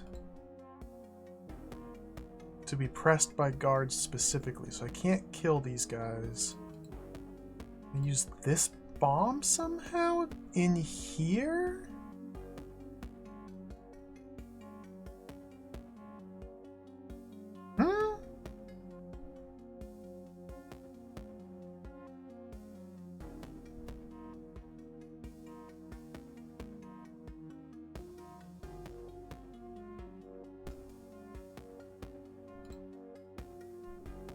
I can only strike the orb with my sword facing west. And I die instantly when I do that. So how do I not get killed by doing that?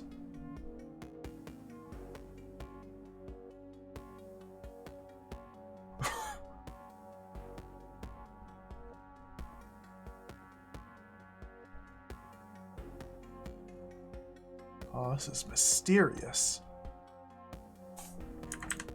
Does this button blow that up? No.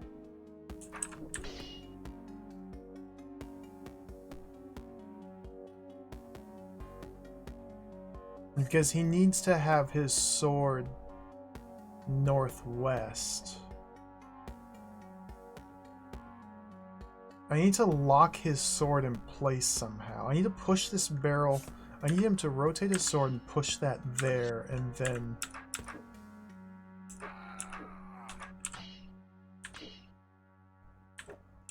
And now I need to go around him this way.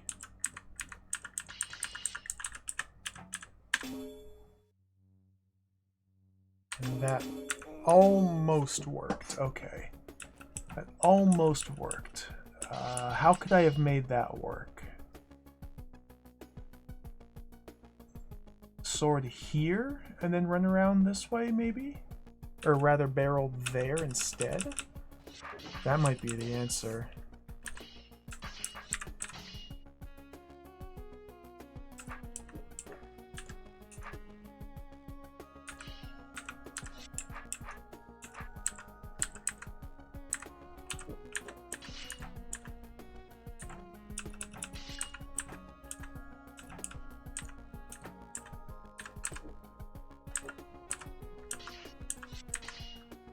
Why is he going north there? Why is he going north? Because he's prioritizing moving over turning, and he can't step west because he's refusing to detonate the powder keg. So he's mega dumb.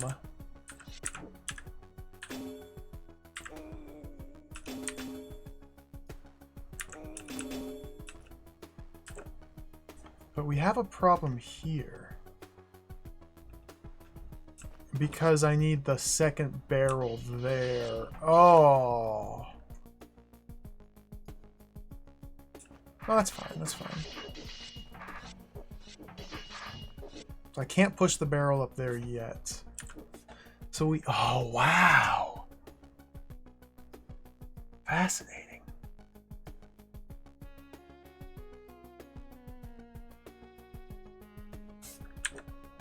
It's always exciting when you get to play with seldom used gameplay elements like this. Like, I'm not familiar or comfortable or used to anything about guard behavior. So it's nice to finally get a being forced to learn how to reckon with this. We put that there. So I need him to keep his sword facing north. I need this one's sword to face north as well. Put the second barrel here. On this force arrow. While his sword's north and his sword's north, I can loop around in this direction. They cannot turn anti-clockwise to get me, therefore they won't turn, giving me enough chance to stab this and get out. We can push the barrels through here once they're out. We should be able to safely place all three of these into here. Like an airplane outside. Goodness gracious, that's loud. I'm worried that I'm going to have to push a barrel up here while jockeying around all three guards. But if that's how it is, that's how it is. That's just how it is. That's how it's going to be. I'm afraid that's just how it's going to be.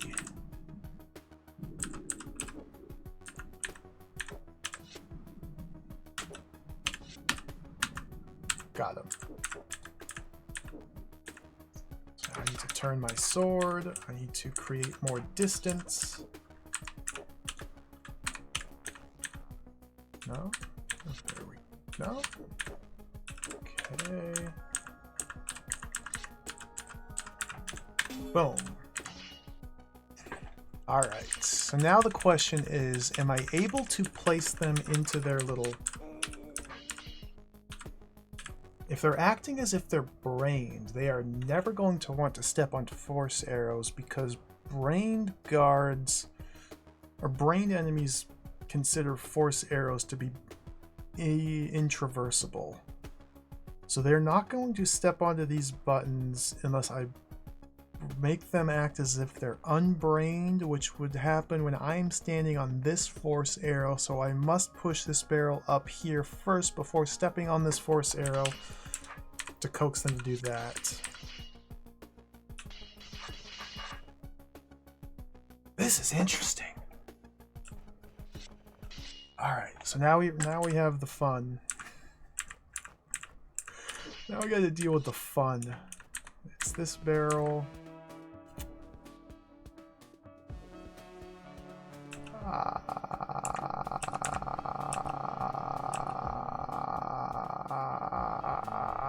What?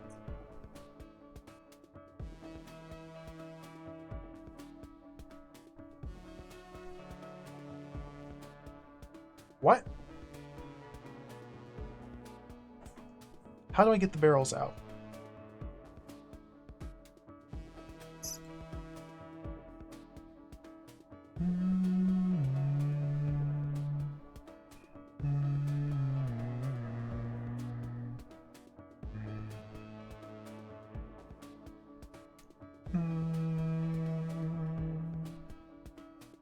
This doesn't work. It works, it works, it works, it works, it works. It's ugly. Push this here, push that there, push... okay, yeah, I just got a circle on it. Go like that. No, I can't get out!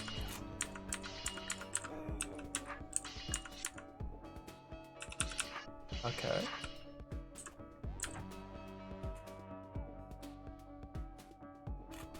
So we just need to wait for better timing. Push that there.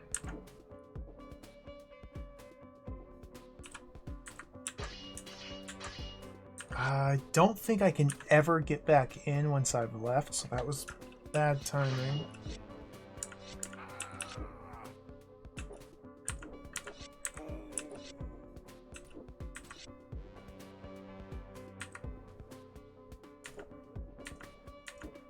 So they're currently unbrained. I can barely recognize a difference. What the heck, dude?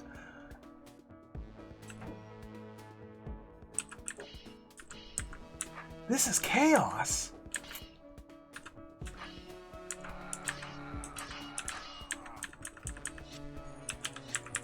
Just see, one at a time I can sidestep them. I don't think I can do that.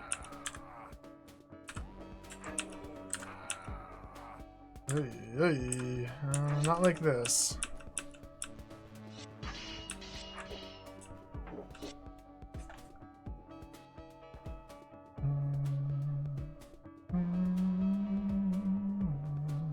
I guess we do the other barrel first. I guess that means we must push.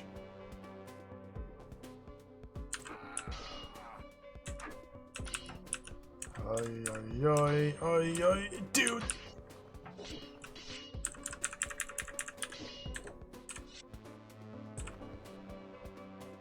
Yeah.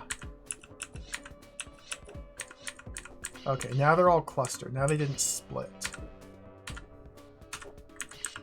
Which gives me the chance to come up here. Perfect, perfect, perfect, perfect, perfect. And then wait for it.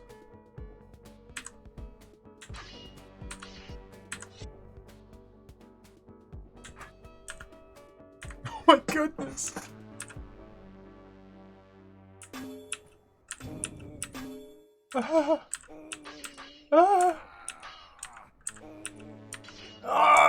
Disaster.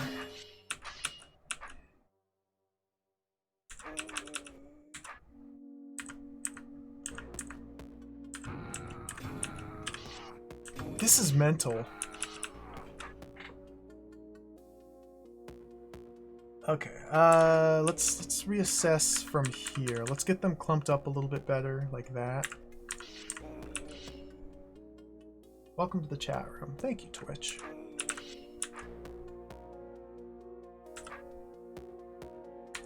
Is this better clumpage?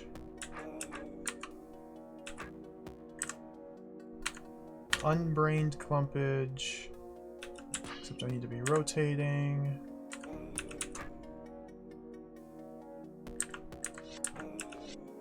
Almost. That's almost okay.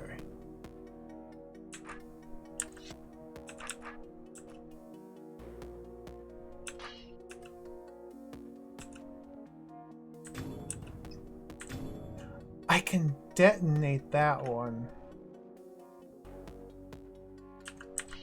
Which lets me get out a little bit quicker. Okay. Force arrow blocked me. I don't need the second barrel at this point. This is such a mess. Okay, what about this though? No, this is still not gonna work. How am I gonna push a barrel around this corner? I can't.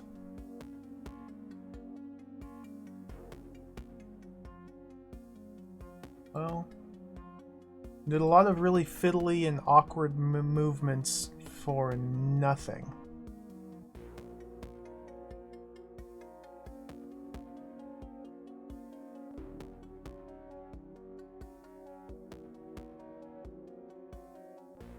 What?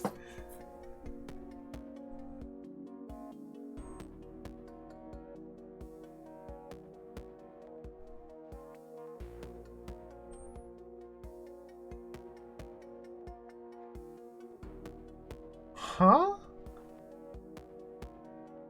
So am I supposed to be able to hit the orb without using both barrels on the force arrows? That's the only alternative. For some reason I wasn't looking beyond this little chamber. I thought I'd be able to push a barrel down and around, but no, these single tile corridors like this, I cannot push it north.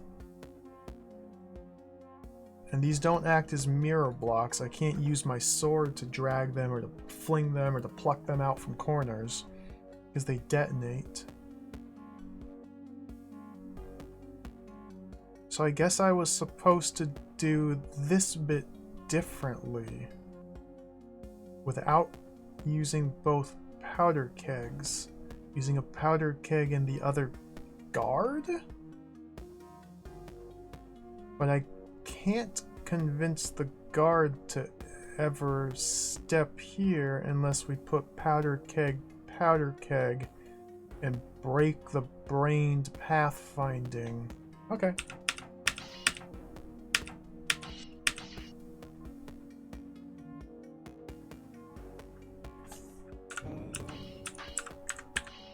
So I need to trap it in. I see, okay. Sir?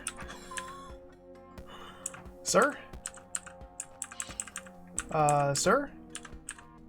Oh, nope, he's just full moron mode. I understand how that happens. I feel the same way some days. It's just full moron mode.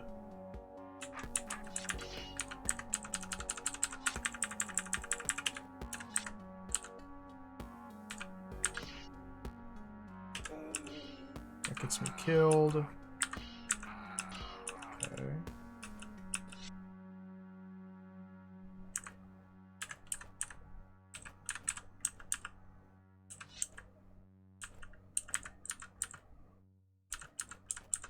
So I guess the question now becomes, how the heck do we convince him to go in here? Well, we have to open it ourselves. And then get around and close it before he can make his move?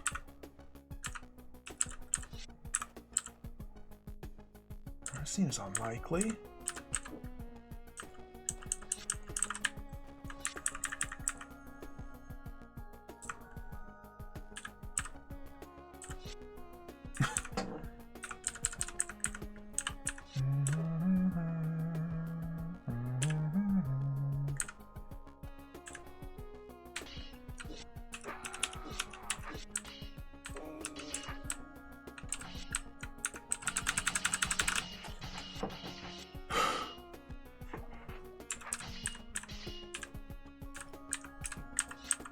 Oh, oh, oh, oh, oh, oh, oh, oh, oh, oh.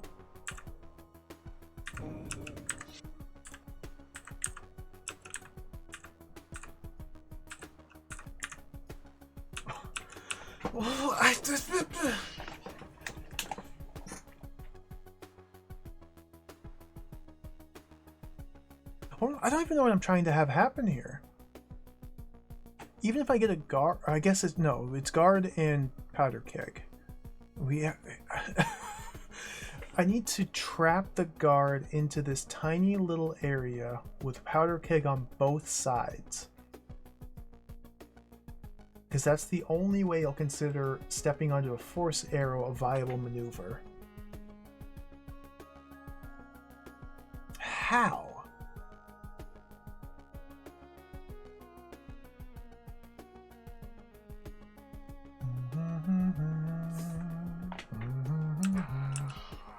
And it seems like getting him to follow me through it's the answer.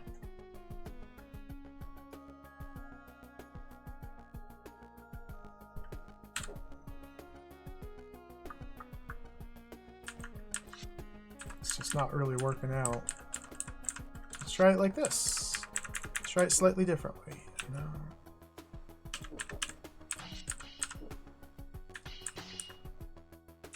No, there's that. Now here he comes.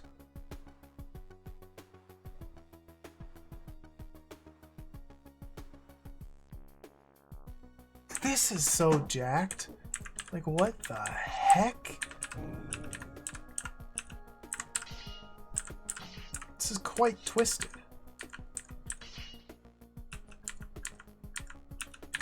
There.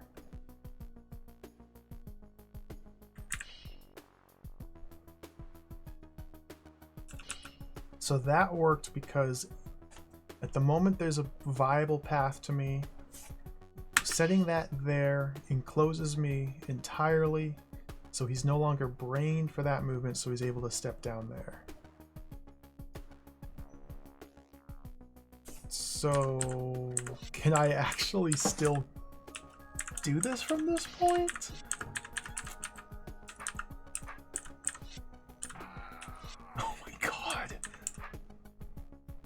Did I need him to have a different sword orientation? These guys are stuck unless I can get this guy to turn his sword. No, he's glued in place. He will never unglue himself. He'll never rotate while that's there. I can't push this because I die the instant I do.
That?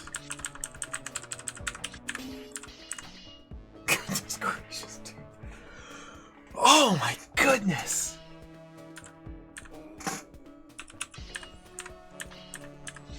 Okay.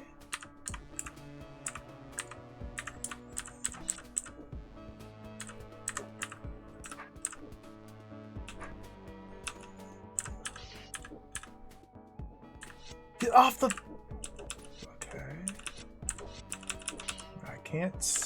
I'm not ready for that yet. So let's clump them.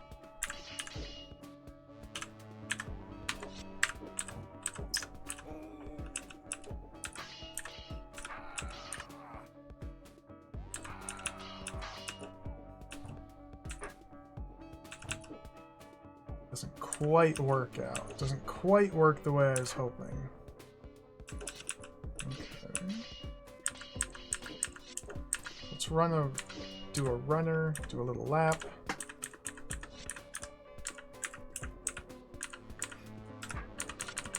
Get them clumped there. Run through here. Go there.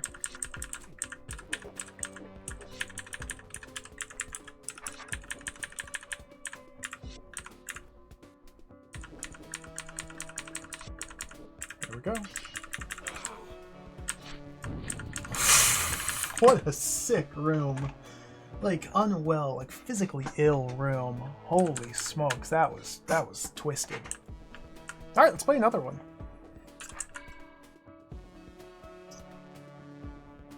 What?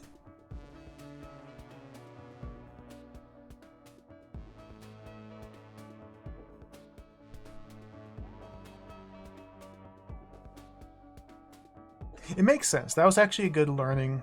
I insult it unfairly. It was a good potential to understand guards better. Because I really struggle with them. But I feel like I learned a little bit more about how to handle them more adeptly.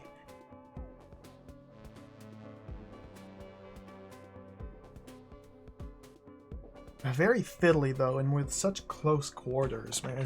It just gets claustrophobic after a while.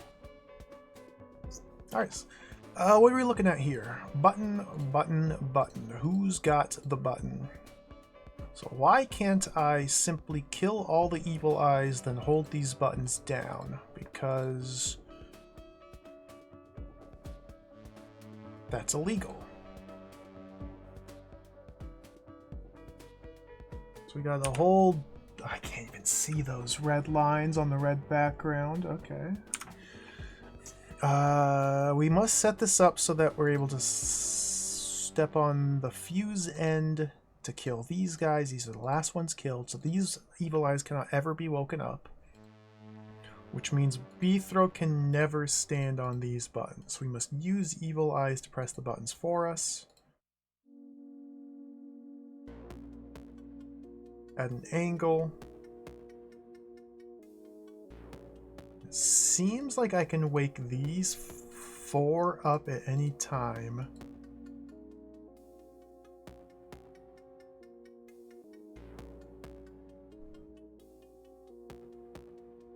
And use one of these evil eyes to press the buttons for me? I don't know, I might be misreading that. Let's give it a go. Be very... Oh, there's... Oh. Oh.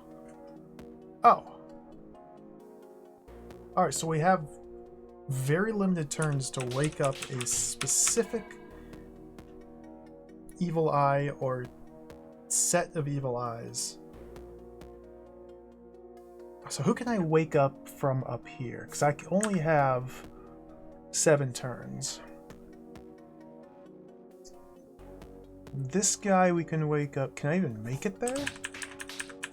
Can't wake him up. Okay. So can't wake this one up.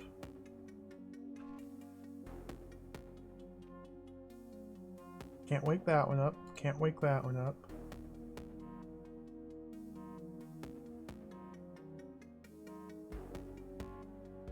Huh?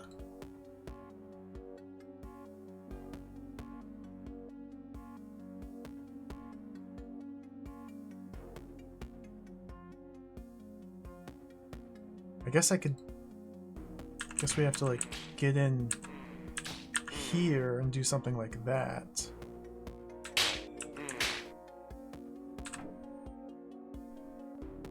Except now I can't press that button.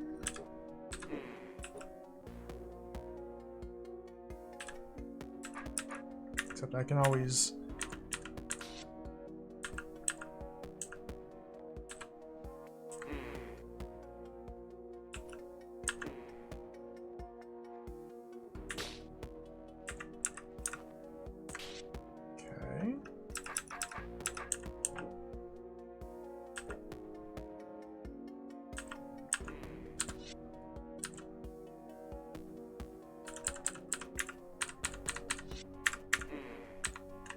dead.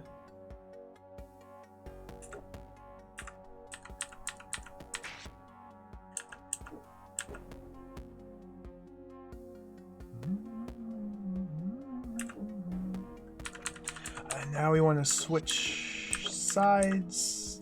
So we go, oops.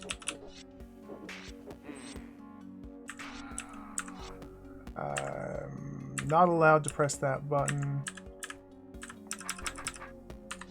Go like that to get that one killed.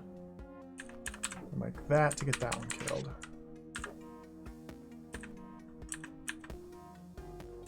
Kill. There we go. Interesting. Interesting little room there. Good stuff. This is a really fun floor. Man, this game is just so fun. Why is this game so good? It's just so good. It's just so good. It's just good. Game is good. Turns out game is good. Okay, I don't think I can solve this from here.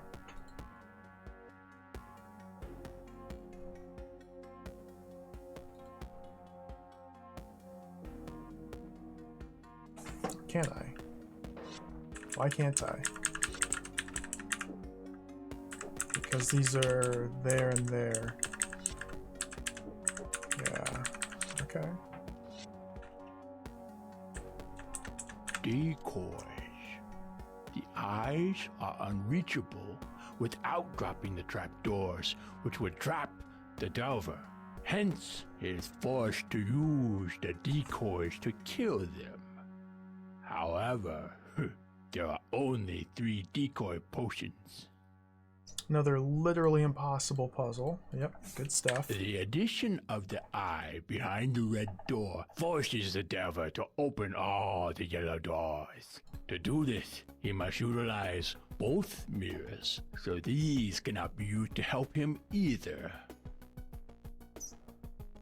A literally impossible puzzle. It seems like we're going to get a pocket temporal split token at some point where you can just manually activate it. There's a secret down this way. And up here. Yeah, I can't reach these secrets till I clear the room. Because these are literally impossible unless I had a temporal split token.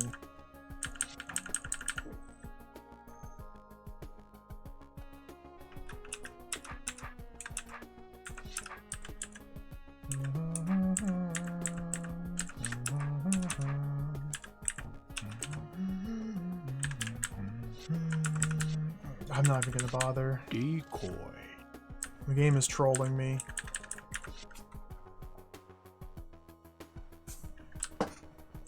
Is this room clearable from this side? Probably. Yeah.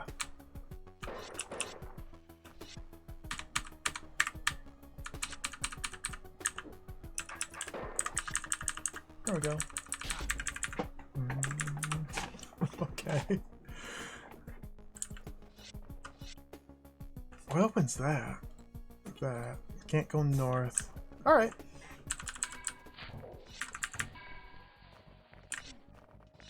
Oh, our 17th placer has disappeared. Guard combat in very constrained movement. With trapdoors we could use to help, and floor spikes as well. Alright. Let's apply the knowledge I've gleaned.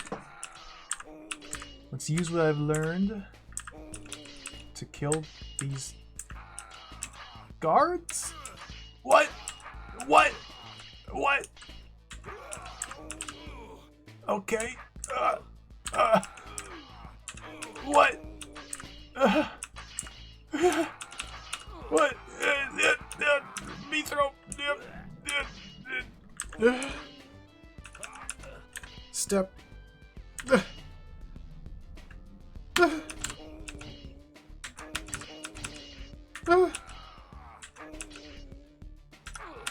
What? What is this? Okay. Oh, we got a little pattern going for a moment at least. This would be absolutely infuriating without unlimited undos. Maybe infuriating is not the right word. This would be a nightmare.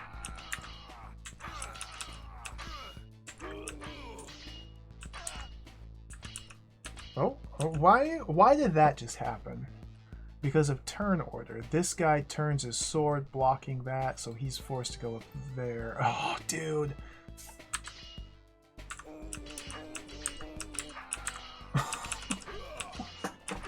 This absolute nonsense.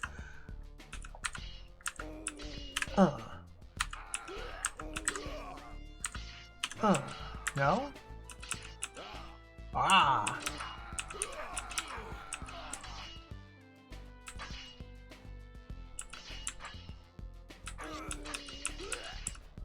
Are you kidding?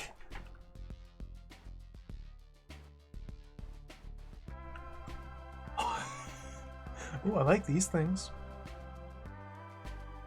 Cool obstacles. This is so ridiculous.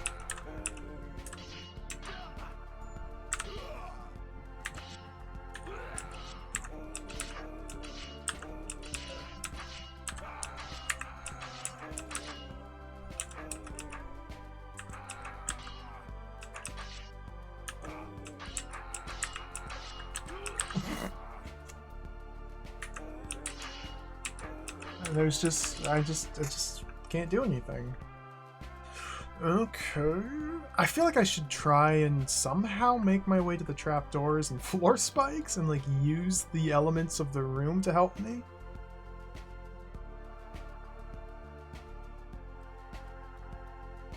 There's no way north. I can't enter from here because that leads to the next floor. This is an optional room because it's magenta on the mini-map. Oh, I just have to do this room from this angle. Alright, let's try again. I guess starting tile as well as sword orientation are important here. I don't think I'm ever going to be able to get... Like, that's really clean.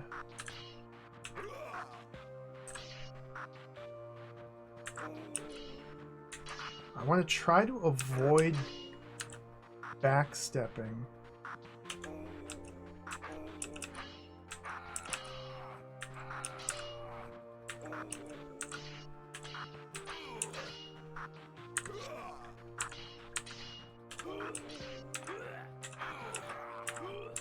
Okay, sure. Whatever. Whatever. I learned nothing about that.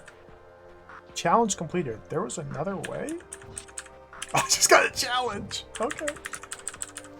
Clear the room when entering from the eastern north.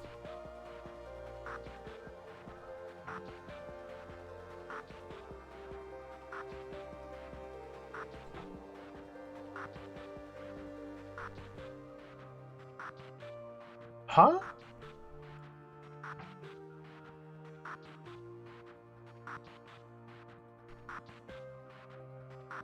I can see it being easy from here, because the guards, unbrained pathfinding, they just funnel into the floor spikes and kill themselves. But how... To get through here, I needed to have pressed this button, which means I need to enter from this side, which means this room must be possible to clear? Apparently? It's doable? And not impossible?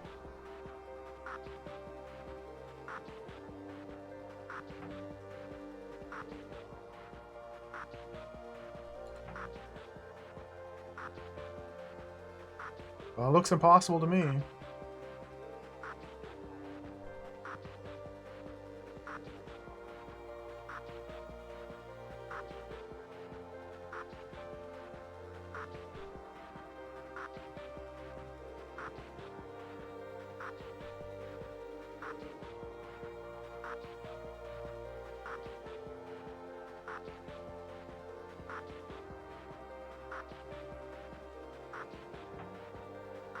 Unless there's some way to...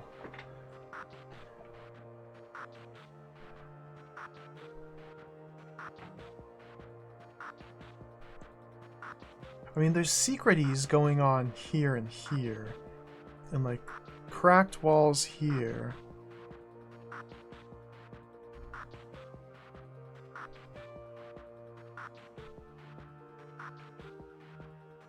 Oh well, you did it the hard way. Invalid entry code. Construct. What are you constructing? Sir. Alright, you're dead. Construct. Exterminate. They're Daleks.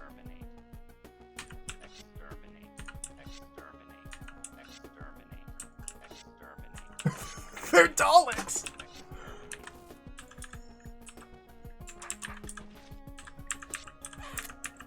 So...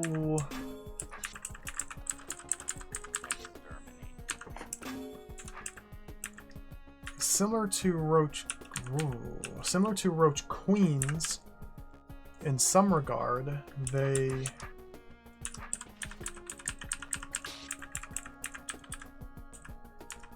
regenerate on the every 30th turn. So this is now about and now if I wait, the room clear gate. No. Okay, all constructs in a given room must be destroyed within 30 turns. Or within a global 30 turn cycle. Interesting. They've got very weird movements as well, which we'll dig into. Omega Number, welcome. How's it going? We're back at it. Going to attempt something uncharacteristic here and hypothesize without any manner of available or possible test. The Ironk manifests itself as a sleeping child, an infant even. The texts and testimonies never, ever vary on this. Not once. And they...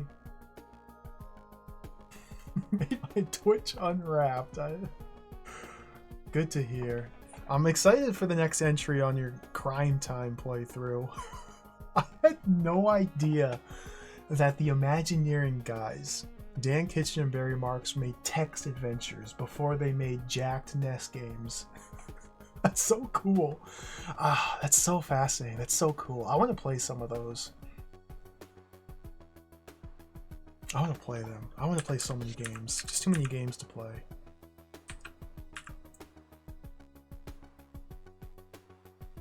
Construct. Construct. Stick! Ooh. I'd imagine the game is pretty unhinged. Yeah. Just judging by the first two entries that you posted, I imagine the game itself lives up to the standard of quality that they set forth in their NES games. I.e., not very good.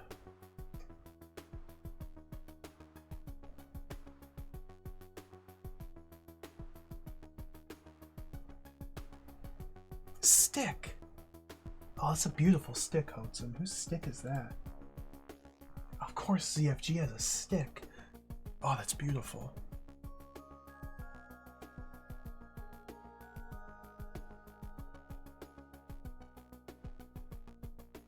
Alright, well with this stick we should be able to push these constructs off the pits. Alright. Constructs. Let's restart with a different sword orientation.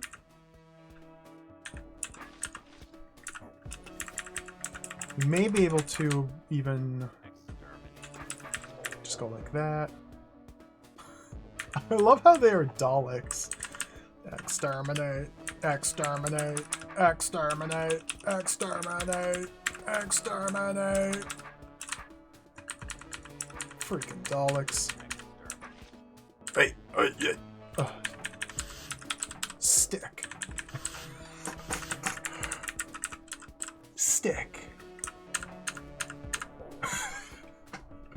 Yes. Huh? Stick? Stick.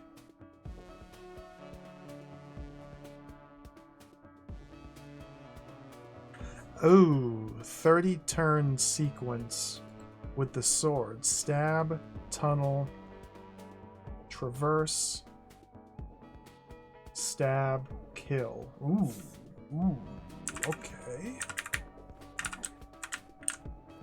So we want...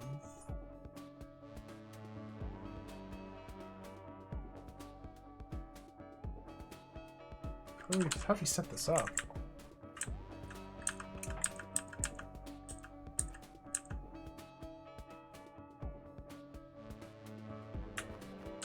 Oh, because that's still traversable. Okay. Get the sword. So we want like a north east sword orientation, it looks like. Do we want to wait until I'm there?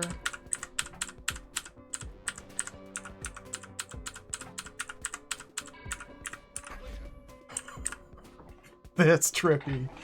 Oh my goodness. Okay, this could get very evil. These guys could be very evil. Stick!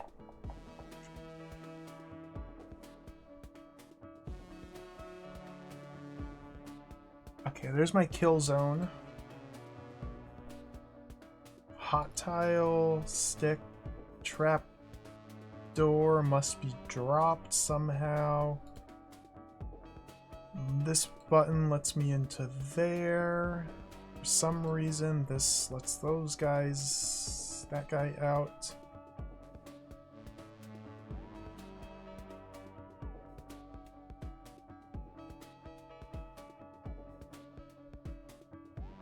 Stick.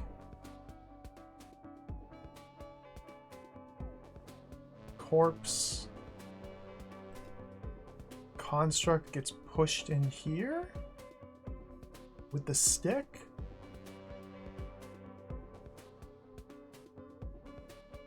Technically, there's staff. Technically, it's a staff. I prefer to call it a really big stick. Alright, so I don't really know what the heck. Well, I don't see why I can't do that, so let's figure out why I can't just do that. Run in here. I can't do that because now the construct has got me, but no.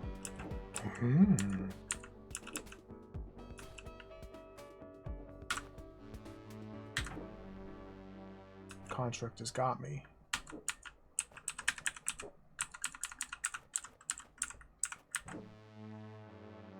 Okay. So in order to prevent such shenanigans from occurring, does that work? Let's find out. So this seems more of a primer on precisely how constructs behave more than a proper puzzle, which is very important because I don't understand them whatsoever because they're brand new. Okay, so what opens this? That must be held down.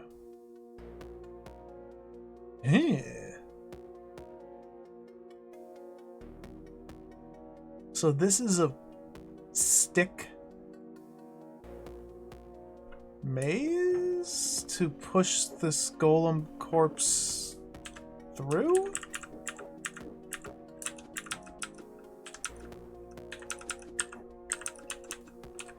What? Okay, I understand this.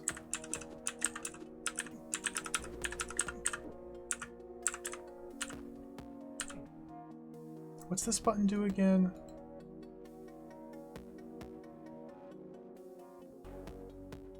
Construct's not gonna press that button. Okay. Before I read about the construct, I'm trying to like just learn by experimenting how precisely they behave. So what opens that? It's... I can't. Oh, okay.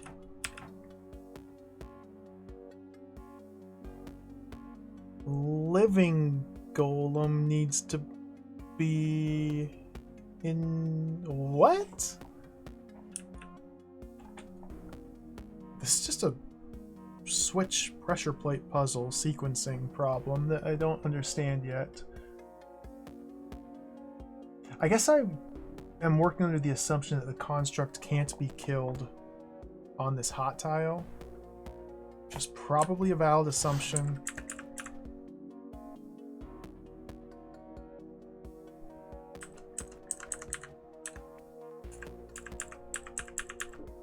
So if I bring the living golem up here though, then I have no way of killing it.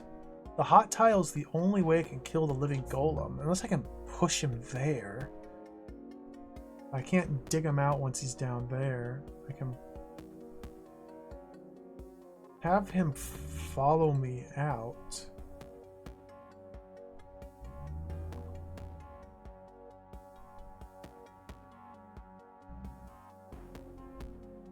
This seems like a pocket specifically designed to stow a golem in.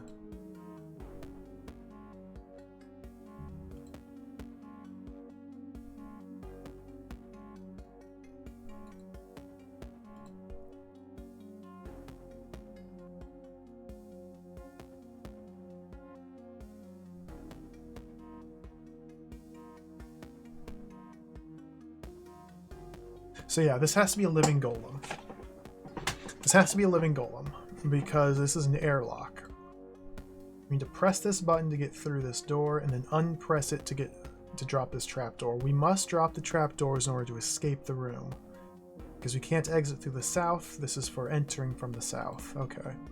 So living golem presses this button, then unpresses it for us, or perhaps even a construct. I'm gonna go with a golem. So let's get the golem in there. It's not really gonna be easy, is it?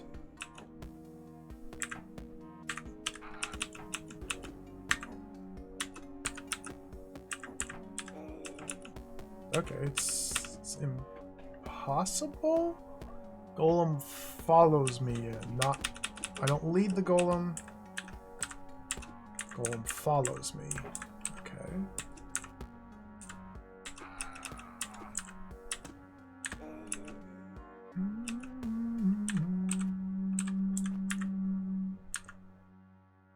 Now here.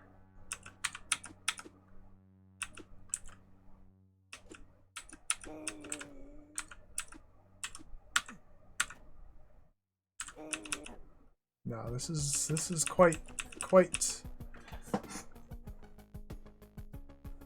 I need to get him there, but I can't escape.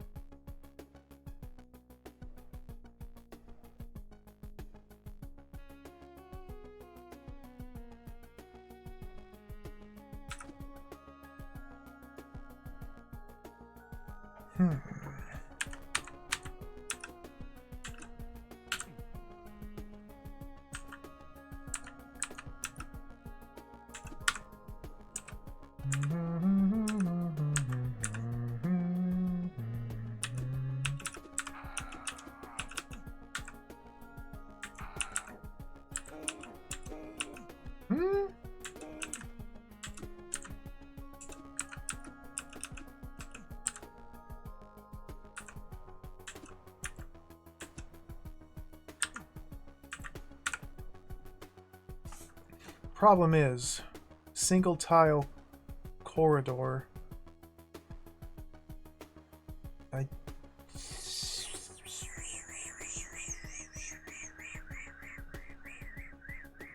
Guess I can stun it in a corner and try and dance around it? Ugh.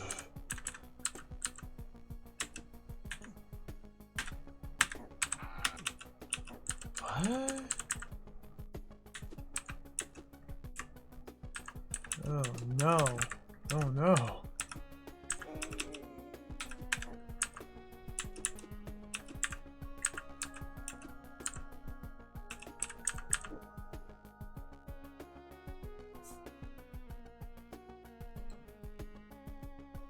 Sure wish you would press that button for me.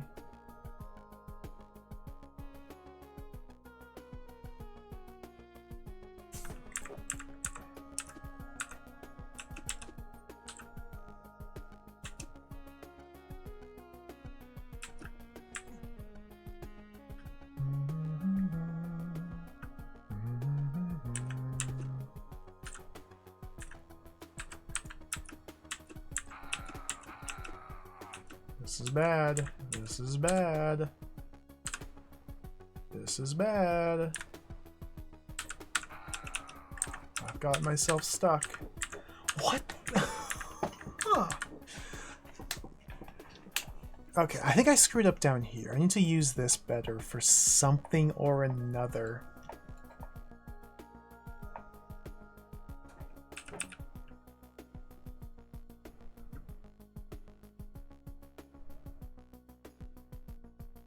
Interesting.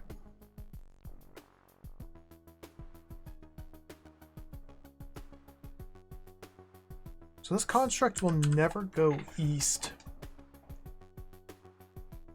Maybe that I need to enter from the south.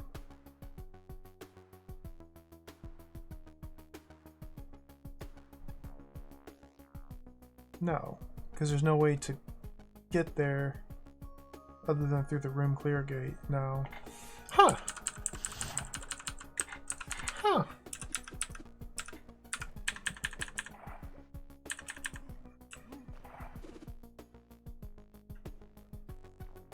Huh.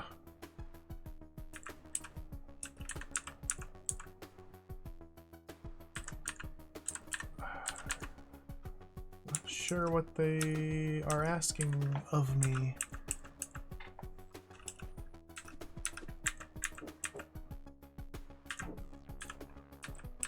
Hold that button? Oh, he's not going to hold it.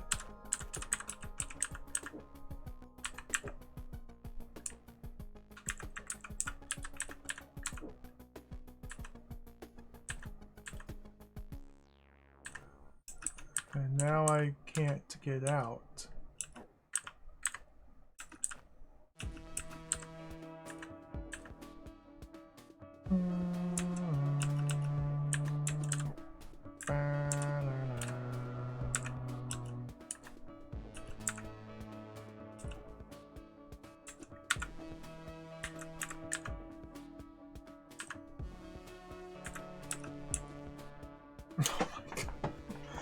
What am I trying to do here?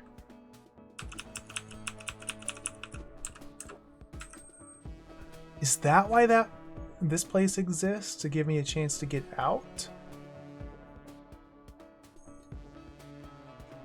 But I need something to be able to hit. What is this madness?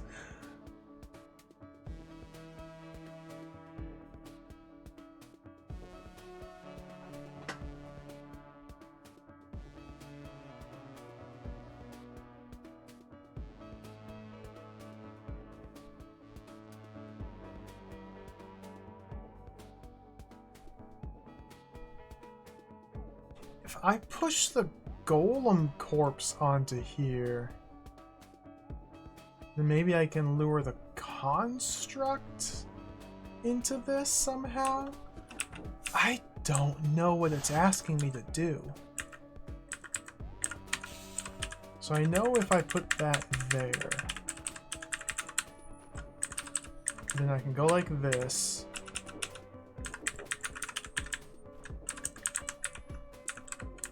And get out. I guess we should see.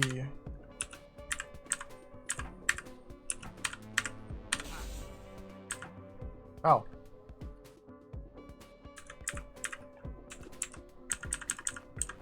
Except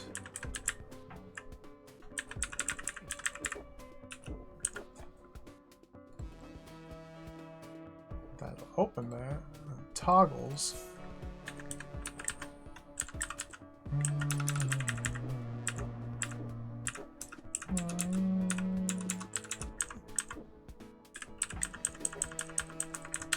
Golem needs to be alive. Because we still have to drop this trap door somehow. Or a construct. Golem needs to be alive so I can kill the construct and use its corpse to put it there. And then it reformulates and steps off it? What?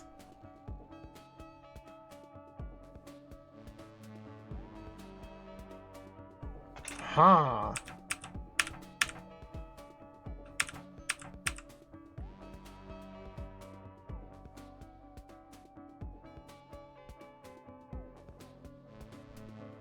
So keep the golem alive. Run in here, press this button, run all the way back out. Kill the construct here after pushing the golem in here. But he's not going to hold that button down. No, he will. So I push him from there to there. Stunned escape. Yeah, we can get a living golem on this button. Doing that while... Oh my god. Oh wow. Okay, this is ugly. This is ugly and sloppy. So we need to... What am I saying? Ugly and sloppy? This is a puzzle. Okay, get him off me.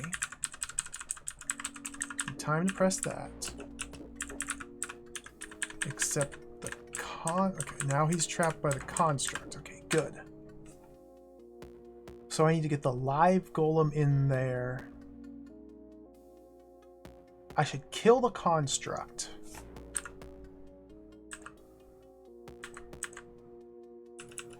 Sure would like to kill the construct.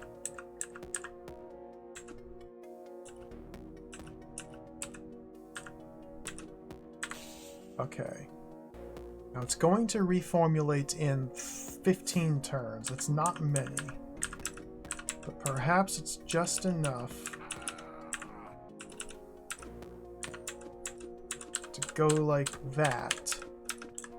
He's still on the hot tile, so he didn't reform because he died instantly. Now we can take the corpse. Push it there. He goes off the button. We can drop that. He goes on the button.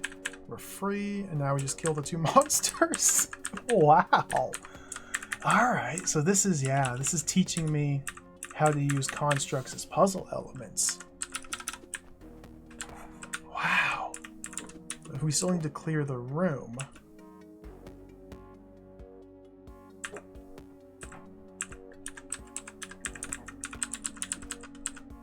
These guys are fascinating.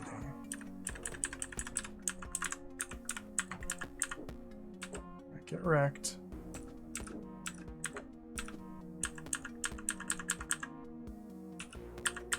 Push.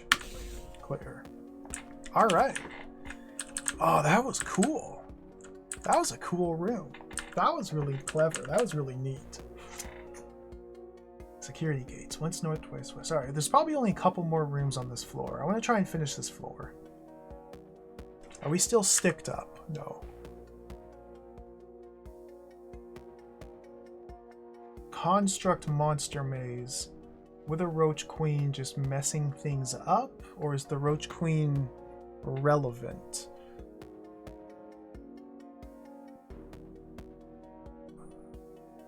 No, we're just keeping the construct alive and negotiating this monster maze, which is linear. It's not even a maze. Okay. So again, just hammering home, reinforcing the elements of constructs. Well, and we're going to occasionally have to fight off one roach. No, because the roach queen's going to be moving there. Give me 2. The roach queen's going to be going up and down from here. Mostly it's going to be up here, though. So in fact,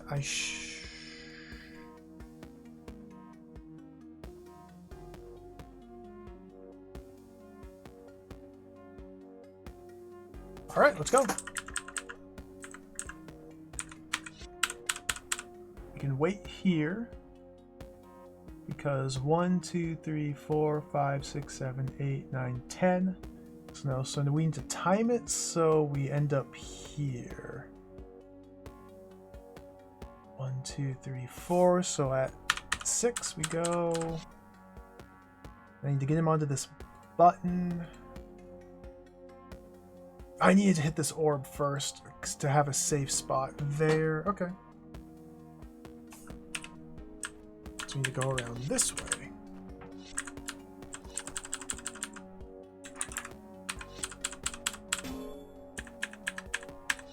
Okay. Go around this way. The single roach nuisance is Corsair. Okay, it's just a single roach. It's very silly. It's very silly. 6. Go there. Now he's gonna flank around that, but we can pause here. I need to hit both of those buttons. We can hold him here and run around this way. Okay. 4 turns. It's no good. He will reform, but get stabbed instantly when he does, right? Yeah. Exterminate. Okay, so let's wait here. There we go. Get that. Get that.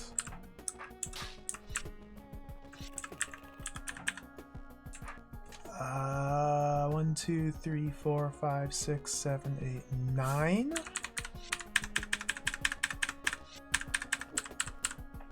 I should probably just be waiting here.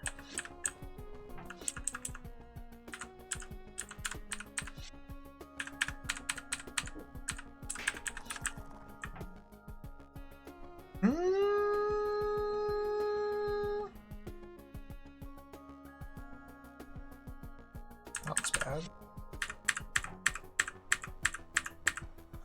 Oh, what? Oh, we gotta go this way. Okay. Looking for 1, 2, 3, 4, 5, 6. So at 4 we go.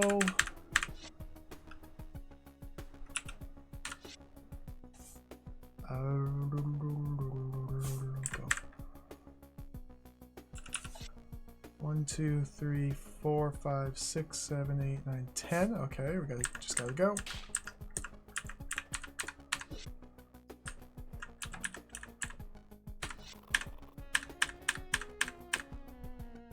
8. Whoops. 8, 9 there.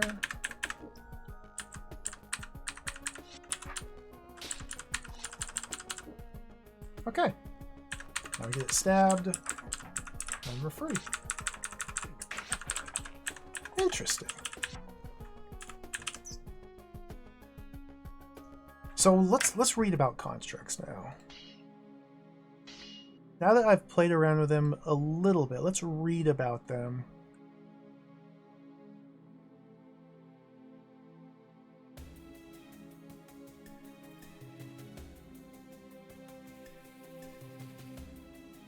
Well, there's nothing to read about. Okay, never mind. Disregard. We just got to figure it out. No, I'd read about them before, yeah. Okay. No, Omplix and constructs share behavior. Even though it's not listed in the table of contents, the heading tells us Omplix and constructs. So their Omplix movement, which is the same as guard movement, unbrain guard movement.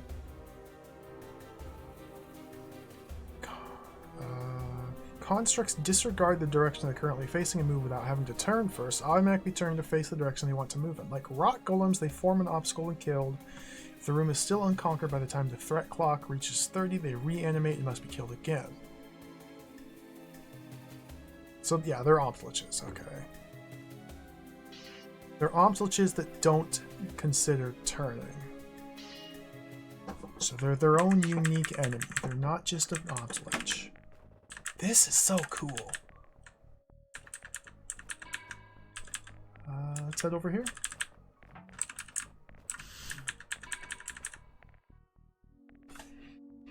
Oh, very simple. Alright, construct again.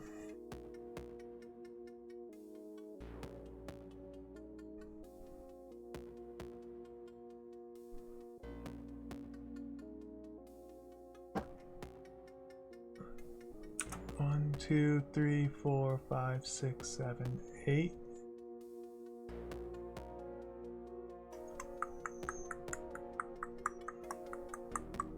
What? What?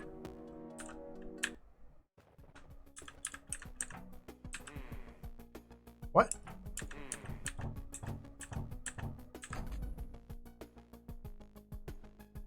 What? You can't. What? Okay, I need a different sword orientation. They drop trapdoors?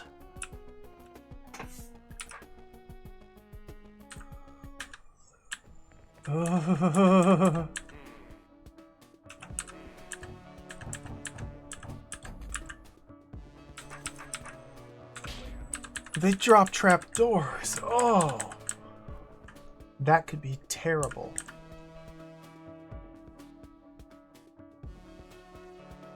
I'm sure it's fine. I'm sure it's totally fine and good and happy and nice and fine and good and awesome and cool.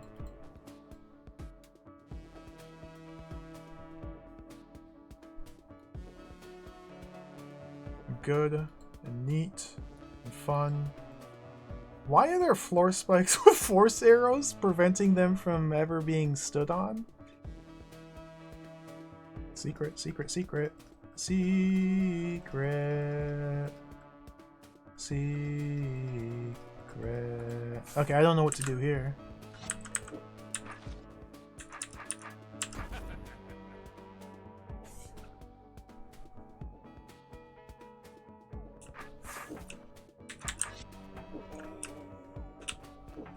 Do we just traverse the realm first, somehow? Re-enter from the south and kill them? What? Yeah, isn't that great, Elfbot? It just didn't even mention in the table of contents, the help file, that they can drop trapdoors.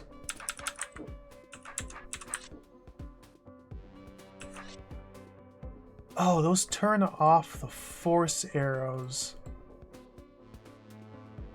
Okay, I can press that button.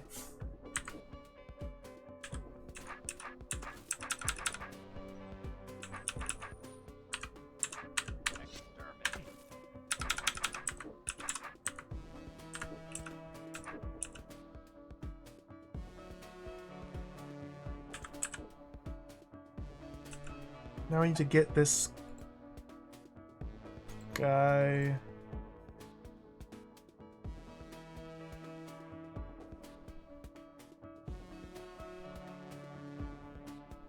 I wanted to press this button.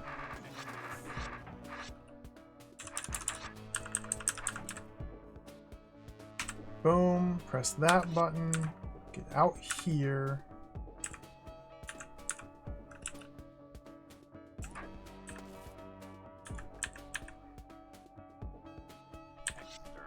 Keep this construct alive while this one kills himself. Perpetually get out here. Room clear. These are pretty slick. Little secret path over there. We'll get that on the way back. Pickaxe! Oh, pickaxe! My dear friend, the pickaxe. The IROC is a force of constants. It's as if it emanates from her. Our laws and understandings, the very weft that holds our world together. This might extend to logic, to what is and what is not. It all comes from that sleeping child, and we have no idea why.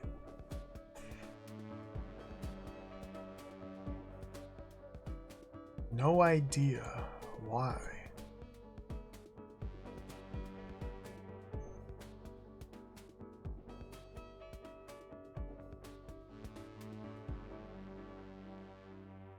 I have no idea what I'm even looking at here.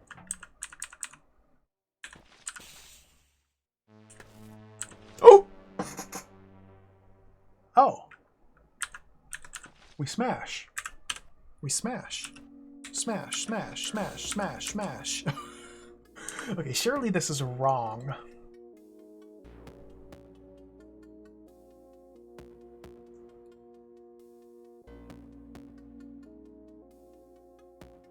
We need to... Okay. Re-enter with a south sword. 2, 4, 6, 8 constructs. We need to get a construct onto this button to gain access to the evil eye. A roach onto that button might actually be preferable.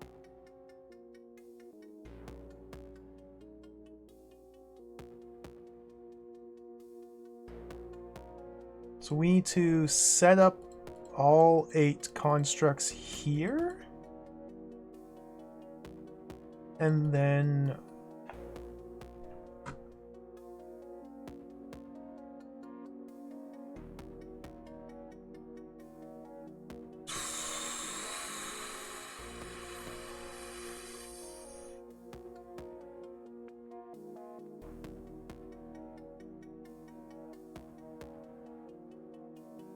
How?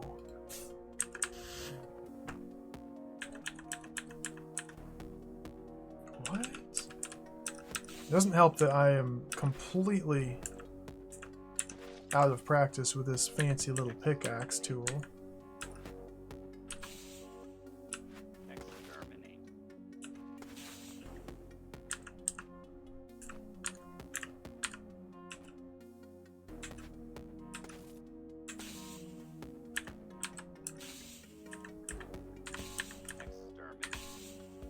What?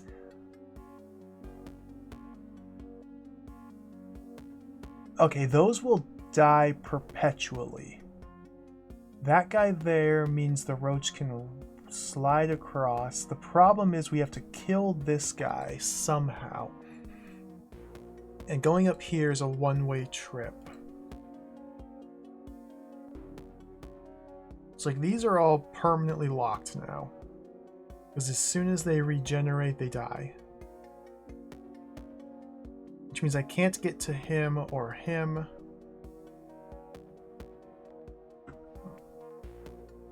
Although I can crush these to bring them down, so...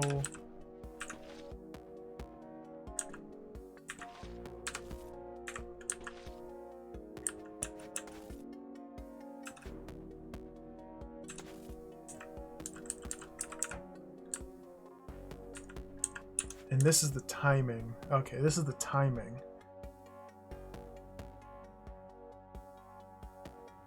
So what I want to have happen is... No. No.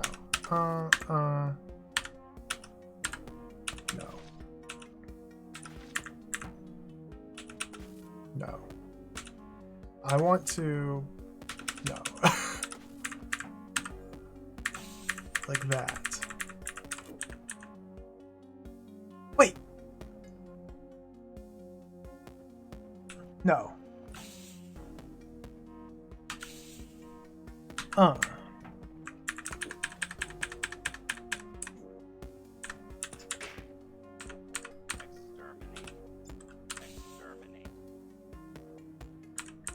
Oh, one turn off. Okay, one turn off.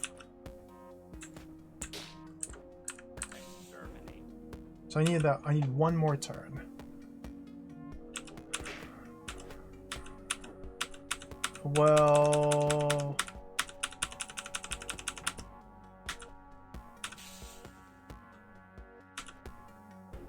Yeah, I did this a little sloppy.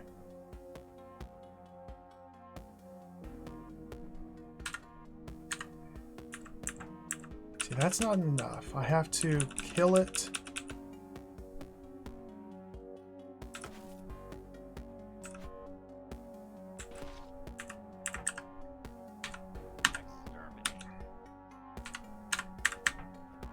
Like that? Is that gonna be the one turn I need?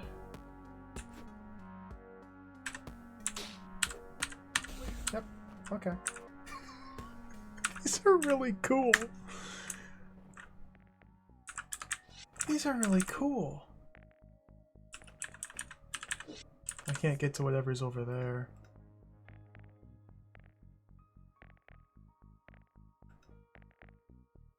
There's nothing over there.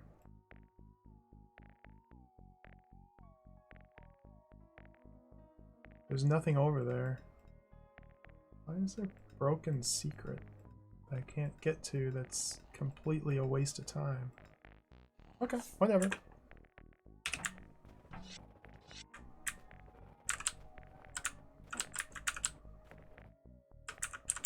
Almost done. Let's go north. Oh, the thing! The seeding beacons! No!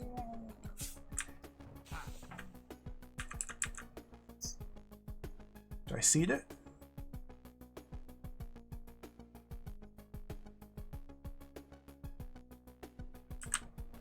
I need to seed it because I screwed up.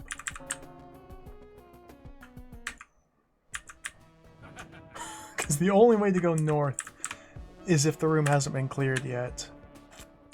Okay, so seed it. I'm goofy.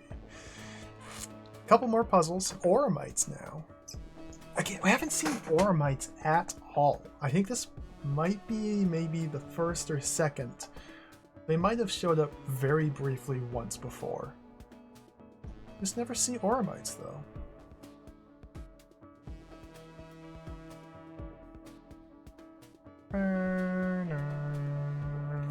Shallow water? Yeah.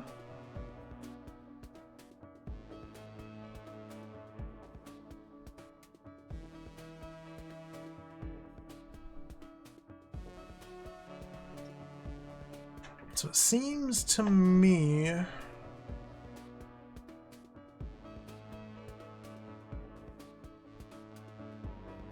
we need to create a bridge of construct corpses across here. 3 tiles, 4 tiles, 3 tiles.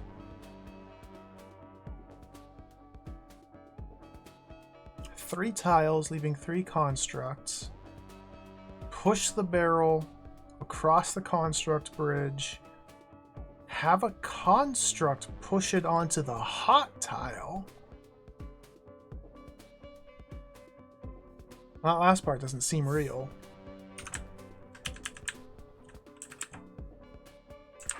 Alright, well let's fish out some They don't step on Oramites. Well, how about that?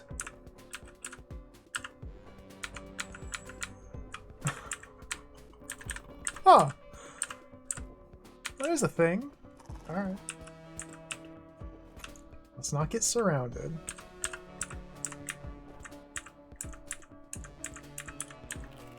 Okay, they step on water though.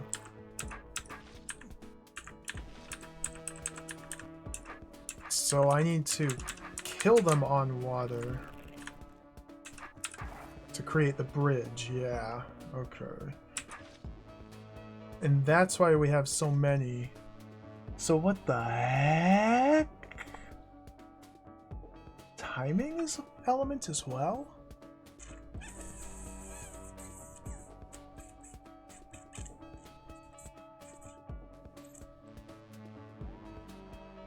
For some reason I thought I could just push their corpses, like I still had a pickaxe or a stick, but nope.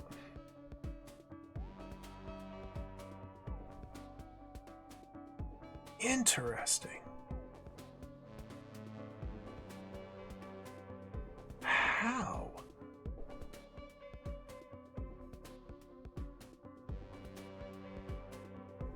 Alright, let's reset. Timing is important here. Specifically, these bad boys. So it looks like we need to be manipulating constructs. See, if any roaches get over there, I'm stuck.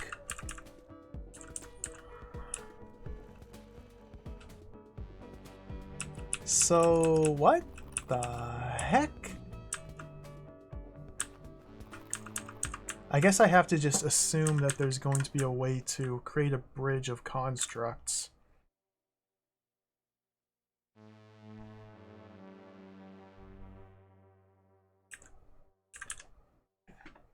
Because otherwise this looks completely impossible.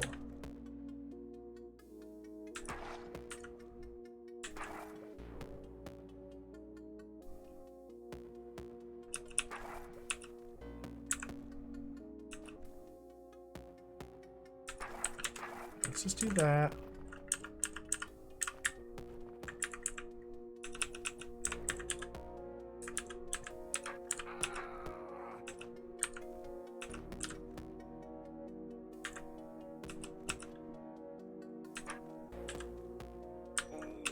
What?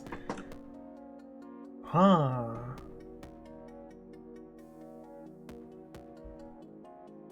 Interesting. Do the construct get stuck on the ornaments? No. Single tile obstacle they'll flank around. So they'll flank around that. This is where they get stuck. Do I really have to keep jumping back and forth here? The timing just doesn't seem like it's ever going to work out. Like, this doesn't seem real. And there's a little pocket there to catch a couple roaches.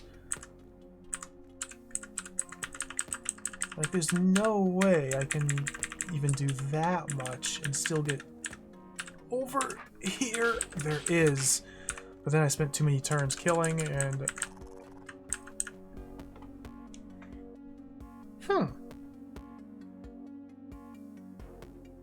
A puzzle.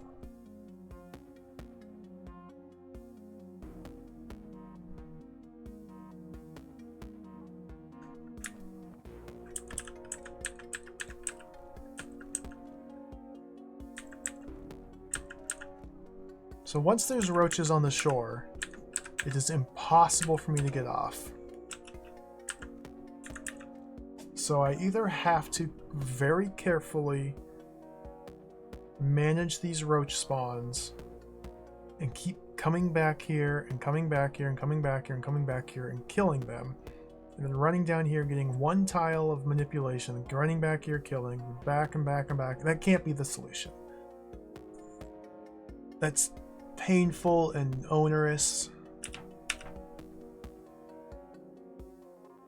The first two spawn cycles, though, we only have to fight off 2 roaches and not 3.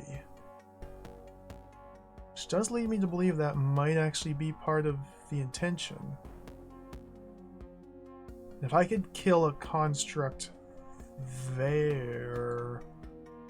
or there... Oh my goodness, I don't know.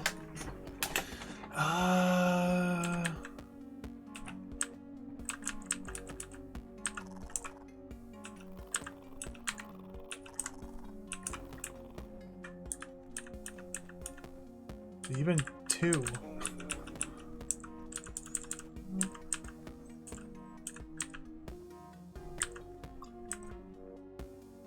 Huh.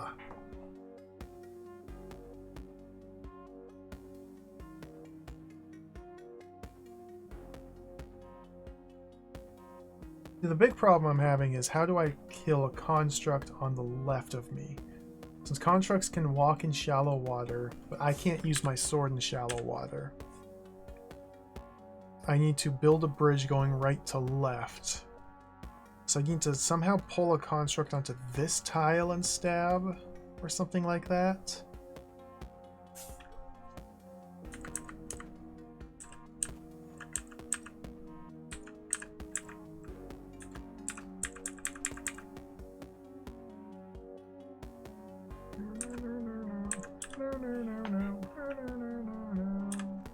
Beautiful music. It doesn't kill. I was able to get this guy caught up there, which is a good sign.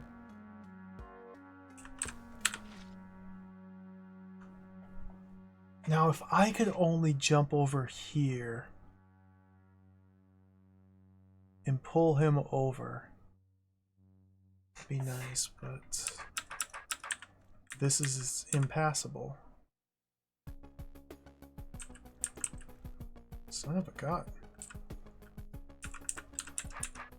I guess we just do that instead. How does that help me?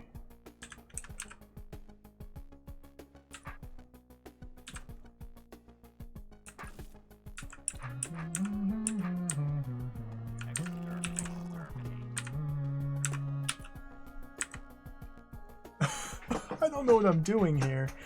I have 1, 2, 3, 4, 5, 6 constructs total.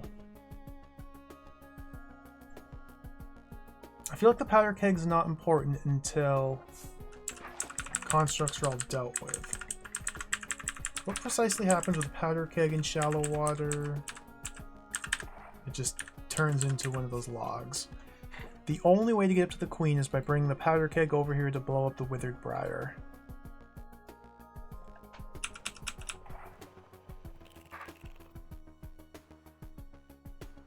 Huh. Perhaps I can use the powder keg as an obstacle to entice the constructs to move in new areas that they did not decide to normally.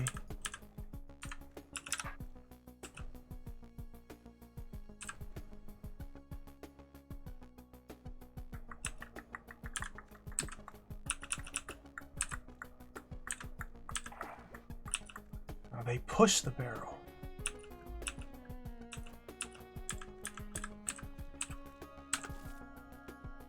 Okay. So, is he gonna push it? Dingus. Let's go with that.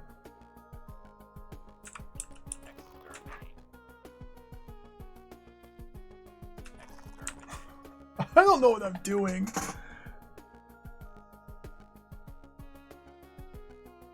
I need this tile.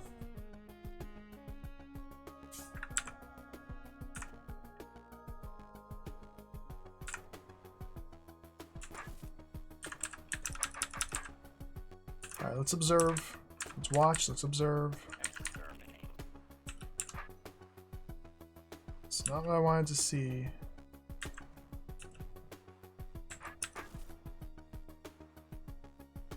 Huh?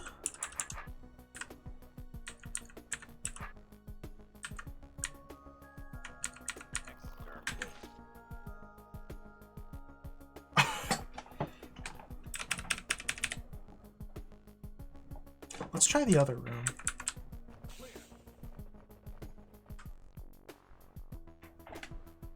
I don't get that last room. Some behavior of constructs I need to understand better to get them to move where I want them to so I can kill them. Or I need to better manage this, because if I can stand on the left side of the water, I could pull them across it easy. It's just standing on the left side of the water seems impossible unless you're actively always fighting off the roach swarms.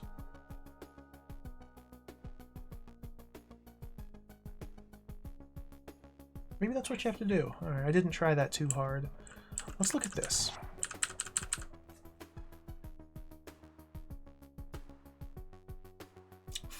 Three golems, a construct, and an evil eye. Got all sorts of buttons and nonsense and switches and shenanigans. All sorts of goodies going on here, so let's observe all of them. So these buttons, these 4 buttons need to be weighed down and then released.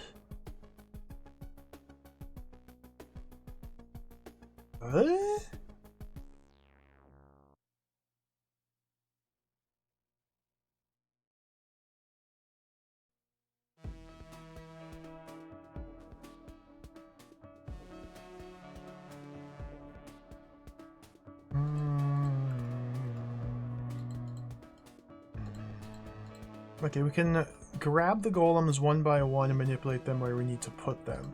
We have a powder keg which can help us do something, somewhere, somehow.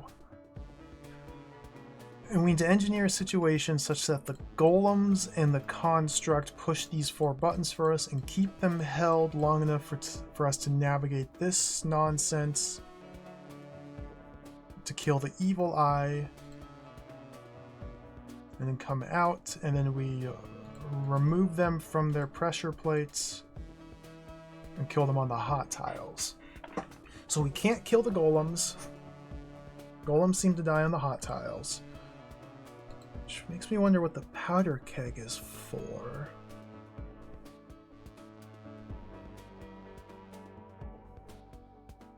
Potentially use the powder keg on one of the buttons.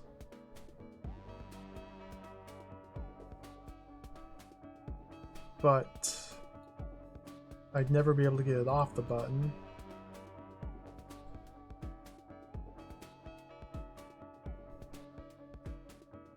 Huh.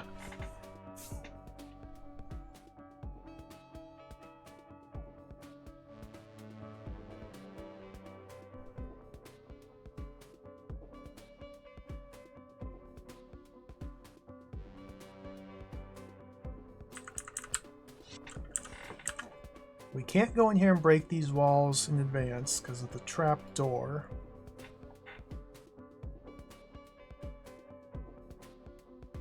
There's floor spikes.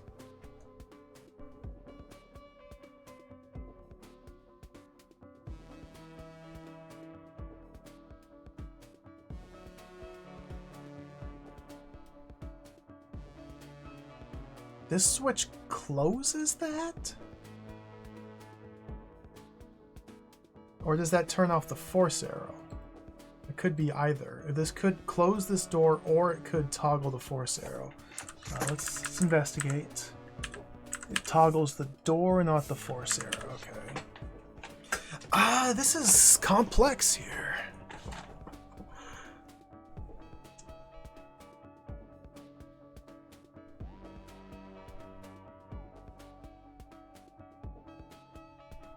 I wonder if the construct can push golem corpses. Let's find out. Looks like a no.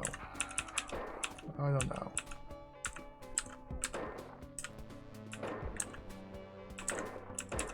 I think if it could push that corpse, it would do so.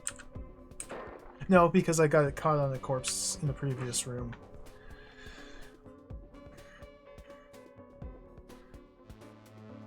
It occurs to me I can use a construct to press 2 of these buttons by killing it on one and then having it step on another while I'm doing this.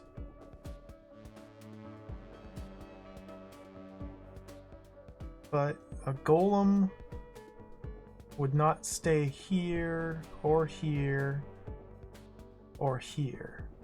So this is all cons? No, what? I don't even know what I'm looking at here.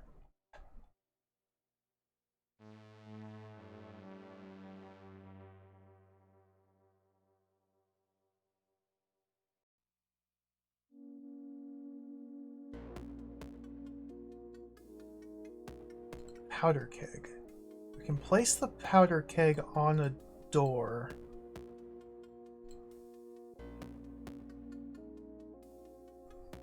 So that it prevents this living golem and this living golem from tracking us southwest.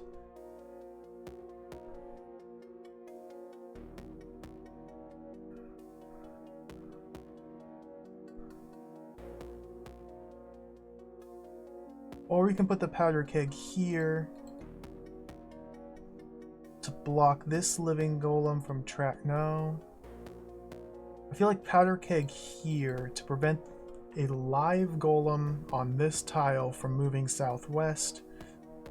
So we can keep this button pressed until we come out here. This one has to get pressed and unpressed. So this is the construct? So golem construct?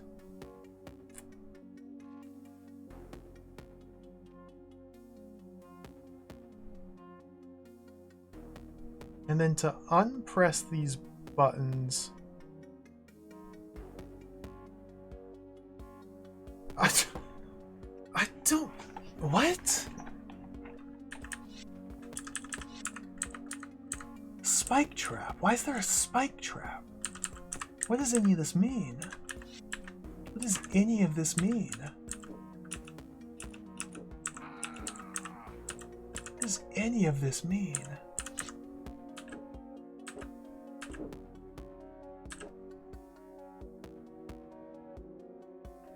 Like there, I can do something like that, so now that tile is safe while I do this.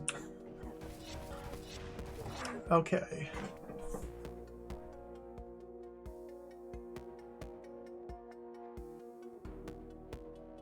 And then when it's all said and done, I can come out here and go like that, and the golem dies. Or once this door gets raised by this button, I can go like that.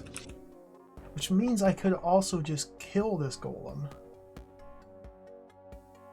and have it as a corpse and detonate this once the door is raised to clear these buttons so I can still escape. So there's the powder keg can only kill 2 golem corpses. You know, I should investigate something before doing that. Okay. So that just kind of helps inform me on this puzzle. I don't need to use a construct to push the powder keg. I can push the powder keg on the hot tile, then escape. Okay.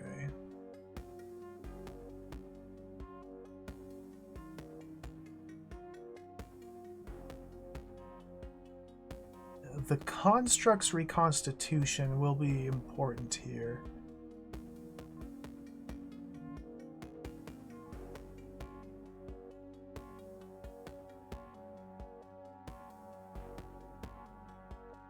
Keeping this button held.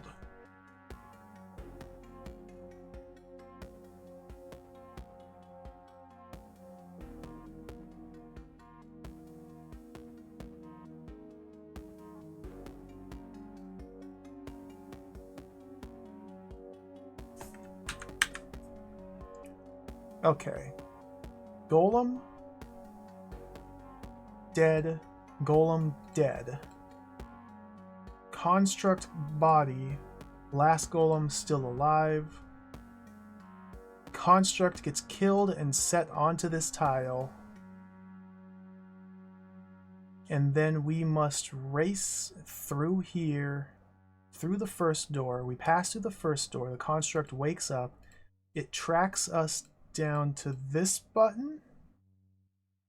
Maybe.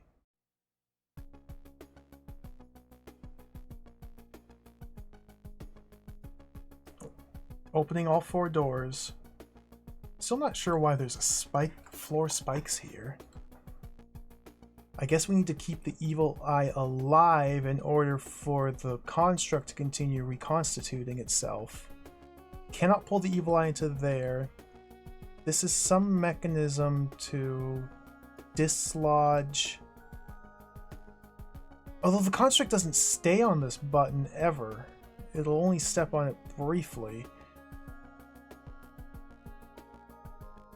Which is fine. So what? I only need 2 golems and a construct if I'm reading this correctly? Alright, let's try that. Let's try that. Seems insane. Well, let's try. Let's move that out of the way for now. Let's grab a golem. Put him there. Oh, this is not pretty. Kill him. Let's grab a golem. Put him there. And now I can't. I should have done that the other way around. Whoops. Kill him. Let's grab a golem. Put him there. Kill him.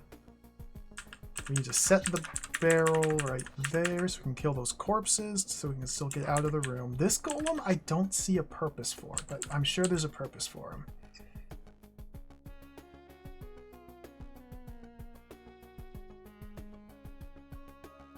And now we bring Construct there, kill him on turn 30, and race. I don't think I'm going to win this race, but I gotta at least try it.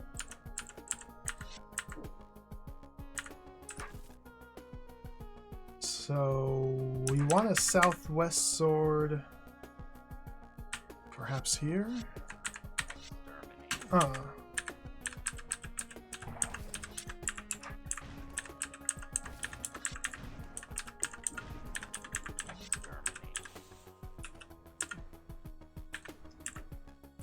Okay, there we go. Dude, this is tremendous. Oh no, he can't do that. He can't do that. He can't do that. No.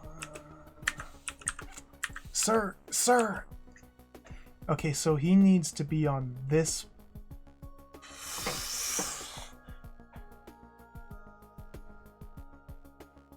Oh.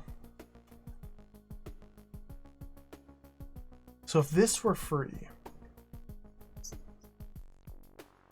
if this tile were free, Construct could step there.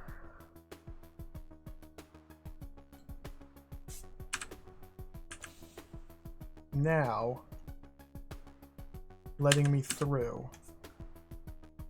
This is living golem. This golem corpse needs to be put here but alive. This guy needs to be killed and placed here to prevent him. What?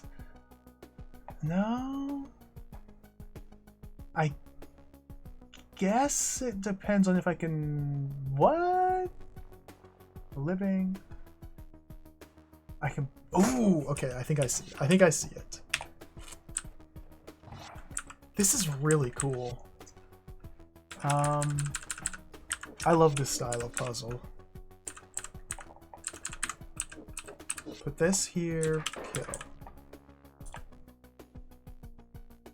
Construct is these two. Living golem here, dead golem here, living golem, powder keg. But then I can't clear this button. Oh my goodness, what?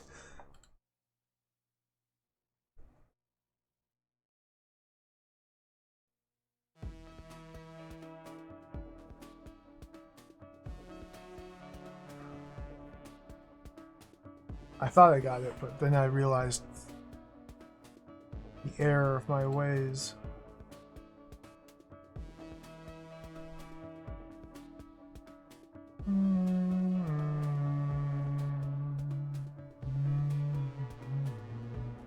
No, we don't.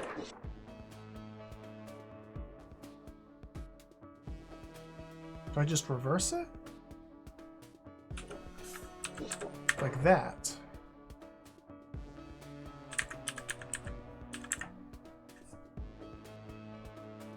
Living golem. Construct. Living golem.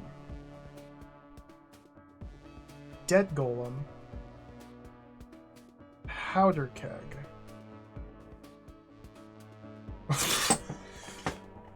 What?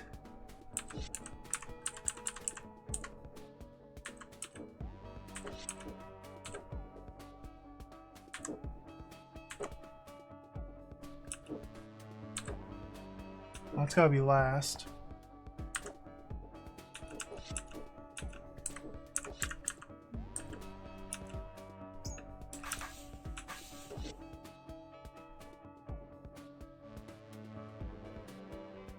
What am I trying to do here?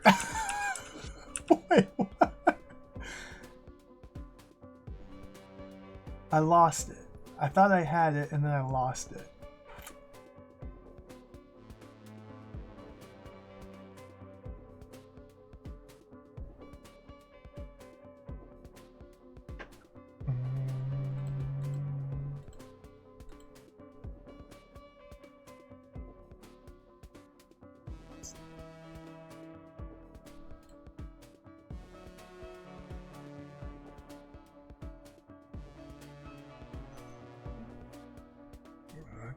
Processing.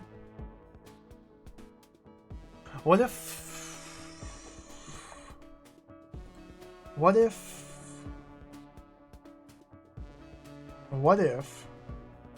we put a golem corpse on this hot tile?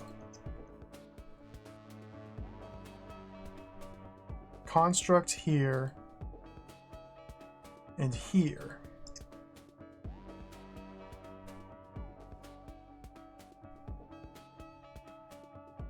Fill this tile with a golem corpse so the construct doesn't track me south. Construct. Can I get a living golem and a living golem here and here? It's just the powder keg? No, because this is twisted. What?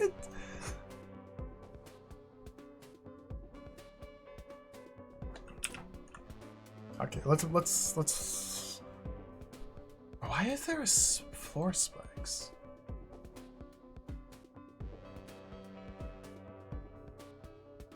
This must be unpressed. We gotta figure out how to get the construct down here, I think.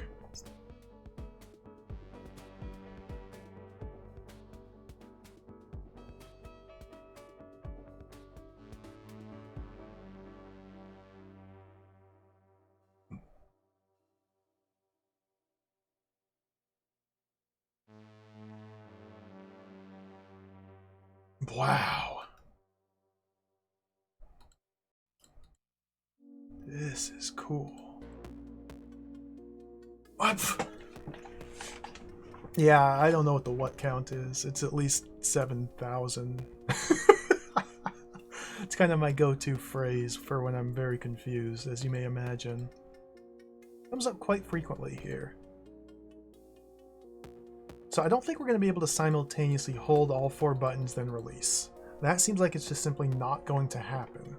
They've given me enough tools here, specifically the powder keg, which can be used to clear 2 of these if I can detonate it with my sword once I get out here.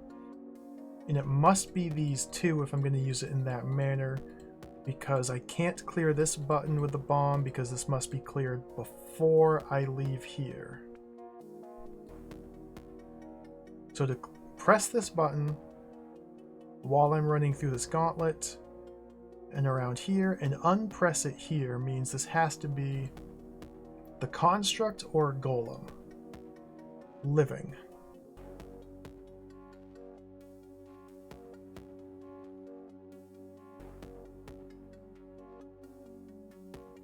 I wasn't able to get the construct from here to here.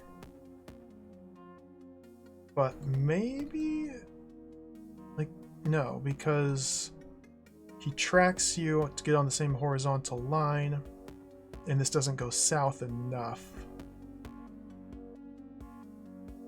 So he just stalls out here, here, here. So if I'm moving the construct and having it press 2 buttons, it'll have to be the one on the right and then either the top or the middle. Top can be accomplished if I kill a golem and set it there. And then this construct can be killed here. I have just enough turns to get through this door, then it revives, moves to the next button. That seems like the play. The intention for construct seems to be these 2 buttons with a golem corpse here. It's 2 buttons and 2 of my tools used. So how can I get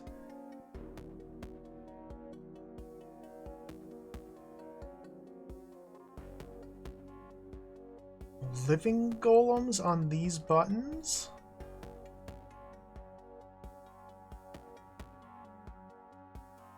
And then remove a living golem off. How can I keep them on these buttons though? It doesn't work that way. Because I only have 3 of them. I'm using my golem corpse there. Huh. If I don't use the golem corpse to block the construct, then I'm using construct here and here. But I don't have enough time to race from this door to this door. I only have time to get from this door to this door if I'm using the construct to press the 2 buttons.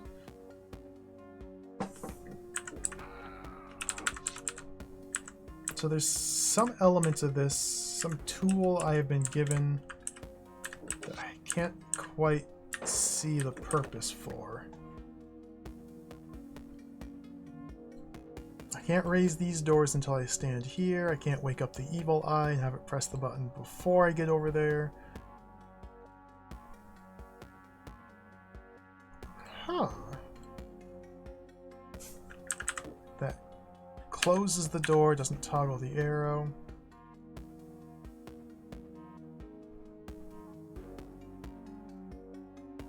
And it just doesn't work. So...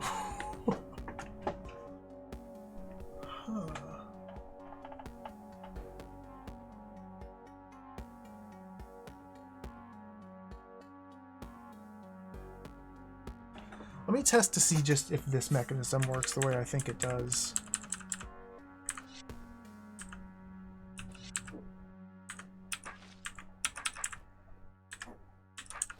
So we want him here. He regenerates, we kill. We go around that.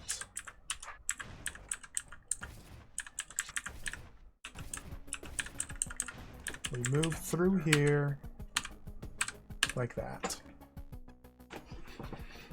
So that works the way I think it does. The problem is moving through here. I don't see how I'm going to keep golems on these buttons or manipulate them such that they only step on these buttons once I'm in here. Because we're passing through these rows multiple times. So I would need this golem to be blocked. I need this door to be closed. I need this tile, this tile, and this tile, and this tile. All 4 of these to be blocked somehow. So that just won't work. But we can kill them. What dude? I can just kill them, set the powder keg there. No, because this, dude. It's always something. It's always something.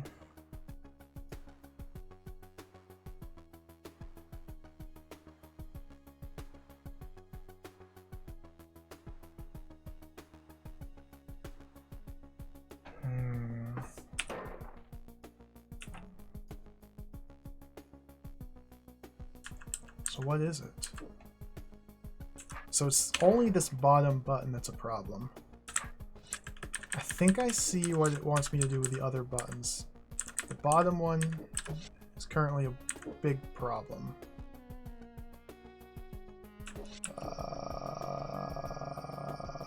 Speaking of problems, can we even do this now?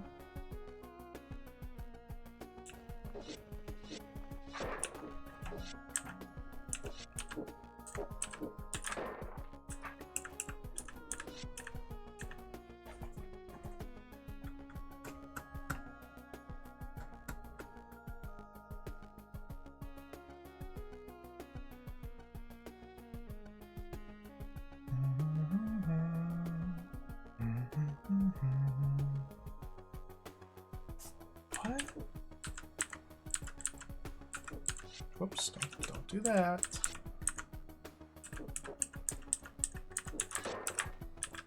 Again, something like this.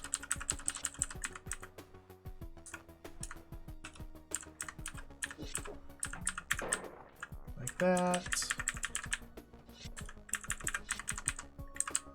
This is very close, but just not quite enough. Unless I can detonate the powder keg some miraculous way from over here. This should at least get me through.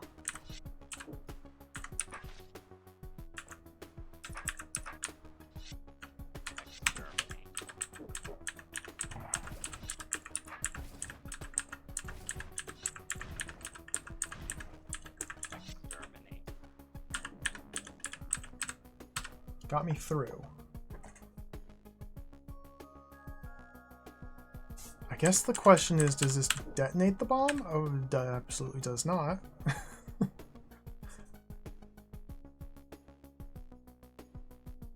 Now I can't click on the powder keg. And I'm stuck.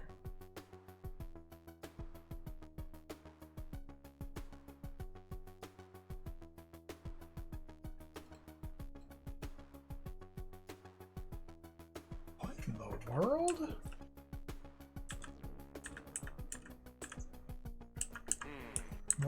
Why can I do that?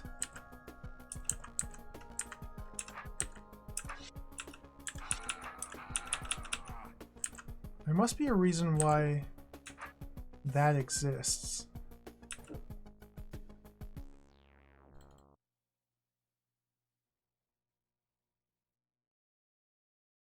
Construct there?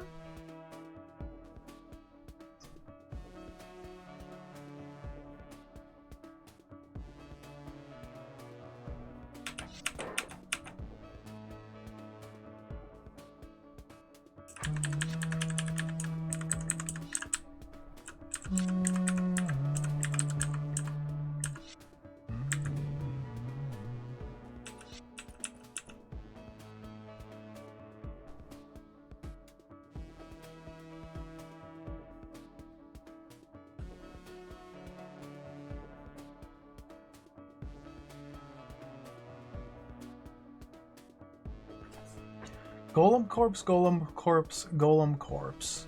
Construct corpse. Charge through. Oh my god. The construct wakes up, steps off this button, leaving me a way out. Keep the evil eye alive in here.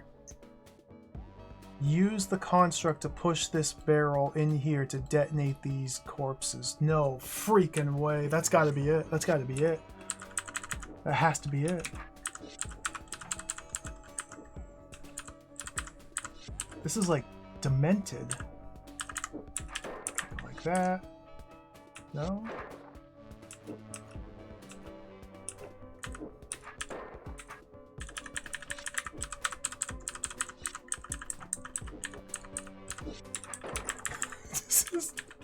This is so cool. Why is this game so cool? It's too good. It's too good. They made this game too good. I want him.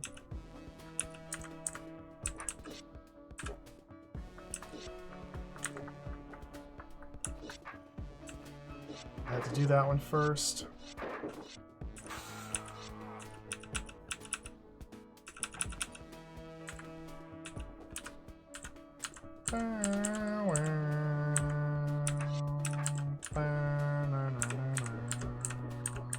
There we go. There we go.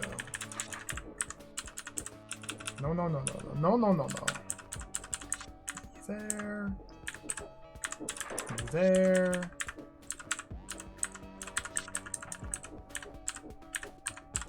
There.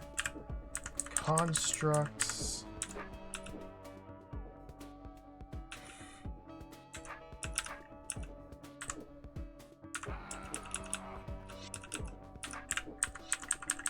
Why that? That works. That works. There. We wait here.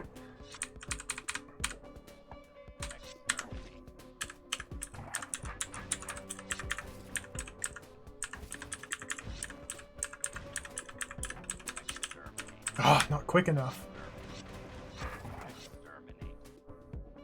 Too many turns spent rotating the sword.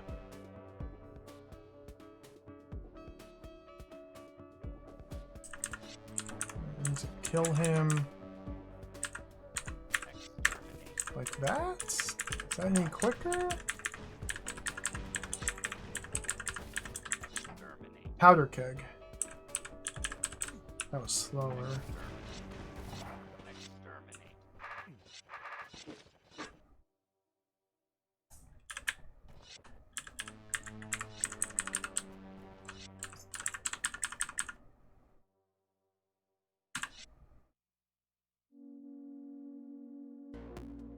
want the powder keg there. I probably want to wait until...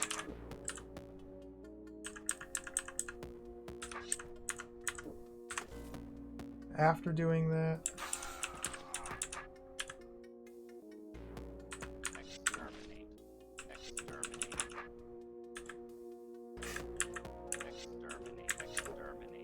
He pushes it!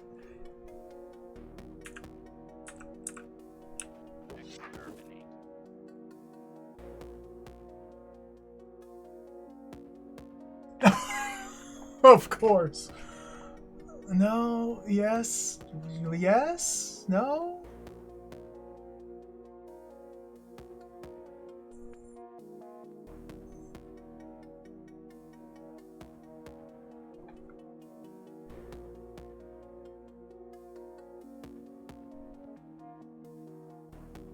Just one little element I'm missing still.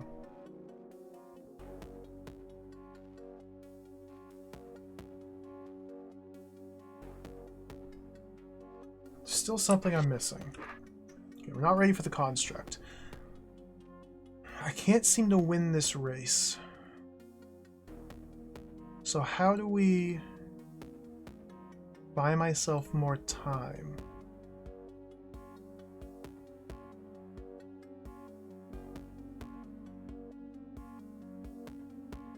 Again, I'll never be able to pull the construct from here down here.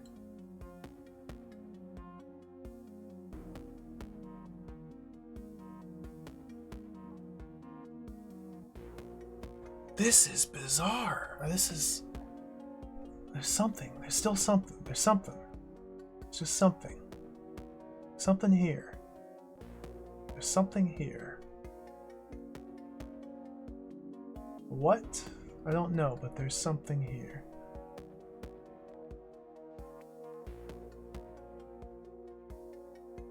All the rock golems need to be dead because this mechanism is so that the evil eye is the last thing we kill.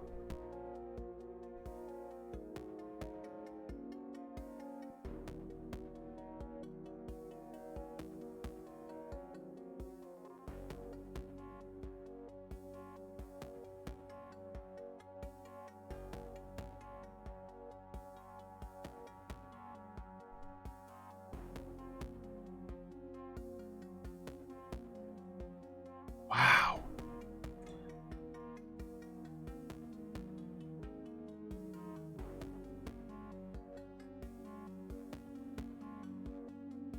Wait.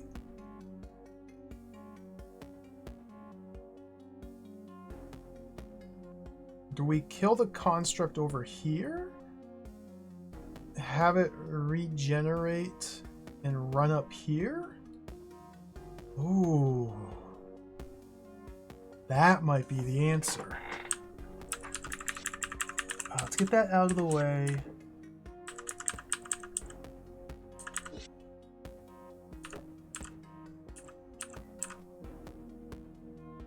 Problem is, I'm farther away from here than I was before. This only buys me like 2 turns. But I spend more turns than I just earned. Because I have to...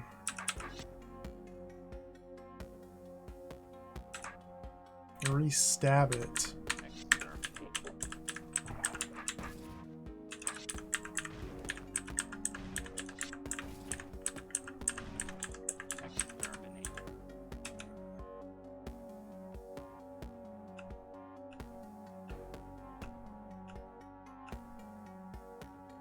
One, two, three, 4 more turns. I mean, I can do the same thing here.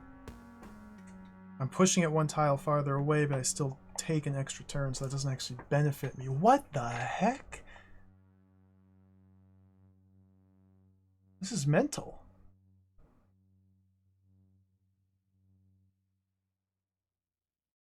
Barrel?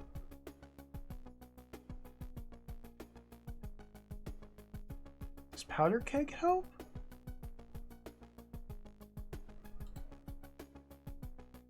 Dude, there's just 2 more rooms. 2 more rooms. There's just 2 more rooms and something up here too. There's just 2 more rooms. And I'm totally stumped on both of them.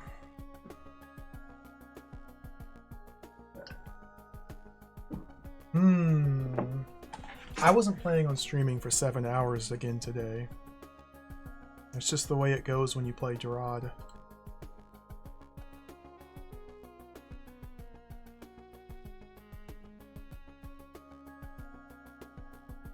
Okay, I need to reevaluate my golem positioning, I suppose. I seem to go back to square one. Like, what? This...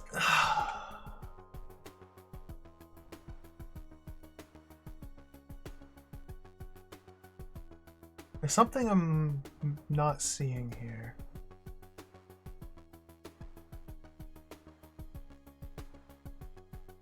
Surely it's significant that we can use a construct for 2 of these buttons. It's designed specifically so the construct can push the first button for the first door, as well as either the second or third buttons. And the timing only works out, as far as I can engineer it, and so the construct hits the first 2 doors, not the first and third. To do that, we need to use the construct and a golem corpse, a dead golem, leaving us 2 dead golems here and here, or 2 golems rather, here and here. Once the construct runs through here, we don't have any way of influencing it to step to the east again, back on one of the buttons. I can't...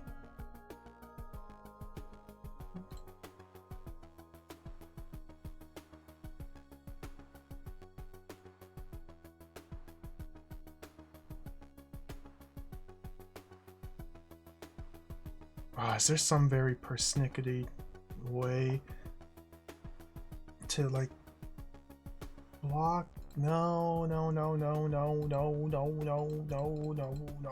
What the? What? What am I doing?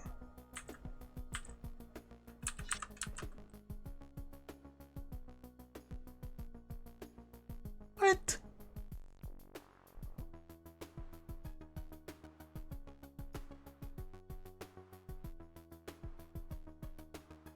Disaster. I've come so close. I've come so close with a multitude of different approaches.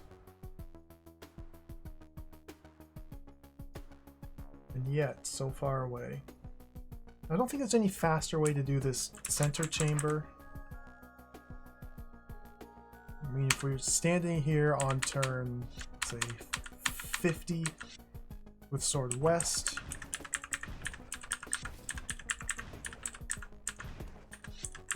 you get to this tile on 72, that's 22 turns. Southeast.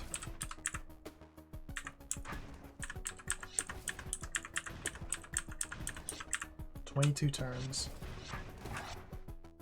You can't pre-break these. So we either... Huh? It's 22 turns from here to here.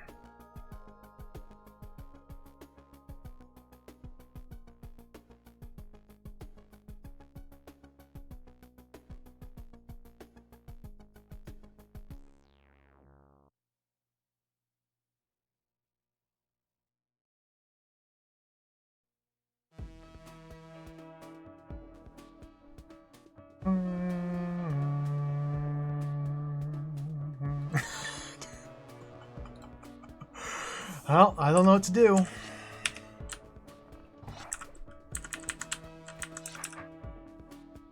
I'm not sure what else to try is the thing. The unfortunate thing is I don't even know what else to even try here.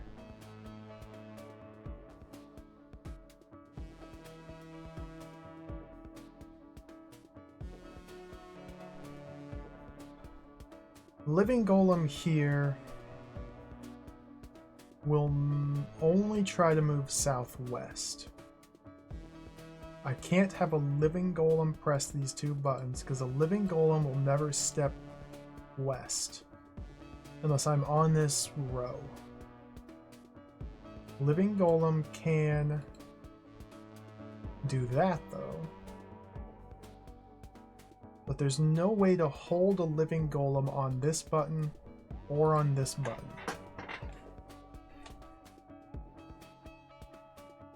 Because of how serpentine this track is.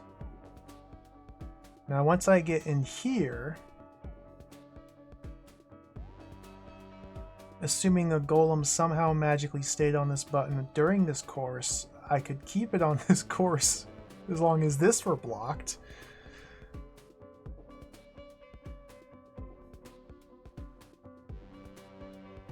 This button has to be unpressed to get out of here.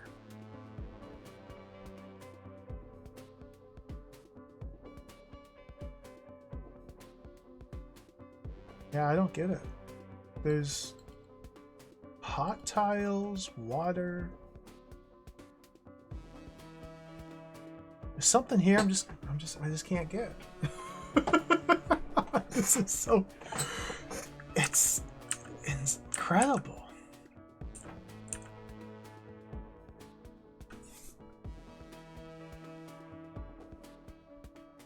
I can't fill all three of these buttons with golem corpses, because again, this bottom one cannot be a golem corpse no matter what. And for the reasons I just listed, I can't have living golems here or here either. I only have one tool with which to block golem movement if I'm using a living golem. The powder keg can be placed on this tile to keep a living golem on this button.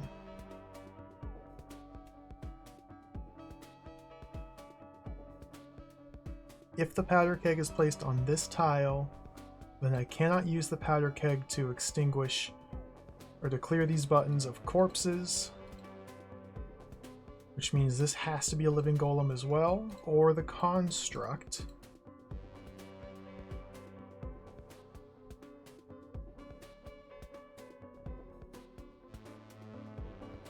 Which means this must be a living golem.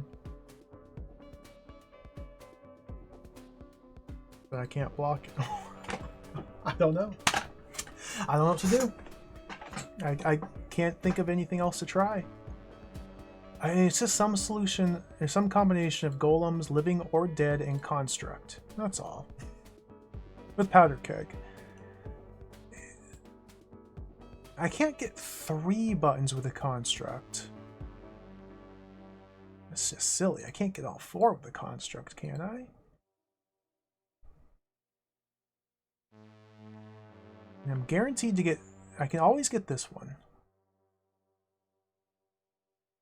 The only way to get the construct to step onto this one is if this were blocked. But then I can't... The construct will never step east again when I'm to the west of it. So that's just not going to work.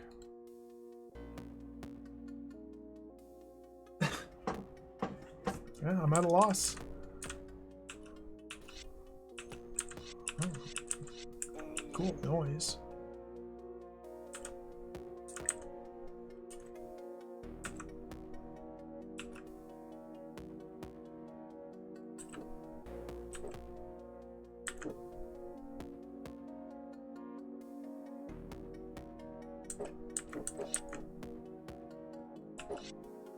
What's that noise? Oh, switches. Oh, the spikes. No, that's the spikes. That's the floor spikes. Okay. I was tripping out for a second.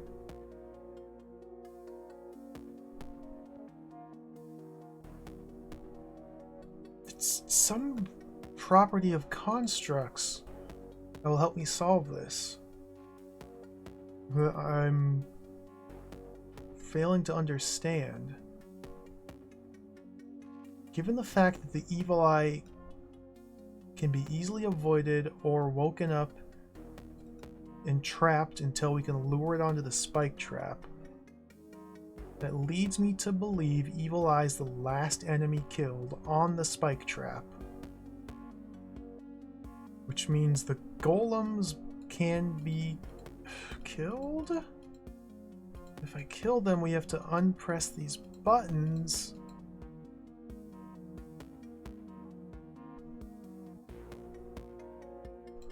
To unpress these buttons, the only mechanism I have is blowing up the corpses with a powder keg. Which again, it seems like so straightforward to do. Golem corpse, golem corpse, golem corpse. Construct corpse.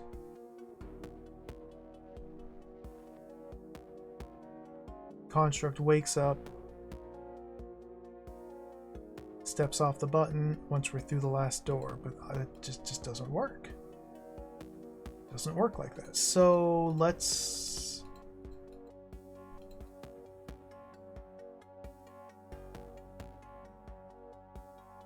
use the powder keg on the button? That wouldn't help me.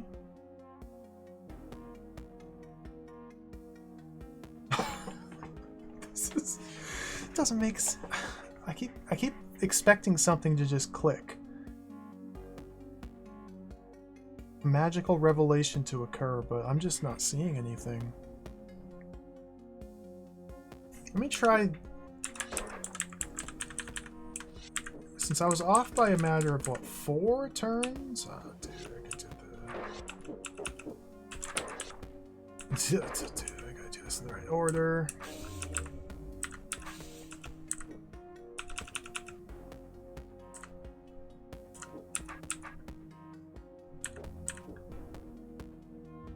How do I do this? What am I doing? How do you play this game? Like that.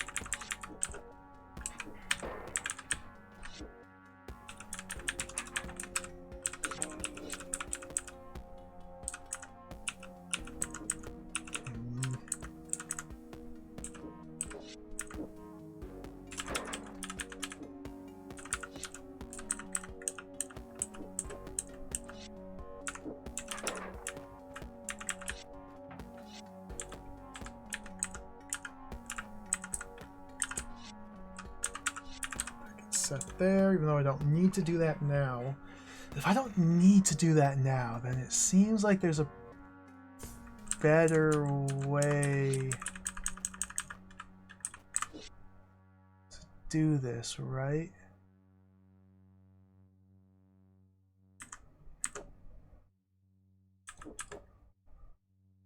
Maybe? Something insane like that?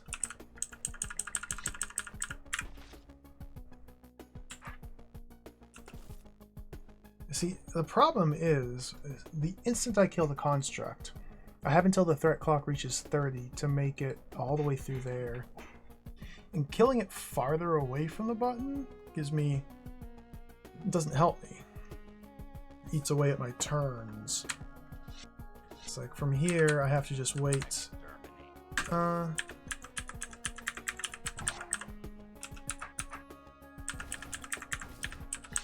Now it's already awake. To my barrel! My freaking powder keg, man. You jerk. You jerk.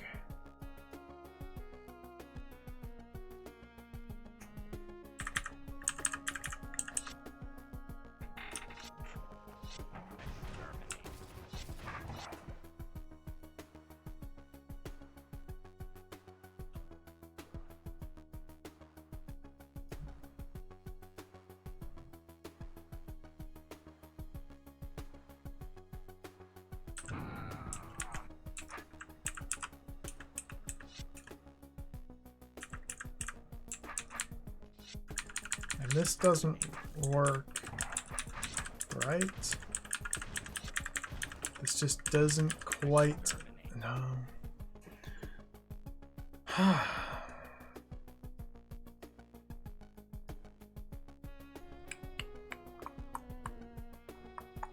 I need to use some property of the pathfinding algorithm of... I can't kill him on there because now He'll never reconstitute. Exterminate.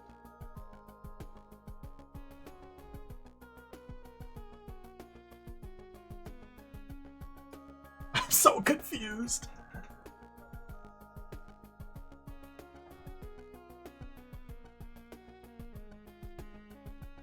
What do they want from me?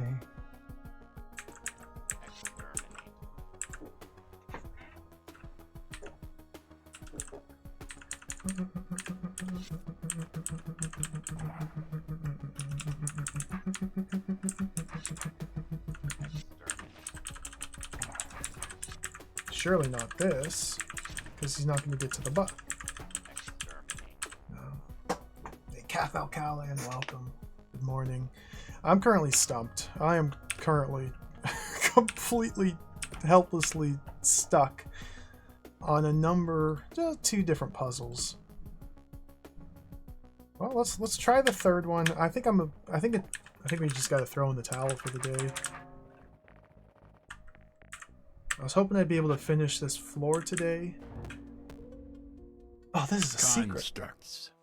Due to the fact that constructs self-repair every 30th cycle, it is a simple mathematical proof that introducing a sufficiently large quantity of said element will render a room unconquerable.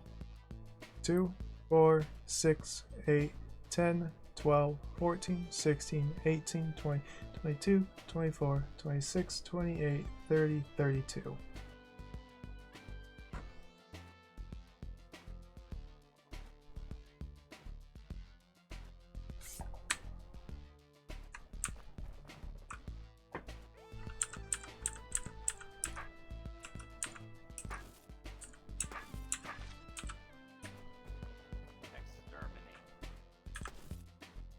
Exterminate. These freaking Daleks.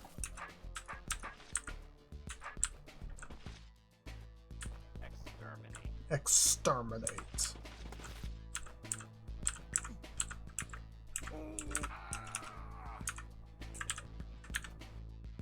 Get on the arrow.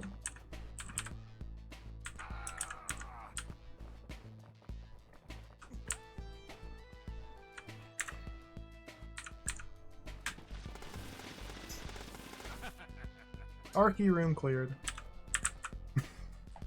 Okay, that was trivial. That was trivial.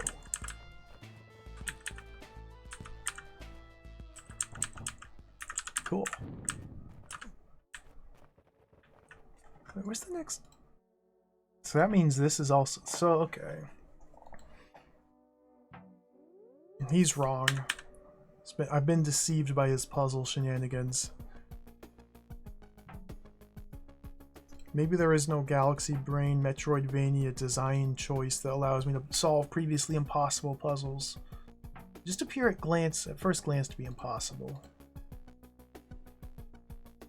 I couldn't figure this one out either. This is...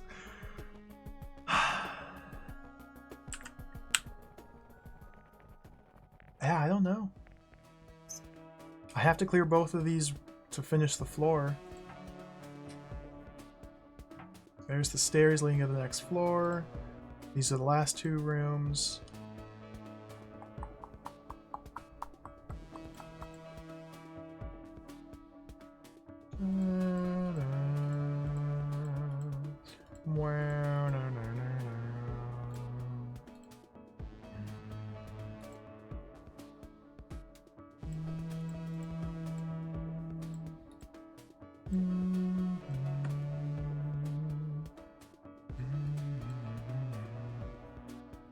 This bottom button is the big problem. It's just the bottom button that's the big problem.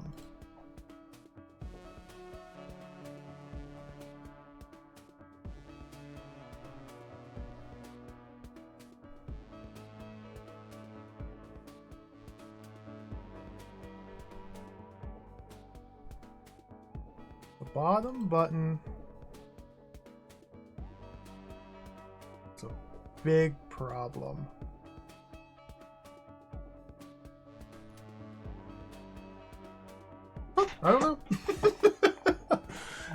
Krusty's Funhouse. Yeah, this is nothing compared to... Krusty's Funhouse is nothing compared to this game.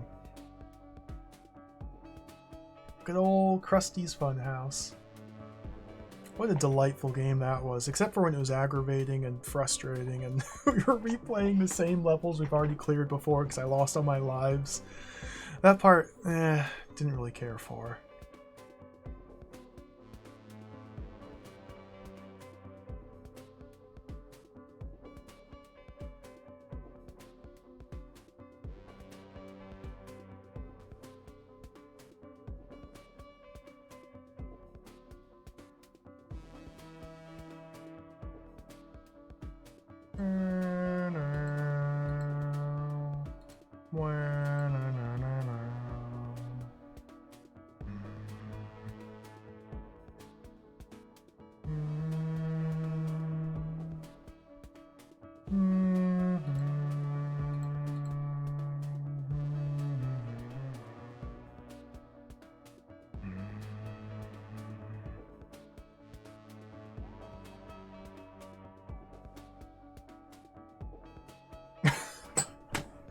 I'm looking like I think I'll come up with something.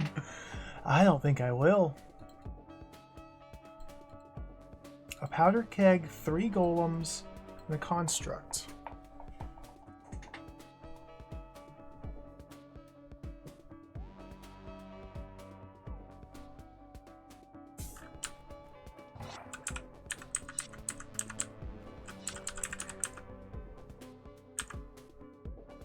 What? Well, I didn't click on anything. Okay, weird.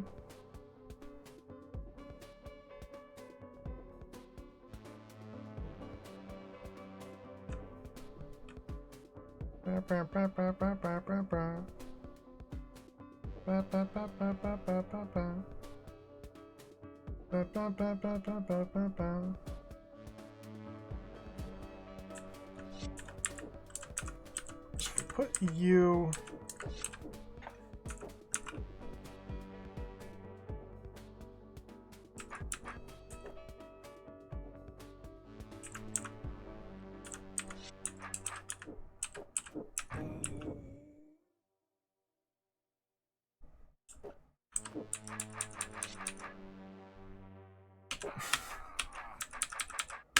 Put you there. While alive. And he will hold this button down as long as there's something here while I traverse this.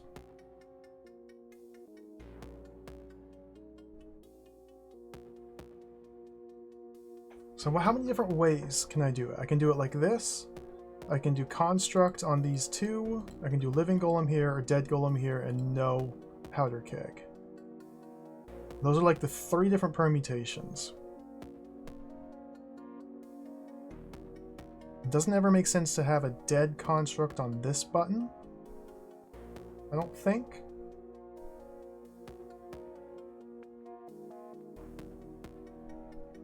So now if we do construct and construct,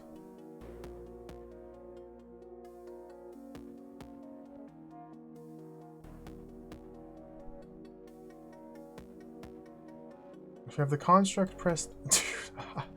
I don't know what to do. I give up. We gotta pause it for the day. I can't figure this out. I'm stumped. I'm completely stumped. So let me make sure I got a checkpoint. I don't know what to do. I can sit here and stare at it, but I am literally completely out of ideas. Look at this. We've cleared 423 DROD rooms. That's a lot of DROD. We've cleared 423 DRODs. But this might be an impossible puzzle. Same with this one. Just like the previous impossible puzzles that we solved. These might be impossible as well.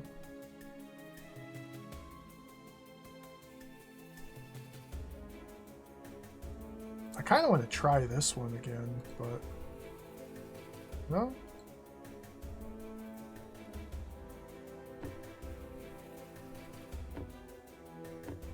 I don't know. Alright, game's too hard.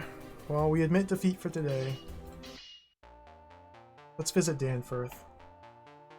Oh, we get 2 games worth of content in one? What does that mean? A game you can play at lunch and dinner. Do not get short episodic content released every who knows when, nor do we get extra undos. They're only 99 cents each. Or might alert. There's the easy way, or maybe that was the hard way. Have we seen this level?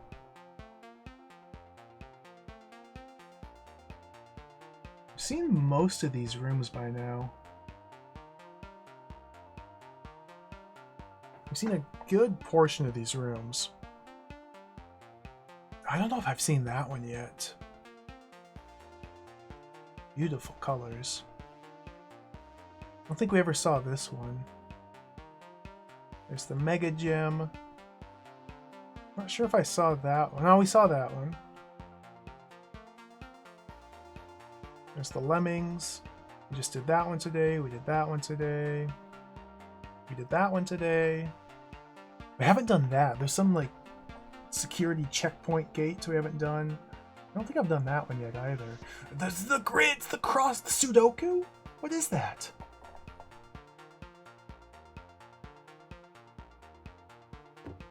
Alright. Thank you for watching, everybody. Another day of DROD in the books. This game owns. I'm stuck. But that's the way it goes when you play puzzle games. Sometimes you get stuck. Thank you for watching. Thank you for hanging out.